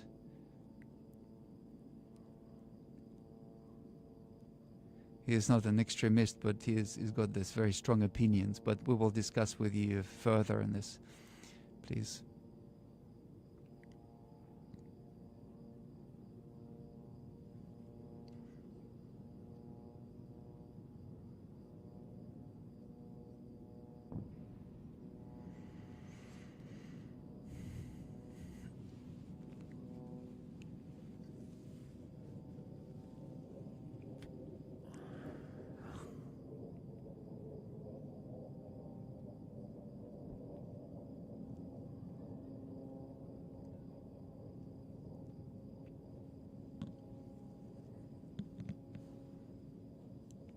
Alliances have really shaken the entire regions, the Middle East and others, by attacking different countries, including Afghanistan, Iraq, and all that.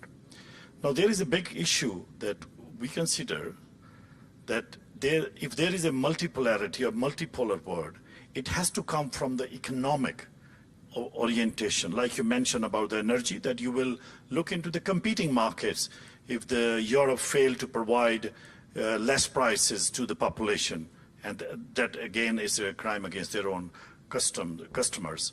So I would like to ask you, is it possible, by any chance, that during all the crises, there is an opportunity for Russia, especially, to create this, to follow this new economic world order? Because I consider, as a political science student, that this is about new economic world order.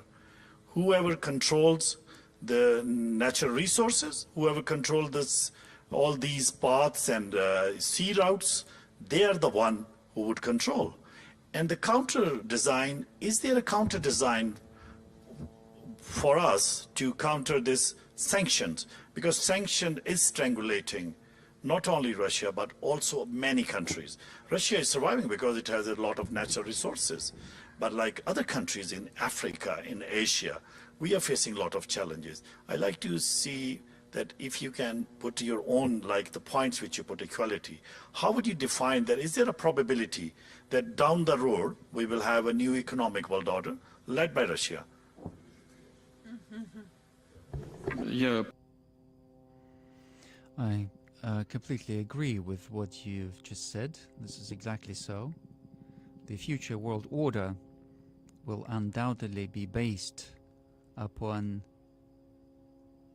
the future economic and monetary system, and it has to be more balanced, and it has to reflect the interests of majority of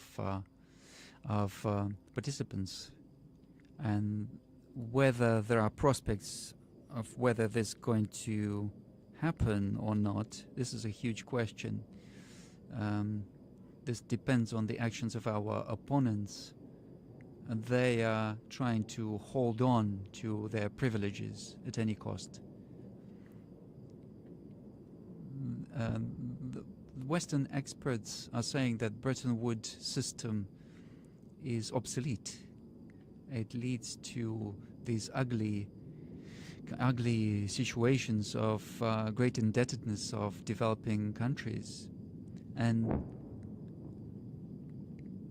this total domination of dollar in the world system will be removed, and this is just a question of time. This is already happening.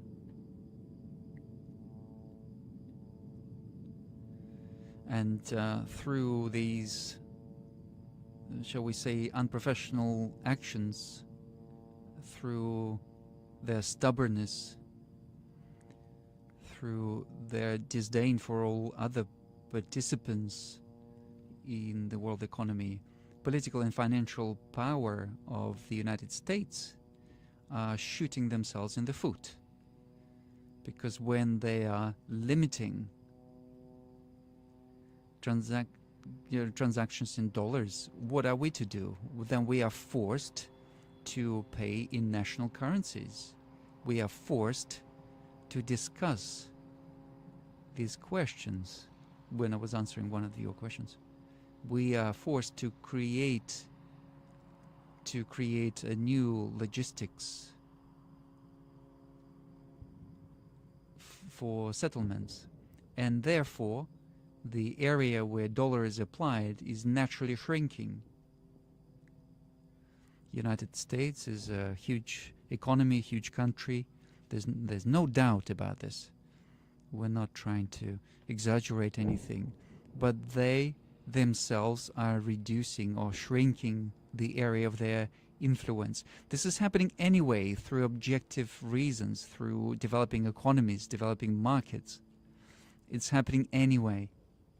And the United States, out of their political situation, current political situation, are speeding up that process.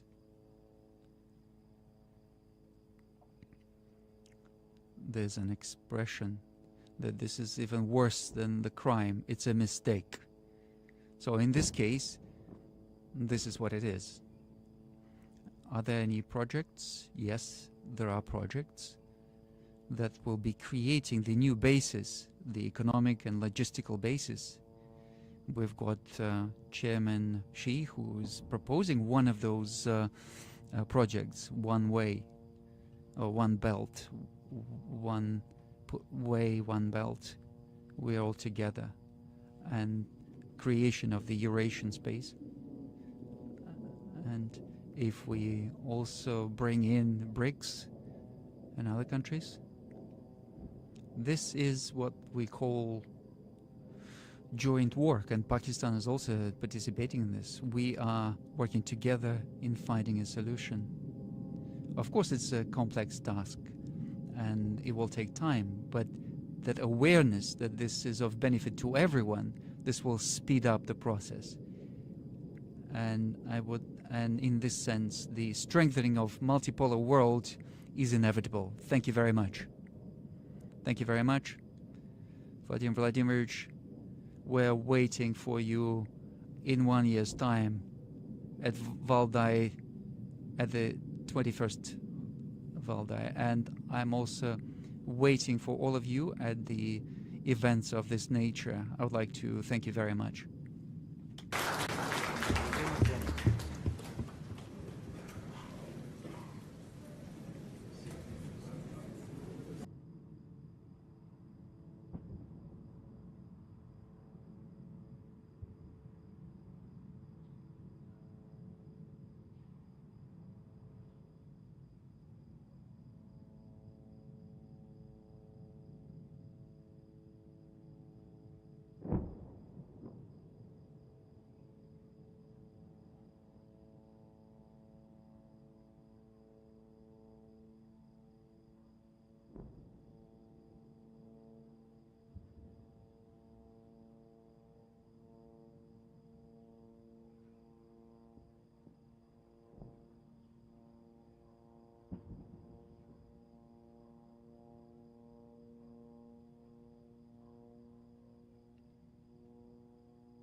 This channel is part of the History Hit network.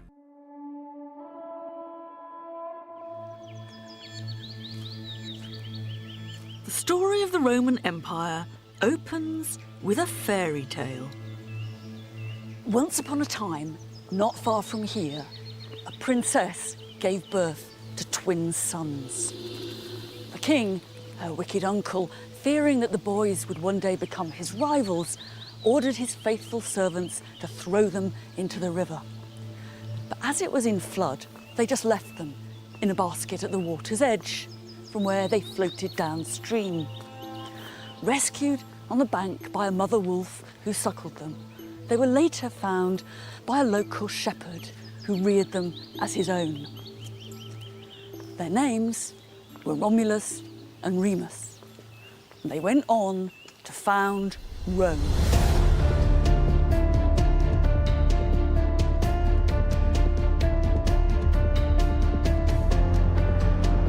This small, ordinary town in the middle of Italy became the centre of an empire, stretching from the fringes of the Sahara to the damp moorlands of northern Britain, from Spain to Israel, the Nile to the Rhine. It has framed the geography of modern Europe and defined the way we think of empire now, transforming the Western world through revolutions in trade. This is one of the first examples of globalization. Agriculture, just olives, olives and more damn olives. Art, law and architecture. This is where even I get a bit gobsmacked by Roman engineering. There are plenty of conquests and defeats too, battles and butchery. But there are also bigger questions. How did it work? And what difference did it make? Why did the empire eventually fall? And how did it all come about in the first place? Was it ambition? Was it just luck?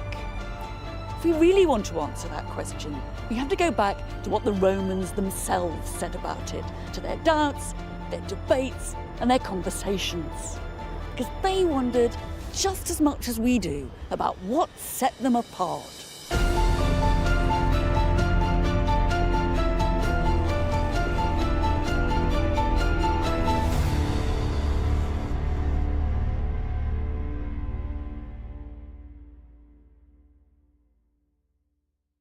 History Hit is a streaming platform that is just for history fans, with fantastic documentaries covering fascinating figures and moments in history from all over the world.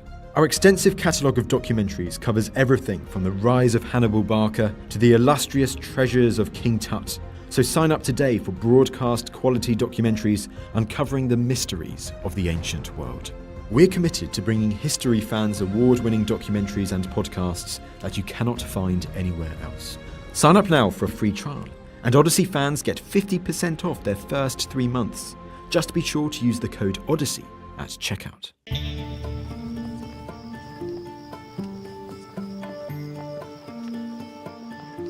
It's on the Appian Way, one of the main roads out of Rome going south deep into Italy, that we first get a clear glimpse into the lives of the early Romans. One second.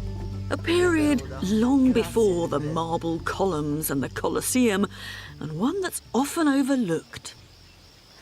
This tomb was built 500 years after the city was founded. It's a very long way from Romulus. But what's written here tells us for the first time what some Romans felt and thought, what their mindset was. In a way, what we really know about the Romans starts here.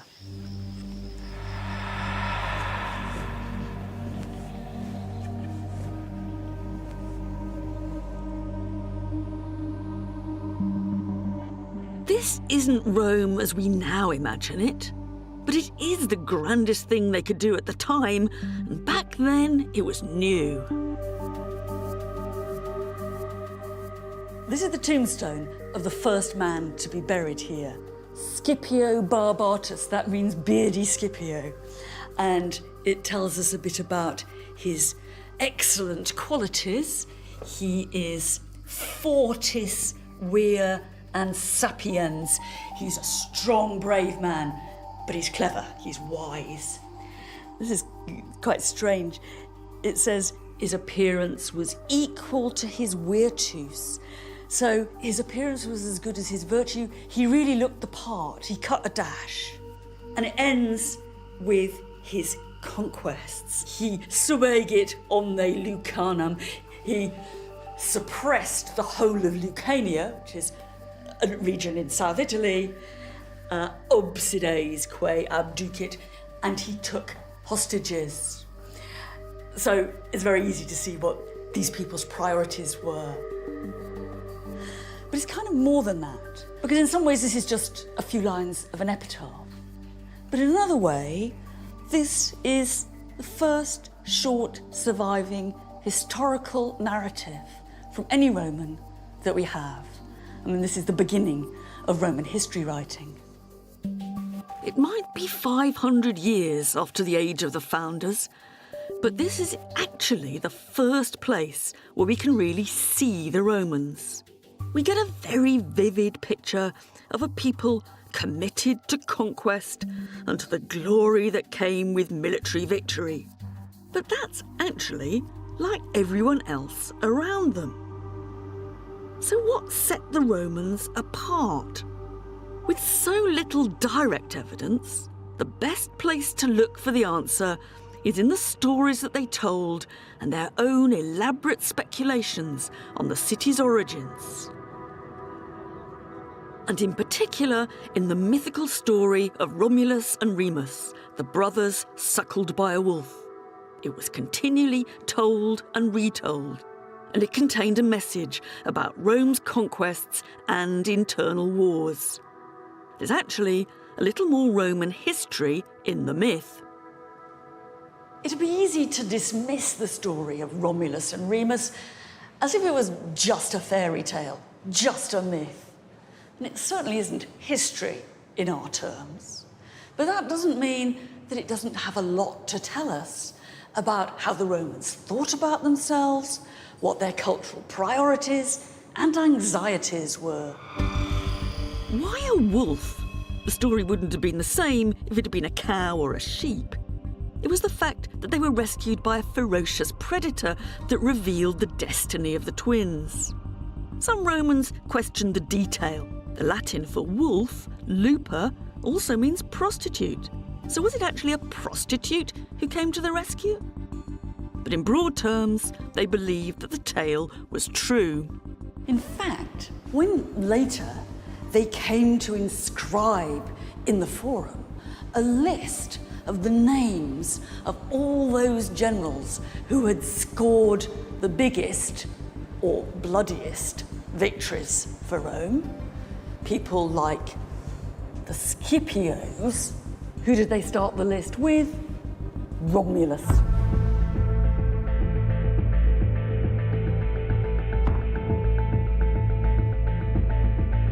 One person who's not on the list is Romulus's twin brother Remus, because it said they had a massive row over where exactly to establish the new town.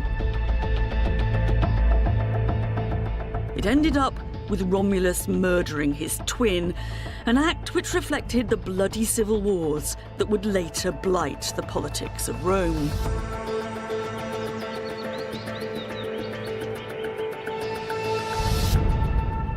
It must be one of the oddest foundation stories in the whole history of the world. Not only does it involve a pair of twins, not a single founder, but then one of the twins goes and kills the other. That's to say, fratricide lay at the very beginning of the Roman story. Brother killing brother was hardwired into Rome.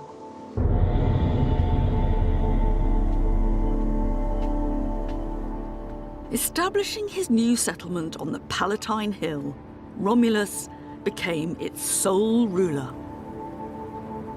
Romulus's first problem was that he had hardly any citizens for his new city. So he declared it an asylum, and he welcomed criminals, runaway slaves, the dispossessed and the down and out from the whole of Italy. It's another strange aspect to the tale. Whereas the average ancient city liked to imagine that its original inhabitants had sprung miraculously from the soil of the homeland, the Romans imagined that their city had originally been a city of asylum seekers. It was an attempt to give a mythic dimension to one of Rome's later most distinctive characteristics, that it not only welcomed outsiders, but that eventually it spread Roman citizenship throughout the empire. Romulus's next problem was that he had no women, and therefore his city had no future. But none of the people in the neighbouring towns were prepared to give their daughters to be Roman wives. They were actually nastily insulting and made no secret of the fact that they didn't think a band of runaways was great husband material. So Romulus had to resort to a trick. So the story goes, Romulus invited his neighbours, the Sabines, to a religious festival.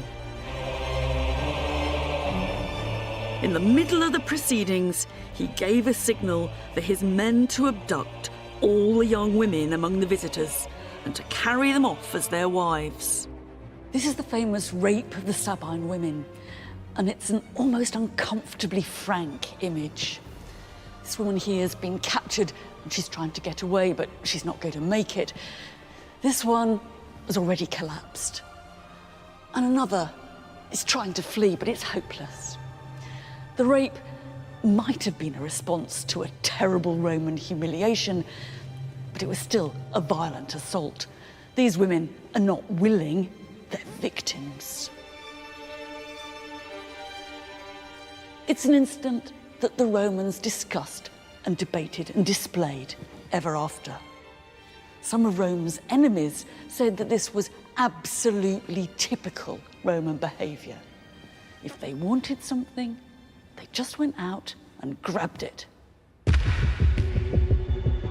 In the story, the families of the Sabine women, as you'd expect, hit back at the Romans in what would be Rome's first war and first victory, which was commemorated in a rather strange monument at the heart of the city. Most people walk straight past here, but it's where the Romans were convinced that the heart of that battle took place, in what became the Forum, but what was then not much more than a swamp. And they marked the spot where one of Rome's first enemies fell to his death. This was just one of a series of monuments that imprinted the origins of Rome onto the face of the latest city. If you wanted, you could go up into the Palatine Hill and see what was supposed to be the hut of Romulus himself, still a tourist attraction in the 4th century AD. The myths of Rome were there for all to see, and with them, the problems of being Roman. Fratricide, rape, violence, and constant conflict.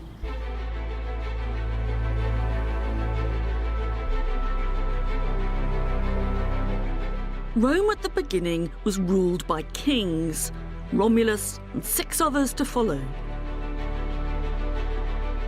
But the citizens eventually rejected what they'd come to see as a tyranny and established a kind of democracy in which every year the people elected officials to govern the city and fight its wars. And soon after that, there were signs that Rome was beginning to grow.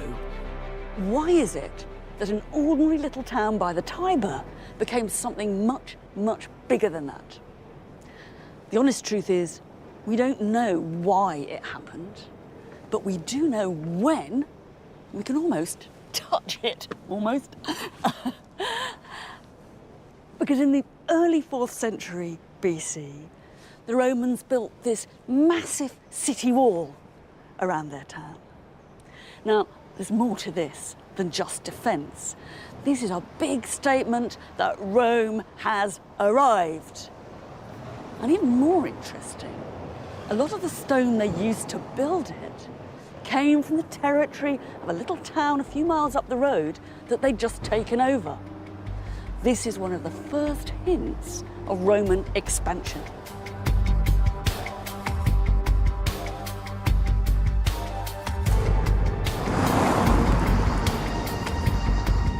Rome's growth didn't stop at its walls. It expanded beyond them, deep into the Italian peninsula. We shouldn't imagine Romans crowding around maps, plotting world domination. For a start, they didn't have maps. And in any case, they weren't any more militaristic than their neighbours. Early Italy was a violent place. So the question isn't why they went to war, but why they went on winning.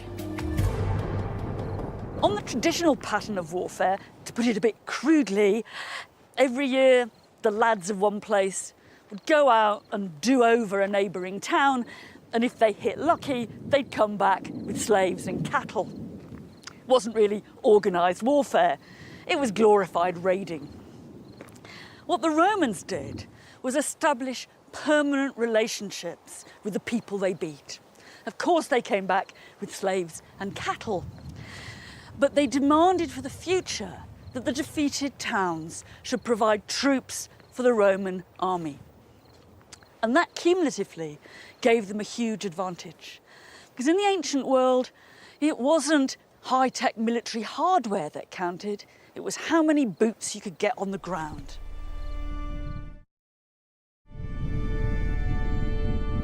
As a city on its own, Rome could never have dominated the whole of Italy. What's crucial is the relationship they formed with other people. Rome not only conquered, but it incorporated its enemies. And that's what's unique. By the 3rd century BC, Rome could call upon more than 700,000 soldiers. And how they secured that manpower can be seen on the city's first gold coins. Jonathan Williams is the Deputy Director of the British Museum. What is going on here? And I can read Roma, Rome, underneath. But there's a very complicated scene above, but I can't quite work out. So what we've got here is we've got a couple of men here standing either side of another man who seems to be kneeling down, holding something in his arms. And what he's holding is a pig, an upturned pig. Now, this is a pretty strange scene to us, but any Roman would have known what this was meant to represent. It's a scene of oath-taking, promises being given and accepted between two sides. And this is how the Romans did it. Strange to us, but it's clearly a kind of meaningful ceremony for your Romans. Some people think that this might be a mythological scene, the oath being taken by Romulus, the first king of the Romans, together with the Sabines, one of the earliest alliances the Romans made with one of their allies. But it could more generally just be a reference to that whole system of alliances between the Romans and all the other peoples of Italy that were so important, and they're the foundation of the ways in which the Romans came to dominate and rule the whole of the Italian peninsula. And so what this coin is doing, in a sense, is it's broadcasting or sort of creating an image of Rome as the centre of these alliances with other peoples. Absolutely. Yes, it's broadcasting messages to the allies, but also to the Romans themselves about how faithful we are. We're good, solid, loyal allies, but you better stick with us, because you don't want to know what happens if you split on us. Rome's expansion was more improvised than planned. From the small walled town through a patchwork of alliances with friends and conquered foes, Rome controlled most of Italy. And from that, the Romans soon came into conflict with the other great superpower of the day, the city of Carthage.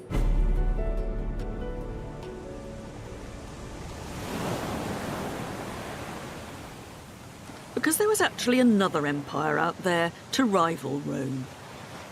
The Romans' network of alliances put pressure on them to intervene in support of friends and allies further and further afield. It's a bit like what happens to modern superpowers.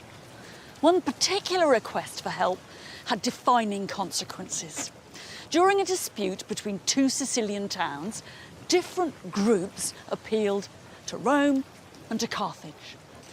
After intense debate in Rome between those spoiling for a fight and those who thought Rome was far better off out of it, the Romans decided to go in. And that was how Rome and Carthage first came face to face in conflict.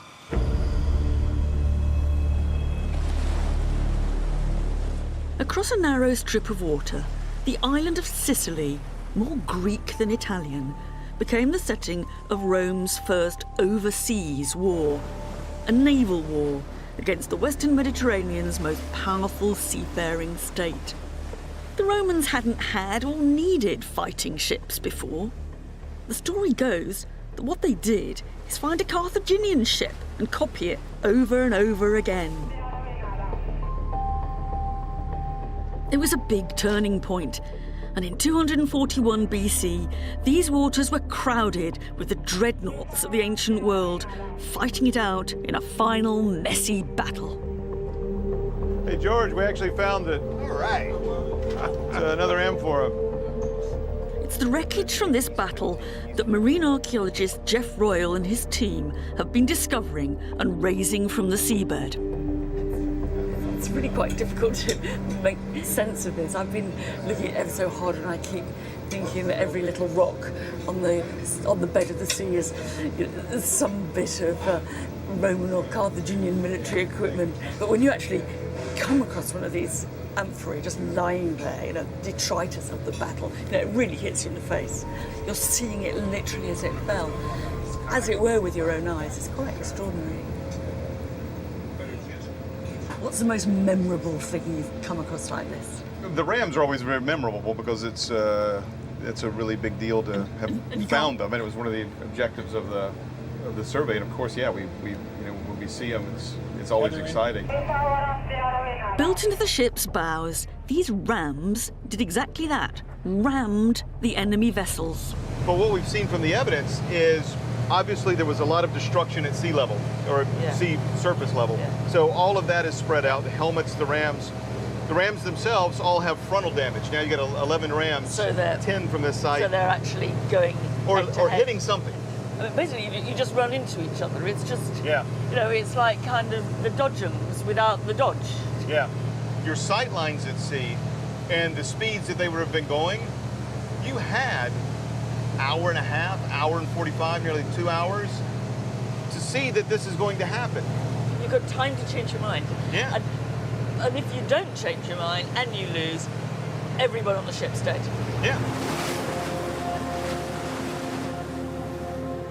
And it's thanks to Jeff's work that I can get my hands on some of the actual remains of this battle. This extraordinary object is one of the bronze rams that would have been fitted to the front of the ships underneath the waterline. This one clearly did pierce an enemy ship because part of a Carthaginian plank is still fixed to it. It's quite nicely decorated. There's a helmet here, kind of helmet logo with feather plumes. And all down here is a wonderful trace of Roman officialdom. It says Lucius Quinctius, the quaestor, that's the quality control agent, approved this ram. Sort of marvellous Roman administrative efficiency. Actually a wonderful contrast with the one Carthaginian ram that's been discovered, which has on it instead, oh, may the god Baal, strike your ships and make a hole in them. In some ways, the most interesting and most moving object to have been discovered is this helmet, a Roman helmet, and it came complete with its cheek pieces, which would have protected the fighter's face. And it brings you about as close as you can ever get to the individuals who fought and, in this case, I imagine, died in that great battle. I suspect I might be the first person to put this helmet on since 241 BC. Whoever wore it must have had a bigger head than me, or else there was a lot of padding in it.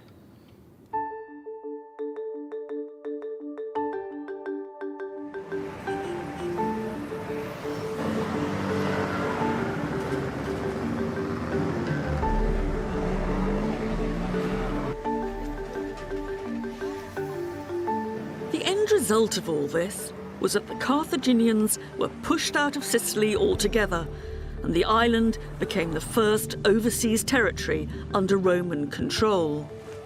In a way, you might say that the Roman Empire began here. Rome defeated Carthage twice more.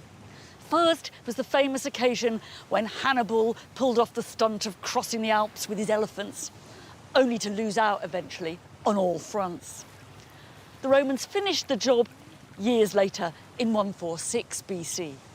Whether they were really anxious about Carthaginian recovery or simply wanted to show their muscle, they launched an expedition to North Africa under one of the Scipios, and they razed the city to the ground.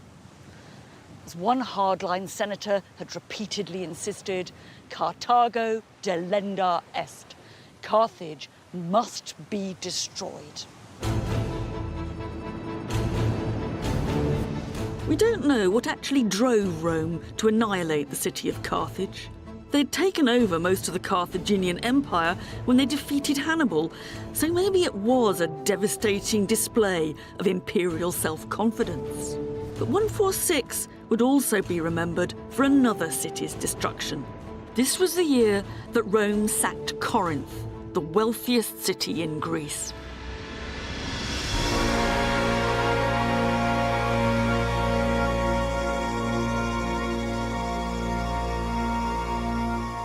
"146 would become ingrained in the minds of every Roman, the year when Rome became so powerful that it no longer had any serious challengers left.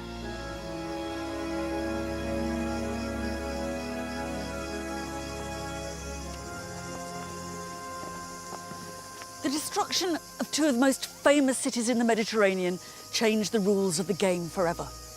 There was still no sign of a Roman master plan, or that they really wanted actually to govern anywhere. But they now had more power than anyone else, even if they didn't really know how to use it. Basically, the Roman priority was to get their own way. But 146 was also an ambivalent year. Some people certainly celebrated, but others already saw it as the beginning of the end. That there's a logic in the history of empires. When you get to the top, you can only come down.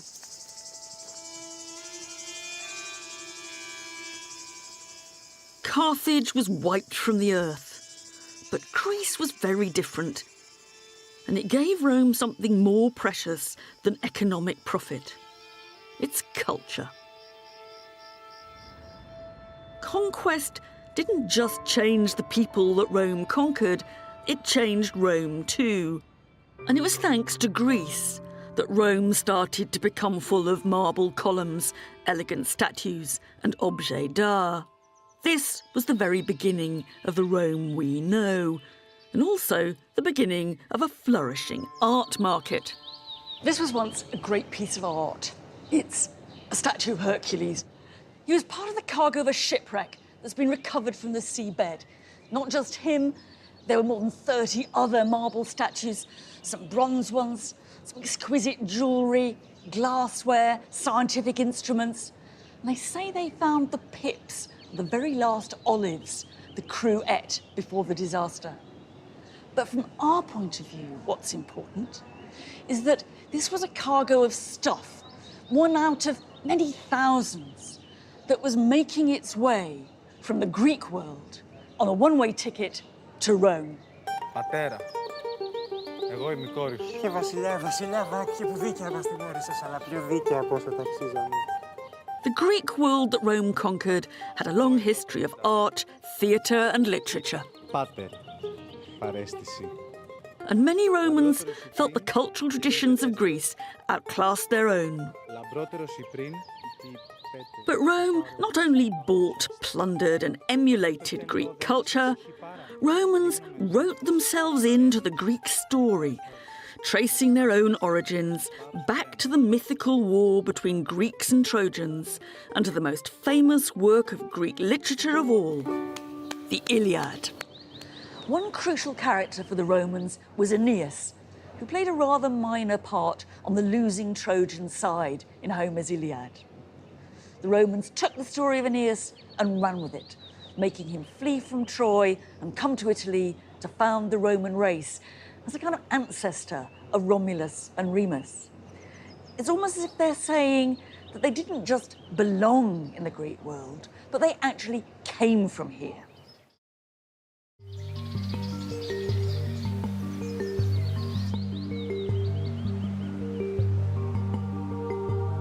The story of Aeneas gave the Romans a stake in the traditions of Greece. But exactly how Greek to be was the topic of the day, with some conservative hardliners arguing that soft Greek culture was destroying old Roman values. There's more to conquest than conquest by sword. There's conquest by book, by word, and by culture.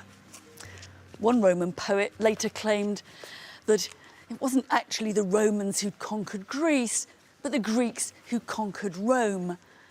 What he meant by that was the Greeks were really the winners because Rome owed them such a vast cultural debt that went back centuries before the conquest of Corinth. But at the same time, it was Rome's interest in Greek culture, their study, their preservation and their replication of it that's played a big part in keeping that culture alive for us. In a way, I like to think Rome has kind of given us Greece. The Romans had now gained effective control over the entire Mediterranean, the only people ever to have done that. Not always by annexing territory, but simply by being able to get their own way. We think of this empire as the land around the sea, but actually, at the heart of it, there's the Mediterranean itself. It's crucial to understand what's going on across this huge, liquid territory. We aren't talking just about some nice little boats transporting sculptures. The problems of controlling this sea were as important as the ones of controlling Carthage or Corinth. The Mediterranean was the empire's internal sea and main highway. Mare Nostrum, they called it, RC. It was far cheaper and quicker to travel on the water than by land, but it was dangerous too. That's not just because all you'd need was one storm and you'd have lost everything. There were also bandits and hijackers wanting to get their hands on anything that was sailing. Not just goods, but people too. It's a bit like a motorway swarming with human traffickers. Rome's overseas conquests had turned thousands and thousands of prisoners into slaves. And that created a demand for more. There were big profits to be made out of the slave trade.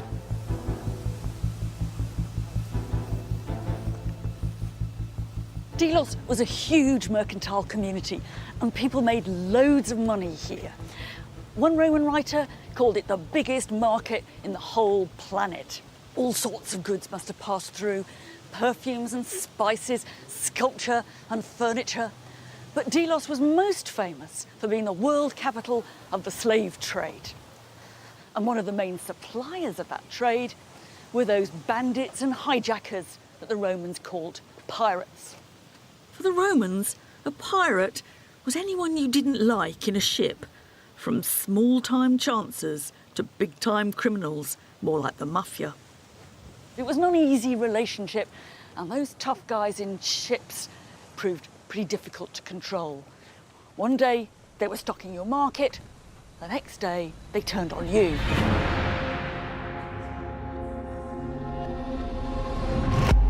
And that's exactly what we see here. This is a wonderful pair of very distinctively Roman faces, sunken cheeks and wrinkly, both of them looking a bit sinister. It's kind of tempting to imagine that they were involved in a rather nasty form of business. They're also in a pretty ropey state. They've been smashed and they look a bit burnt. And the reason for that actually stems from a key moment in the history of this place. In 69 BC, the pirates came here, they torched the place, there was a vast fire, and Delos was destroyed.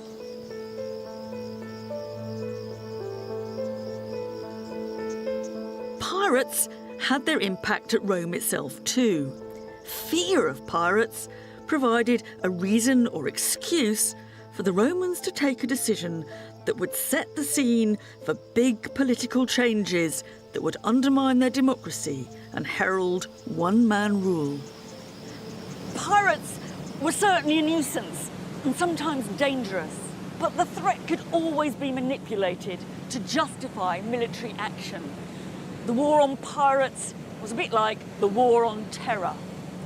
And in 67 BC, the Roman people voted almost unlimited powers to one man to clear the sea of pirates. That man was Pompey.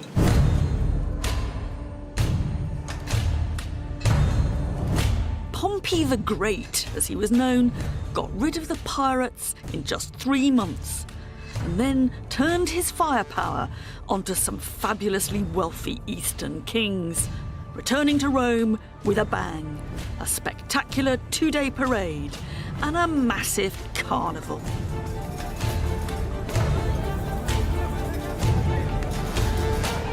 The Victory Parade was one of the biggest street parties the Romans ever celebrated.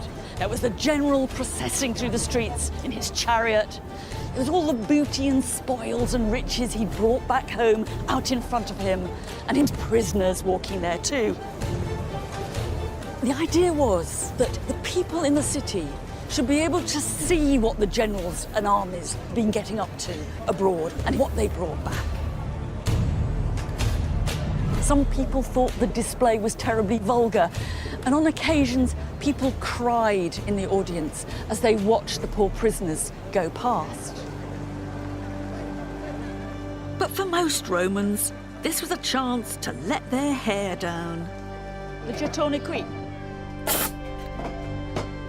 Not bad. And to indulge in the riches that had been won for them. With the party long gone, not much trace of Pompey's triumph is left behind. But tucked away in a corner of a museum, we can see one member of that spectacle's supporting cast. It's not often that you can actually track down an individual object that was trundled through the streets of Rome in a triumphal procession. In fact, this is probably the only one. Its great bronze urn was probably used for mixing up wine and water and honey, and it's actually got the name of one of the kings who Pompey defeated scratched into its rim. This makes me pretty certain that this was one of the treasures, one of thousands upon thousands that the people of Rome watched go by in Pompey's parade in 61.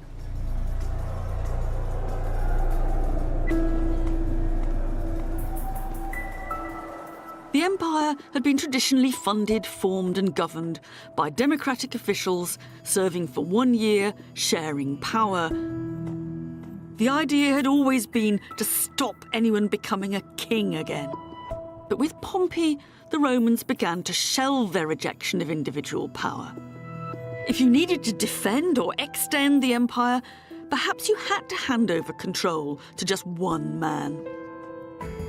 Yet for a man who revolutionised Rome, he's left very few visible traces. This is a wonderful bit of Roman street archaeology. You might miss it to start with, but the layout of these buildings, this sweeping curved facade, actually matches ancient Roman foundations underneath. And those foundations belong to a huge semicircular auditorium of a theatre. These are the traces of the theatre that Pompey put up with the profits of his eastern campaigns.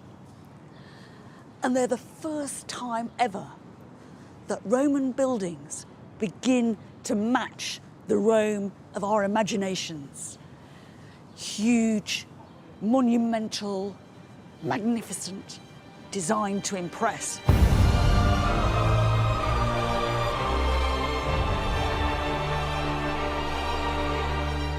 Pompey set the benchmark for what an imperial building should look like, and one that later emperors would follow.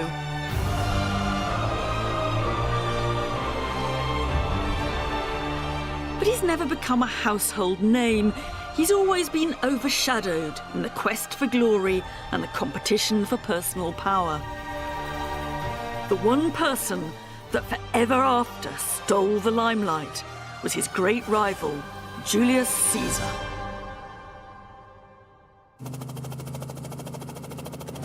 Blimey, off we go. Never done this before. Going in the opposite direction to Pompey, Caesar headed west. When Pompey had been so stunningly and bloodily successful out east, and had come back with such a load of cash and spoils, Caesar, if he wanted to rival him, had only one option, which was to have a great conquest himself. But in one important way, Caesar really outdoes Pompey. Pompey has big victories. Caesar has big victories and writes about them.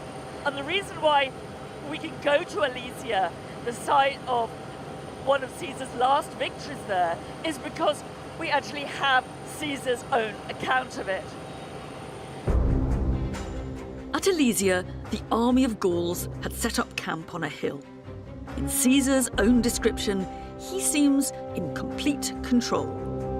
Camps were constructed at strategic points, he writes. Pickets were stationed day and night. There was hard fighting on both sides. I had 2 trenches dug. I erected a rampart and a palisade.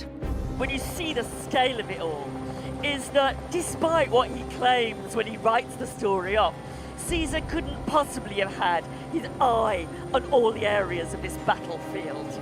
In the end, winning an ancient battle comes down to strength of numbers, starving the enemy out, surprising them from behind, and perhaps most of all, the truth is, it comes down to luck.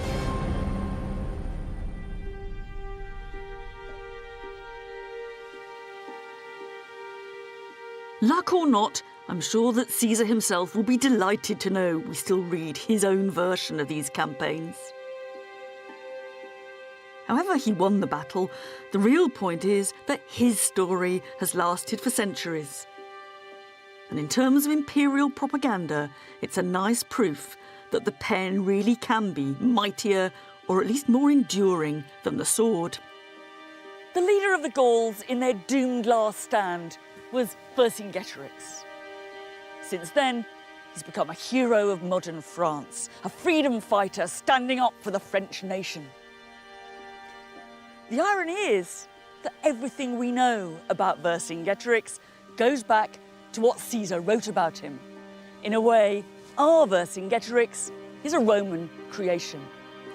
Whatever he was really like, the point was that Caesar needed to show that he had defeated a dangerous, brave, and ultimately worthy opponent. The Romans would never have thought that there was any kudos to be gained in beating a sissy.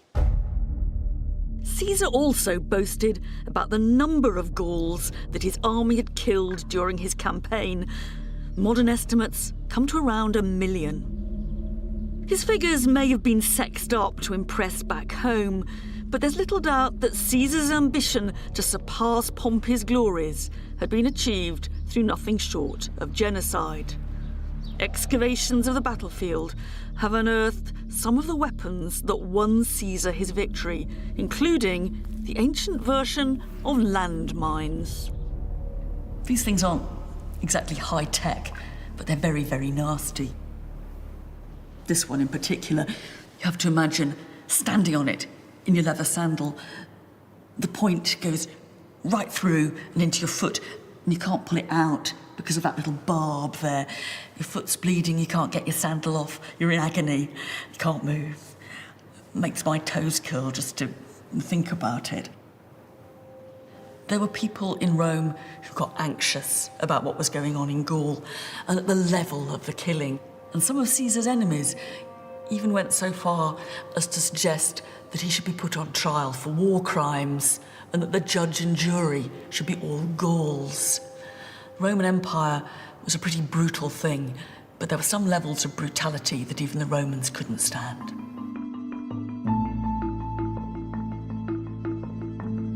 Julius Caesar would never have made it without the loyal support of his troops. They were far from the cattle raiders of the early city. The soldiers were now professionals, bound to their general as he was to them, even more than to the state. And unlike Pompey, Caesar was prepared to use that army to seize control of Rome. For his part, Caesar was well aware that his enemies in Rome were conspiring against him, that they were trying to back him into a corner, and as he put it, to undermine his dignitas, that distinctive Roman combination of prestige and clout. So he took a chance. and with one of his legions, he set out to march on Rome. When he got to the river Rubicon, which marked the border between Gaul and Italy, he said, "Let's throw the dice in the air then." In other words, God only knows what'll happen next.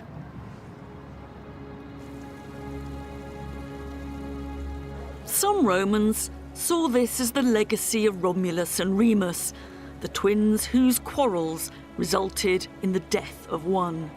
Now, a Roman fought Roman for ultimate power. Caesar's return to Rome triggered a chaotic civil war that engulfed not just Italy, but most of the empire. Pompey himself ended up dead on the coast of Egypt, his decapitated head presented to Caesar, who, so we're told, burst into tears at the sight of it. Caesar won the war and was made officially dictator, sole ruler of Rome. But he didn't last much longer. If there's just one Roman that everyone knows, it's Julius Caesar. Not because of what he did, but because he died. His assassination has been blown up into a heroic scene that we all know, or think we know, from films, paintings and plays, and from those famous last words, "Et tu, Brute," which he definitely didn't say. What we know for sure is that he was ambushed by a group of his friends in a meeting in a Senate house that ironically had been built by his great rival, Pompey. It all happened just over there, where that tree now is. It was another echo back to Rome's foundation story. Now it was Caesar who took the part of the murdered Remus.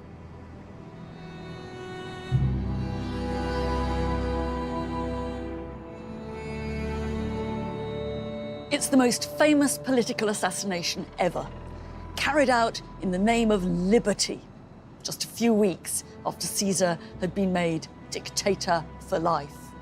Too soon to know whether he'd succeeded or failed.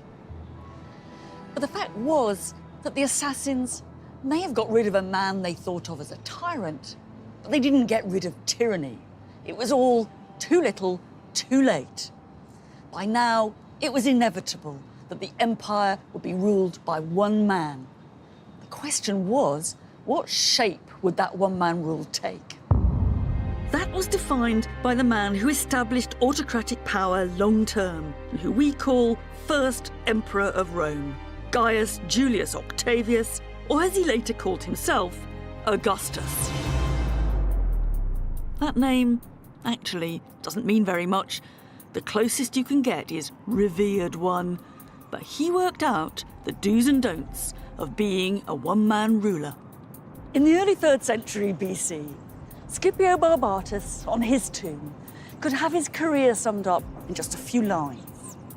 300 years later, the Emperor Augustus wrote his own epitaph to be displayed outside his tomb in hundreds of lines.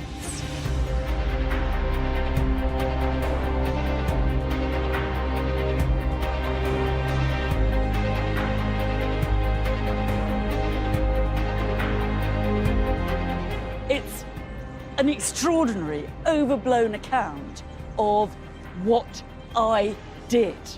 But it also offers a blueprint for how to be an emperor in the future. And there are 3 things he stresses. First of all, you have to be massively generous to the Roman people.